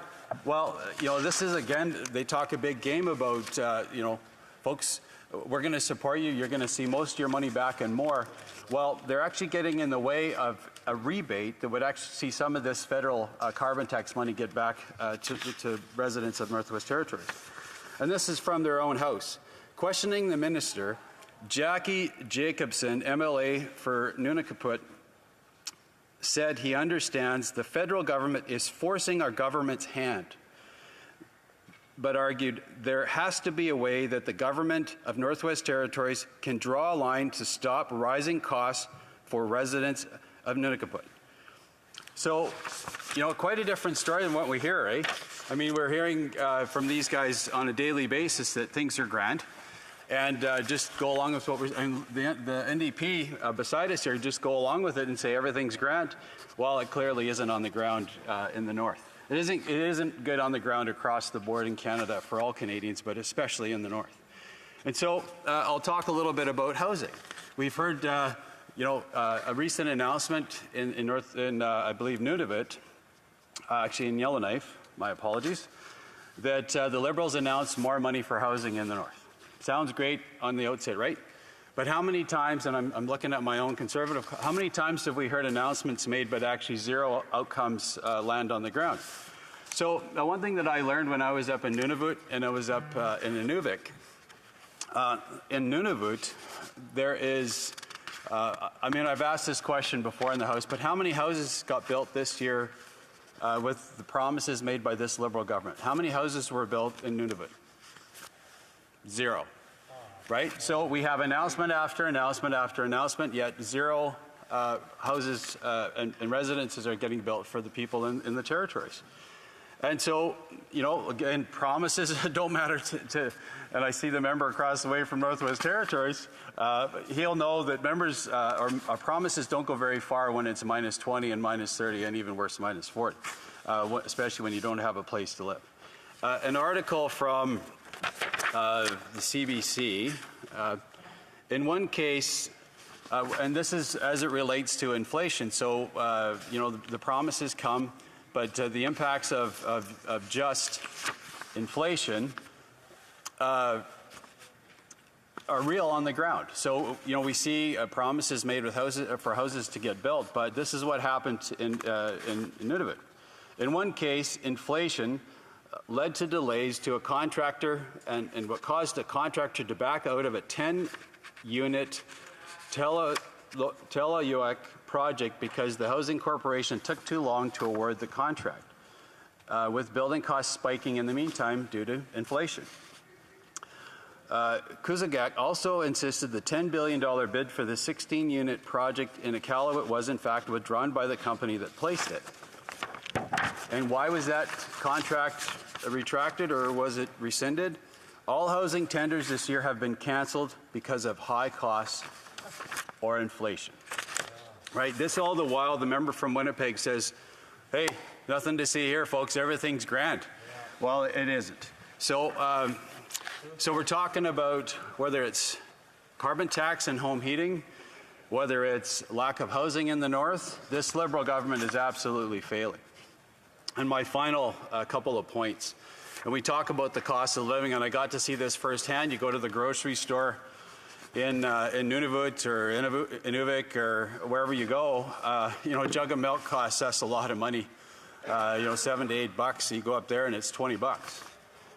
That's just a carton of milk. And if you look at other, you know, whether it's ketchup, whether it's Kraft dinner's almost $4 a box.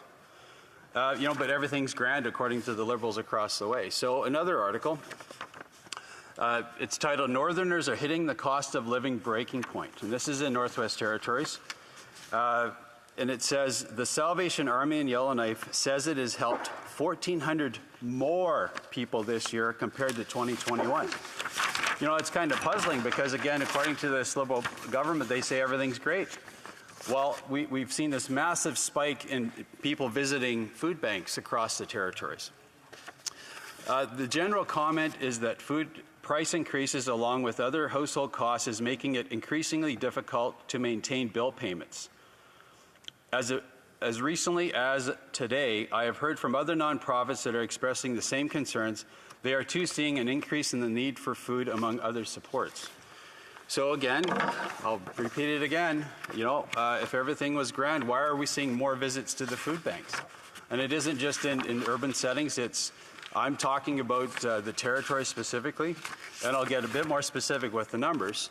We're almost getting to the 10% mark of residents of the territories needing to visit or having to visit a food bank.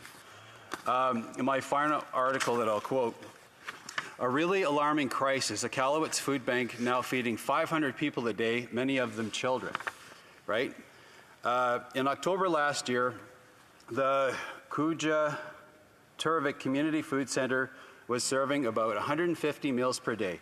Blaze, the food bank's executive director, says they're now serving more than 500, well beyond their capacity. Food Banks Canada latest report estimates more than 6,200 people across 3 territories accessed the food banks in March 2022 alone. Nearly a third of them were children. And so we're 6,200, and that was in March, Madam Speaker, and we know things have gotten a lot worse. We've been hearing about, even the minister, the Deputy Prime Minister is acknowledging that, look, we're in for a tough road ahead. And many of our Northerners are already seeing this.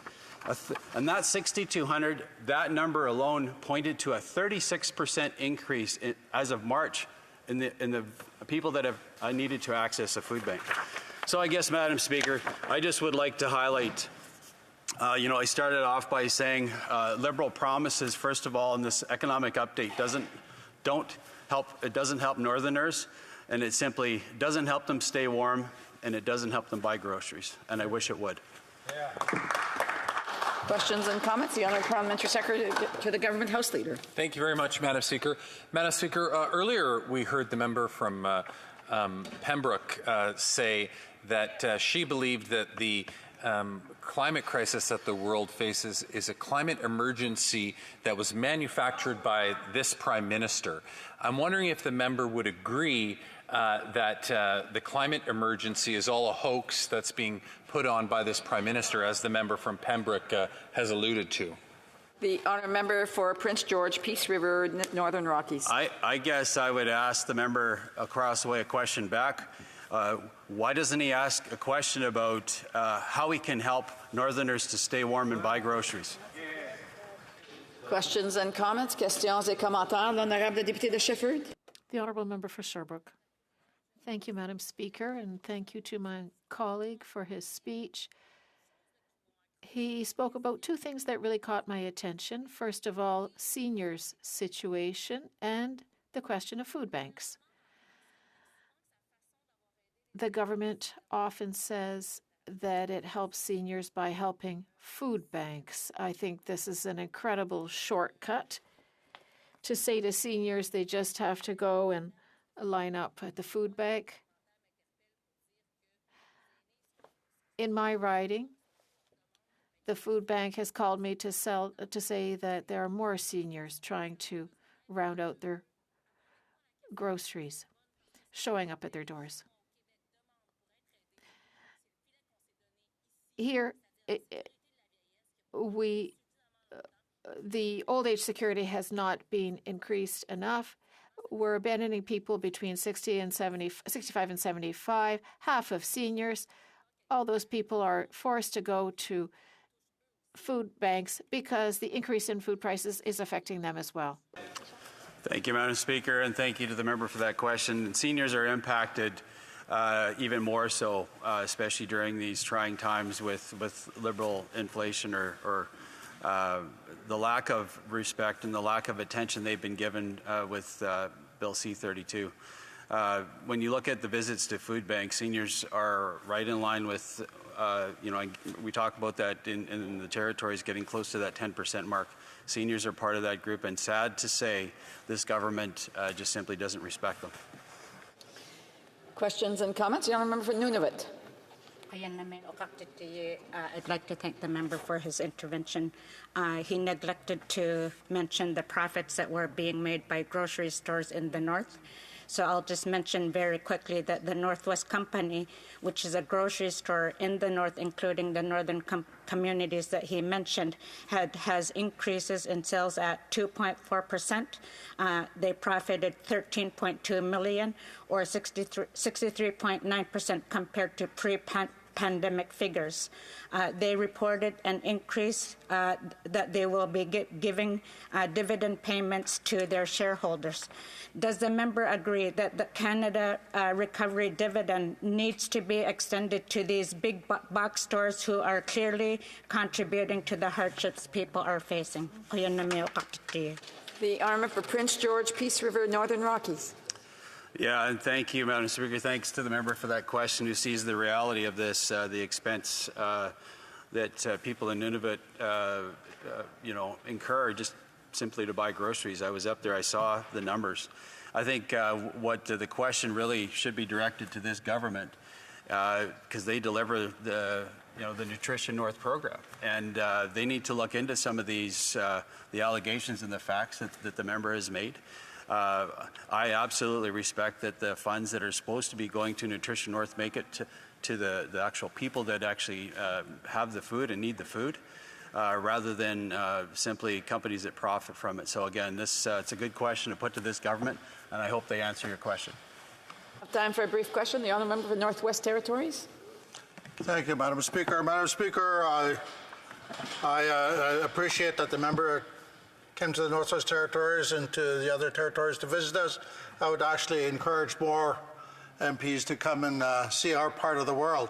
I would point out to the member that there's more to the Northwest Territories than just Yellowknife and Inuvik, and he should come into some of the smaller communities where he would see the many houses that are being put up, houses that are being erected. And I would ask the member if he would recognize that first time in our history, Indigenous housing is getting supported through our government. But during the 10 years that the Conservatives were there, the dark decade of no housing was established, and if he would recognize that actually contributed to the crisis that we experienced over the last while with housing. Answer from the member for Prince George, Peace River, Northern Rockies. Thanks to the member for the question, but the fact remains, 1,400 more individuals in Northwest Territories are visiting food banks than they did the year before. So that's on the member and the government that he belongs to. And I would just challenge him that he really needs to talk to the person that sits down in that chair, that he needs to do more for Northerners, especially his own territory. Resuming debate, the Honourable Parliamentary Secretary to the Minister of Innovation, Science and Industry. Hear, hear. Thank you very much, Madam Speaker. It's a pleasure to rise today to speak on the fall economic statement presented earlier this month by the Minister of Finance and the Deputy Prime Minister. The statement comes at a critical moment when we know that Canadians are already deeply concerned about the accelerating realities of a changing climate. They're already deeply concerned by the economic fallout of a pandemic, and who are now also worried about the impact of the international phenomenon of inflation impacting their monthly budgets. In short, inflation is a global phenomenon caused by COVID-related supply issues and Putin's illegal invasion of Ukraine, and is making the goods and services Canadians rely on more expensive. Those rising costs have meant that people are having a difficult time making decisions on how they're going to make ends meet each month. Now, our government recognizes these concerns, and we're not waiting to act on those. Our affordability plan is already underway, and earlier this month, Canadians began receiving double GST credit payments, support that is making a difference for over 11 million households in need. Imagine that. Hear, hear.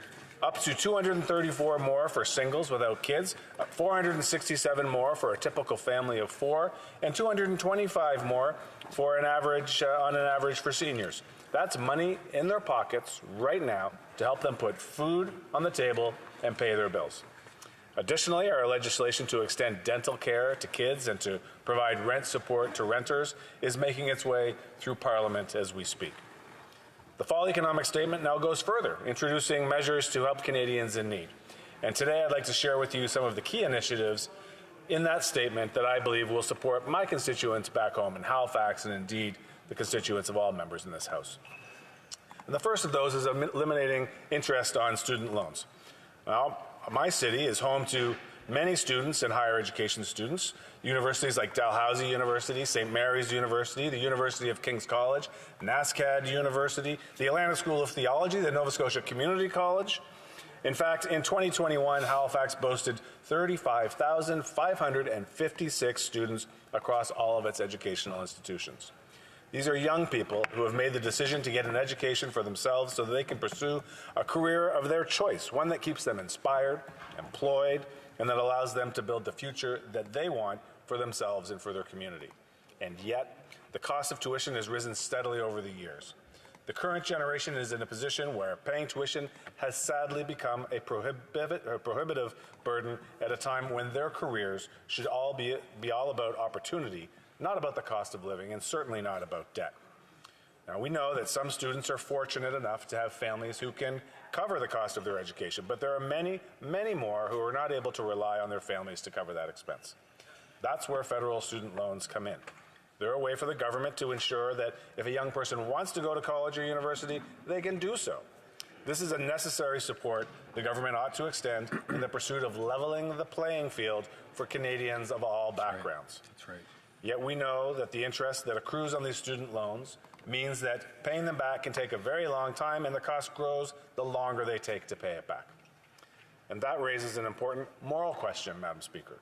Why should the government profit off the back of middle and low-income students through student loan interest payments that other more fortunate students don't need to take on? And beyond the moral question, it's also simply poor economic policy, Madam Speaker. The government should not be holding back our young graduates at a time when we need to be growing our workforce and getting these young people launched productively into the economy. And so the fall economic statement is permanently canceling interest on federal student loans, including those currently in repayment. Now, how about that? Hear, hear. Yeah. This change will help recent graduates who have been facing the prospects of paying back their loans with interest in a time when many people are struggling to make ends meet. Madam Speaker, when this was announced, I received a number of letters from recent grads in my riding. I have the permission of the authors of just 2 of those to read a couple of them, to read them here to illustrate what this means for the folks on the ground in the beautiful city of Halifax. Here's the first one. I'm writing to express my... We'll have to save that and keep the audience in suspense. The honourable member has 15 minutes and 31 seconds left the next time that this matter comes before the House. Madam Speaker, I should have said I'm sharing my time with the number of seconds.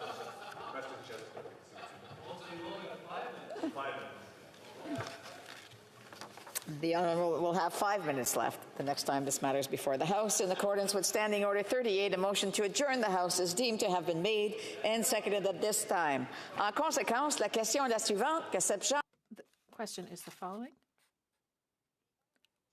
For Saskatchewan. Well, thank you very much, Madam Speaker. In certain respects, it has been a weird fall. Right now, as colleagues know, we are in adjournment proceedings, and this is where we can follow up on questions asked earlier in question period. Now, a few weeks back, I asked about the government's plans to triple the carbon tax, therefore increasing the cost of gas, groceries, home heating, and other goods that increasingly feel out of reach for many Canadians. In these times, the finance minister's way of saying, "I feel your pain," was to acknowledge that she too has had to make sacrifices by canceling her Disney Plus subscription. Now, if that cancellation gets her out of the fantasy world that she's been living in, then I think it's a good thing. Ironically, though, video streaming services are one of the only things that will not be affected by carbon tax increases. Now, earlier this fall, I asked a question to the government about their carbon tax plans, and I inserted into my question some lyrics from Bohemian Rhapsody. This is because shortly before, the Prime Minister had gone to London, ostensibly to attend the Queen's funeral, but he had stayed in a hotel room that cost $6,000 a night, and he had still been up late singing Bohemian Rhapsody in a bar somewhere. Now, you could get a lot of Disney Plus for $6,000 a night, but of course, this was taxpayers' money. That's right. And if I had spent $6,000 a night of someone else's money on a hotel room, I would have at least had the decency to stay in and enjoy it. Anyways, I put some Bohemian Rhapsody lyrics into my original question, and my question got a lot of attention on social media, I think for 3 distinct reasons. Number 1 may have been the question itself. Number 2 was an unexpected camera angle. And number 3 was the fact that a member of the Parliamentary Press Gallery thought the question was so lame that I should be shot like a horse. Shameful. This suggested to me that he knows as much about the care of animals as he does about politics. But this series of events was so unusual that it left me wondering, is this real life? Or is this just a fantasy? Disney Plus pushed aside? That's the finance minister's new reality. New vacation highs flying through the skies for free? Liberal caucus plots? I have some sympathy. Foreign ministers have been easy come, easy go. Little high, little low. Foreign interference doesn't really matter to them. Mama, a journalist just threatened to kill a man. Wait, he's not a journalist. Mama, a Liberal staffer in the press gallery just threatened to kill a man. Of course, I don't mean literally a Liberal staffer. That was figurative. He's not literally a Liberal staffer. Mama, my career had just begun, but Dale Smith wants to blow it all away. If I'm not back again this time tomorrow, carry on. Carry on. Well, Madam Speaker, I see it's late. My time has almost gone. So I'll conclude my remarks there and await the government's fandango of a response. The Honourable Parliamentary Secretary to the Deputy Prime Minister and Minister of Finance. Thank you, Madam Speaker. As the Canadian economy faces a period of slower economic growth due to the global challenge of high inflation and higher interest rates, our government understands that many Canadians are worried. They are certainly not relieved by the speech that they just heard. However, it is important to remember that inflation is a global phenomenon. It is a lingering result of the COVID pandemic. Despite the Conservative leaders' continued attempts to minimize the effects of the war in Ukraine, inflation has been exacerbated by the war in Ukraine and by the supply chain challenges that are affecting people and businesses, frankly, right around the world. Fortunately, Madam Speaker, there is no country better placed than Canada to weather the coming global economic slowdown and thrive in the years ahead. Indeed, Canada has the strongest economic growth in the G7 so far this year. We have maintained our position as the G7 country with the lowest net debt and deficit to GDP ratios. Also, our country has a AAA credit rating, a recognition of our strong fiscal position. Canada also has an unemployment rate near its record low, as 500,000 more Canadians are working today than before the pandemic. While Canada's inflation rate is less severe, 6.9% than that of many of our peers, like the United States at 7.7, the United Kingdom at 10.1, and Germany at 10.4, we appreciate that this will continue to be a difficult time for many Canadians. That is why we are moving forward with our affordability plan, which includes targeted measures worth $12.1 billion and is already putting more money back into those pockets of those Canadians who are most vulnerable and who need it the most.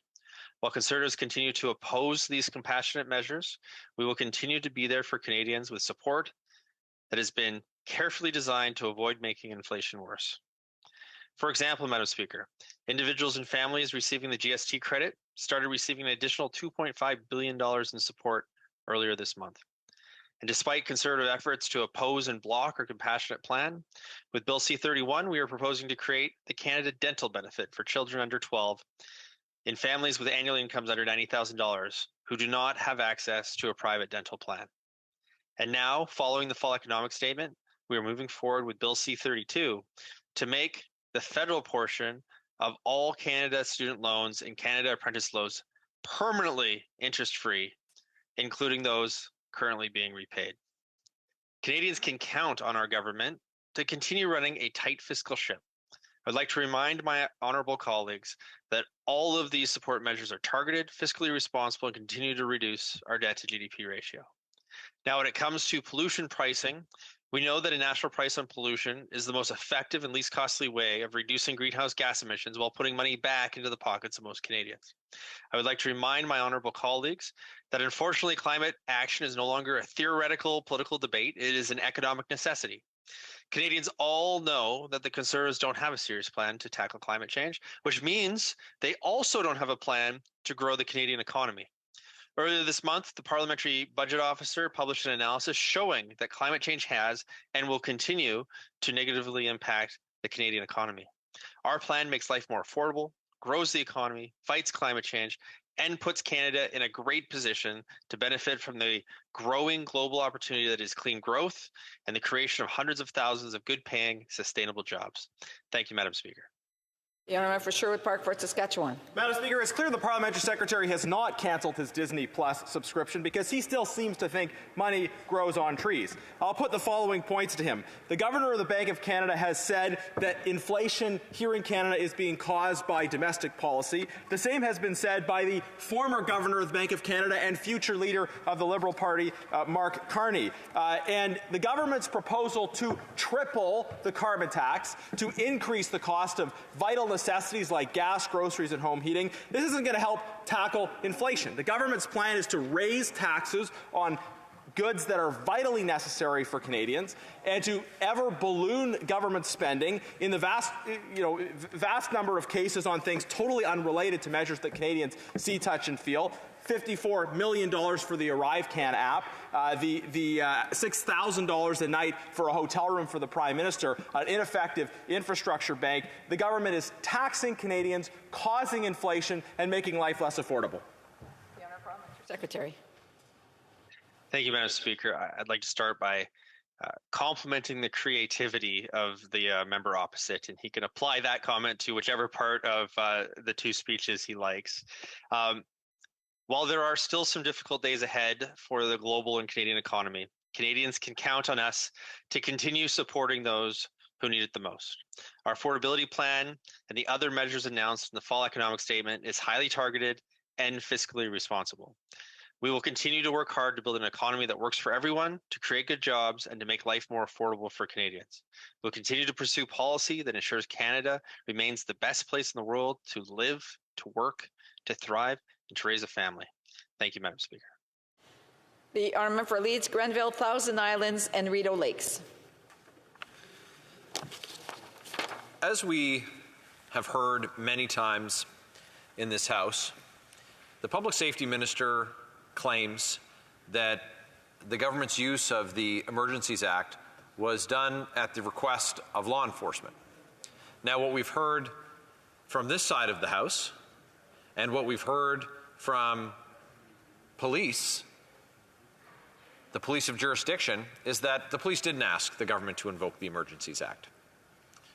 We've heard today that CSIS Director David Vigneault has said that at no point did the service assess that the protests in Ottawa or elsewhere constituted a threat of a threat to the security of Canada. And Cabinet was fully briefed of all of these details, that police had not asked them to invoke the Act and that there had not been deemed a threat to national security. Yet the minister continues to mislead Canadians, spreading disinformation. It's incredibly troubling that the government, ministers of the Crown, would use an emergency, would use an emergency for political gain. Well, that's what we saw with the COVID-19 pandemic. When there was an emergency situation, a new virus, people didn't know what was happening, and one of the first things this government tried to do in an unprecedented move was to give themselves the power to raise taxes and to spend money without parliamentary oversight for a period spanning 2 years. That's what they did in the face of an actual emergency. So when we have an unprecedented situation where Canadians have taken to the streets and the Prime Minister disagreed with what those protesters were saying, they claimed that that was an emergency and invoked never before used powers, claiming that it was done on the advice of law enforcement. But whether it's the Ottawa Police, the Ontario Provincial Police, the Royal Canadian Mounted Police, or the military police, no one asked the minister, no police service asked this government to invoke the Emergencies Act. The rest of the information around the discussions and the decisions were not the subject of the question that I asked the minister. He claimed police asked him to invoke the Act. We know that that's not true. We have a convention of ministerial accountability, and when one is misleading or untruthful, there is a convention that minister resigns, and the question is, why has the minister not done that? The Honourable Parliamentary Secretary. Thank you, Madam Speaker. In response to the honourable member from Leeds, Grenville, Thousand Islands and Rideau Lakes, I'm pleased to speak about the Government of Canada's extensive consultation leading up to the use of the Emergencies Act. Madam Speaker, I will remind my colleagues that in early February, disruptions and illegal blockades at Canada's border crossings had halted international trade and supply chains right when Canada's businesses were striving to take part in an ongoing global economic recovery.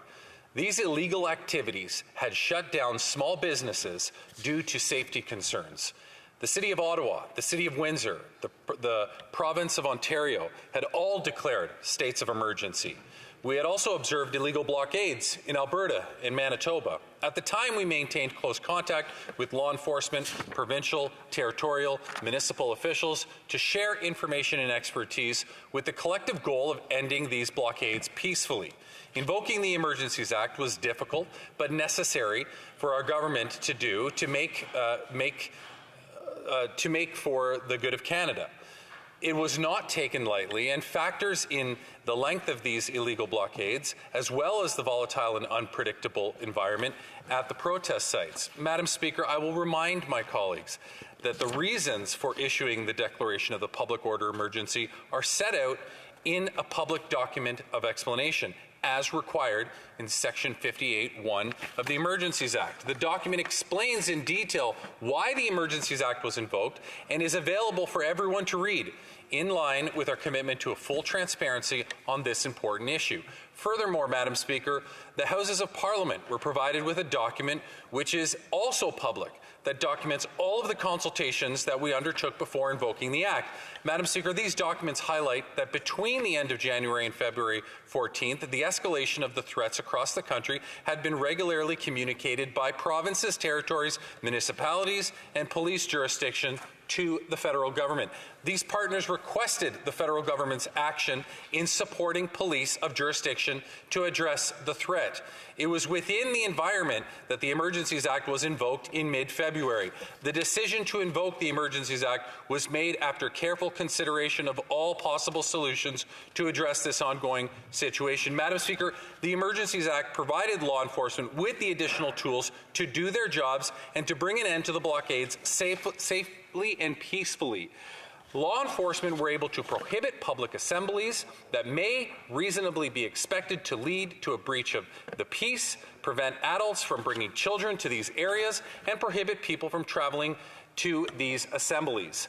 They were also able to clamp down on the use of the provisions of property in support of an unlawful assembly, such as diesel for illegally idling trucks that were creating a blockade. We were also able to designate new protected sites or no-go zones. This tool was instrumental in helping us bring an end to the blockades safely. These actions, done in consultation with provinces, territories, municipalities, and law enforcement, were measured, comprehensive response to the threat our communities' safety and security. Madam Speaker, the Government of Canada recognizes that it has a great responsibility to keep its citizens and communities safe. Through the temporary, time-limited use of the Emergencies Act, we fulfilled that responsibility and safely brought an end to the illegal blockades in our communities. Thank you, Madam Speaker. For Leeds, Grenville, Thousand Islands, and Rideau Lakes. Let's be clear.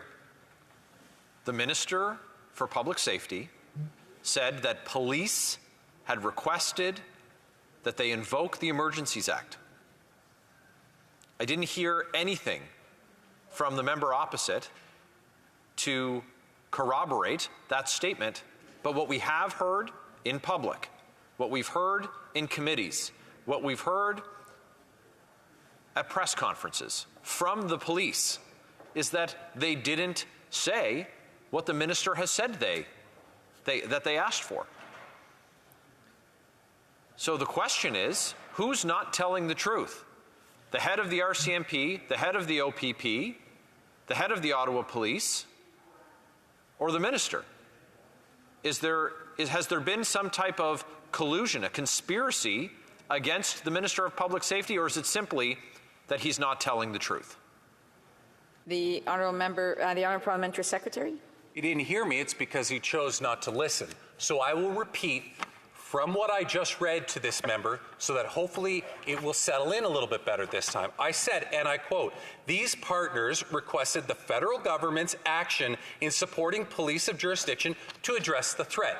Now, if this member wants to split hairs between the exact wording of what was said, he can do that to his heart's content. But as I said, and as I stated, the police jurisdictions were requesting support from the federal government. Thank you, Madam Speaker. Thanks for coming. L'honorable député. The honourable member for Abitibi-Témiscamingue. Thank you. Thank you, Madam Speaker. allow me to go back in time a little bit. Excuse me.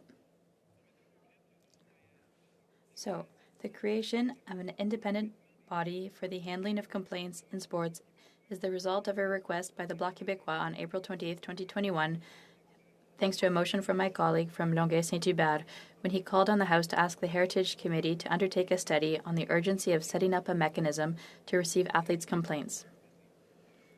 Then, on January 21, 2022, my colleague from Drummond and I wrote to the Minister of Heritage and the Minister of Sport to inform them of the need to make membership mandatory for national sports organizations to that mechanism.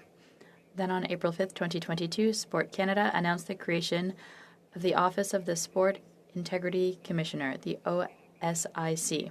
However, it appears that this is not a satisfactory response that responds to the widespread consensus in sports, political, and media circles, and that this House unanimously called for the creation of an independent public inquiry to shed light on, and I quote from the motion adopted unanimously, that the House call for an independent inquiry into Hockey Canada's handling of the events of June 2018 in order to determine whether this was an isolated event or whether there are deficiencies in Hockey Canada's handling of reported complaints of sexual assault, sexual harassment, and other types of misconduct. Let us recall a few facts. We learned that the Minister of Sport was informed on May 24, 2022 by Hockey Canada that there would be an article in the newspapers about an out-of-court settlement with a young victim for allegations of gang rape by 8 hockey players in June 2018 in London. There's Rick Westhead who wrote that. And then I presented a motion in this House to call on Hockey Canada to come to the Heritage Committee. Then you know what happened. On October 5th, I asked the Prime Minister to confirm when he would launch the public judicial inquiry into abuse in sports, because there was a unanimous motion supported by all parties here. So when would it be put in place? So 6 months later, athletes from several disciplines have been calling on parliamentarians to look into abuses of all kinds they have suffered. So there's a consensus, a growing consensus, that we shouldn't just look at Hockey Canada. Now is the time to get to the bottom of the toxic culture that pollutes our sports, both in the way federations handle complaints, but also in the way they deal with their athletes. Concrete recommendations that will be obtained will make it possible to make a real difference. It's with an independent investigation that we will finally be able to shed light, but also obtain concrete recommendations that we will be able to apply in all sports federations. This would bring everyone together and meet the need to be on the same page. It's important to bring consistency to sports and to harmonize the practices of one national sports organization to another. We need to understand what has happened over the past decades, to learn from the past, what has worked and what has not, with the ultimate goal of making a mechanism that would be a success, a robust and reliable organization. To have this mechanism continue to be managed by people who are closely associated with national sports organizations. And so sometimes confidence is shaken because of the toxic climate. Athletes need to be able to trust an organization that would stand up for them. It's not the case right now. Athletes need to have a recognized, rigorous, and credible organization that will be able to receive their complaint. And how could we have that dialogue? Well, when there's an imbalance in power and when there's a lack of action at Sport Canada, which was recognized recently, when athletes perceive that, there won't be reconciliation. Excuse me, the honourable member only has 4 minutes. He'll have another minute to receive a response. Inaudible. The Honourable Parliamentary Secretary to the Minister of Health and to the Minister of Sport. Thank you, Madam Speaker. I'd like to first thank the member for Abitibi-Témiscamingue for his question. I would also like to take this opportunity to thank the other members of the Standing Committee on Canadian Heritage for the important work they do to promote a safe sport environment. Society, we in Canada have a shared responsibility to promote and ensure a safe sporting environment for all. Le mois dernier, nous avons... Last month, we learned of the resignation of the entire Hockey Canada Board of Directors, as well as their CEO. While we welcome this news, we expect the interim board to be made up of people who want to make real change. Tremendous admiration for our athletes, coaches, volunteers, and sport federations. From international competitions to neighborhood activities, sport is a positive force in our lives. That's why we as a government have worked really hard to ensure that partners, including athletes, take strong action to protect Canadian athletes and other Canadians by promoting an environment where all of us and them can safely engage in sport. An example of that action is the funding we provided in Budget 2019 to enable Canadian sport organizations to promote accessible, ethical, equitable, and safe sport. We are also proud to provide an investment of $16 million over 3 years to support the newly created Office of the Sport Integrity Commissioner. This is an important step to challenge the culture of silence and to provide a clear and reliable way for all participants in sport to report incidences and maltreatment and to be heard and supported. This independent mechanism will gradually become mandatory for all national sport organizations. And in fact, Madam Speaker, in 2017 I was asked by the former Minister of Sport to be part of a working group, and one of the things that my colleague from Abitibi to Miskaming mentioned was quite salient, because in fact we made some recommendations in that working group for what is now called the Office of the Sport Integrity Commissioner. One being that we create, in fact, an arm's length independent organization, a mechanism by which we can trust that sport organizations will rely on that ethical framework. We demanded that it be fully funded by the federal government, and we also demanded at that time, back in 2017, that it be mandatory for all national sport organizations. And Madam Speaker, I'm proud to say that today in 2022, all of those things are true. In response to that determination that Hockey Canada created those two separate accounts that my colleague referred to, the Minister of Sport very quickly froze funding to that national sport organization, only to be reinstated after an audit had been prepared and completed, and indeed that they signed on as a full member of the Office of the Sport Integrity Commissioner. More recently, this summer, the Government of Canada announced that Sport Canada is working on new requirements to ensure organizations that receive federal funding must meet specific governance, accountability, and safe sports standards. We would also like to note that these new measures are only part of the solution. The responsibility of ensuring a safe sport environment must be shared by all leaders and stakeholders in the field. That goes from community sport up to competitive sport at young ages, provincial and indeed national and international sport as well. Our government will continue to engage provincial and territorial partners to drive alignment, which is essential to achieving that change in culture that we all strive for. I would also add, Madam Speaker, that change in culture needs to change in other areas, not just in sport as well. Nous sommes convaincus.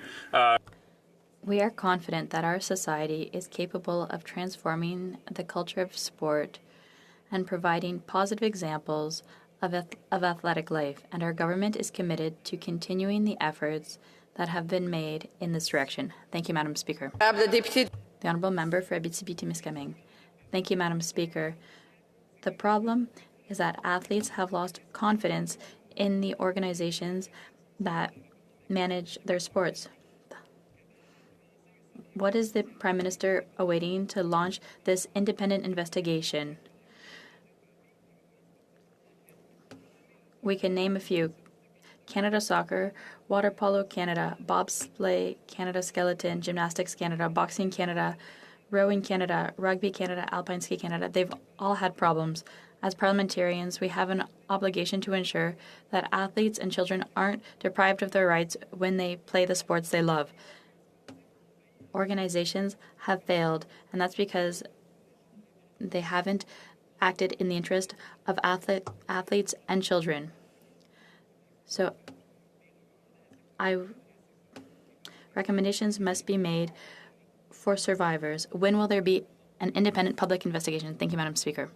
The Honourable Prime Minister. Thank you, Madam Speaker. And I really appreciate the engagement from my colleague. I appreciate it because he's passionate and because he clearly cares about athletes. At the same time, Madam Speaker, I was an athlete. I talk to athletes about this issue every single day. Somebody comes to me in my new capacity as Parliamentary Secretary for Sport almost every single day to discuss these important issues. And indeed, without that experience that the then Minister of Sport provided me with back in 2017, I don't know that I would be here as a Member of Parliament. But I would also challenge the notion that we are continuing to fail. We are not failing, Madam Speaker. The Office of the Sport Integrity Commissioner has stood up It is a system that was designed for athletes and by athletes. It is not a system that that has sprung out of a bureaucracy. This is a system that Canada can be proud of.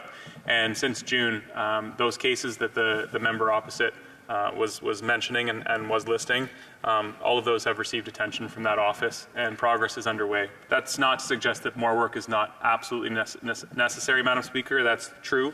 There's always more work to be done, but I'm proud of the progress thus far. Additionellement, Madame la Présidente. In addition, the conference was an opportunity for ministers to assess the progress made in making sport safer since the 2019 Red Deer Declaration. I'm sorry. It's only 1 minute, and I just want to remind members to ensure that when they speak, they have to give the interpreters the opportunity to be able to convey the message so that everyone understands. People try to put more in a limited time, so I want to remind members that when they make their speeches, they need to ensure they give a little bit of time to interpreters, flexibility, so they can interpret. Thank you. Inaudible for the interpreter. I think the light isn't on for the member. I want to thank my colleague for his French, and I want to sincerely thank the interpreters. I am sorry. It's a passionate debate, but I will always try to improve. Thank you. Great. The motion is now adopted. The House is adjourned until tomorrow at 10 a.m. Bonsoir tout le monde. Good evening, everyone.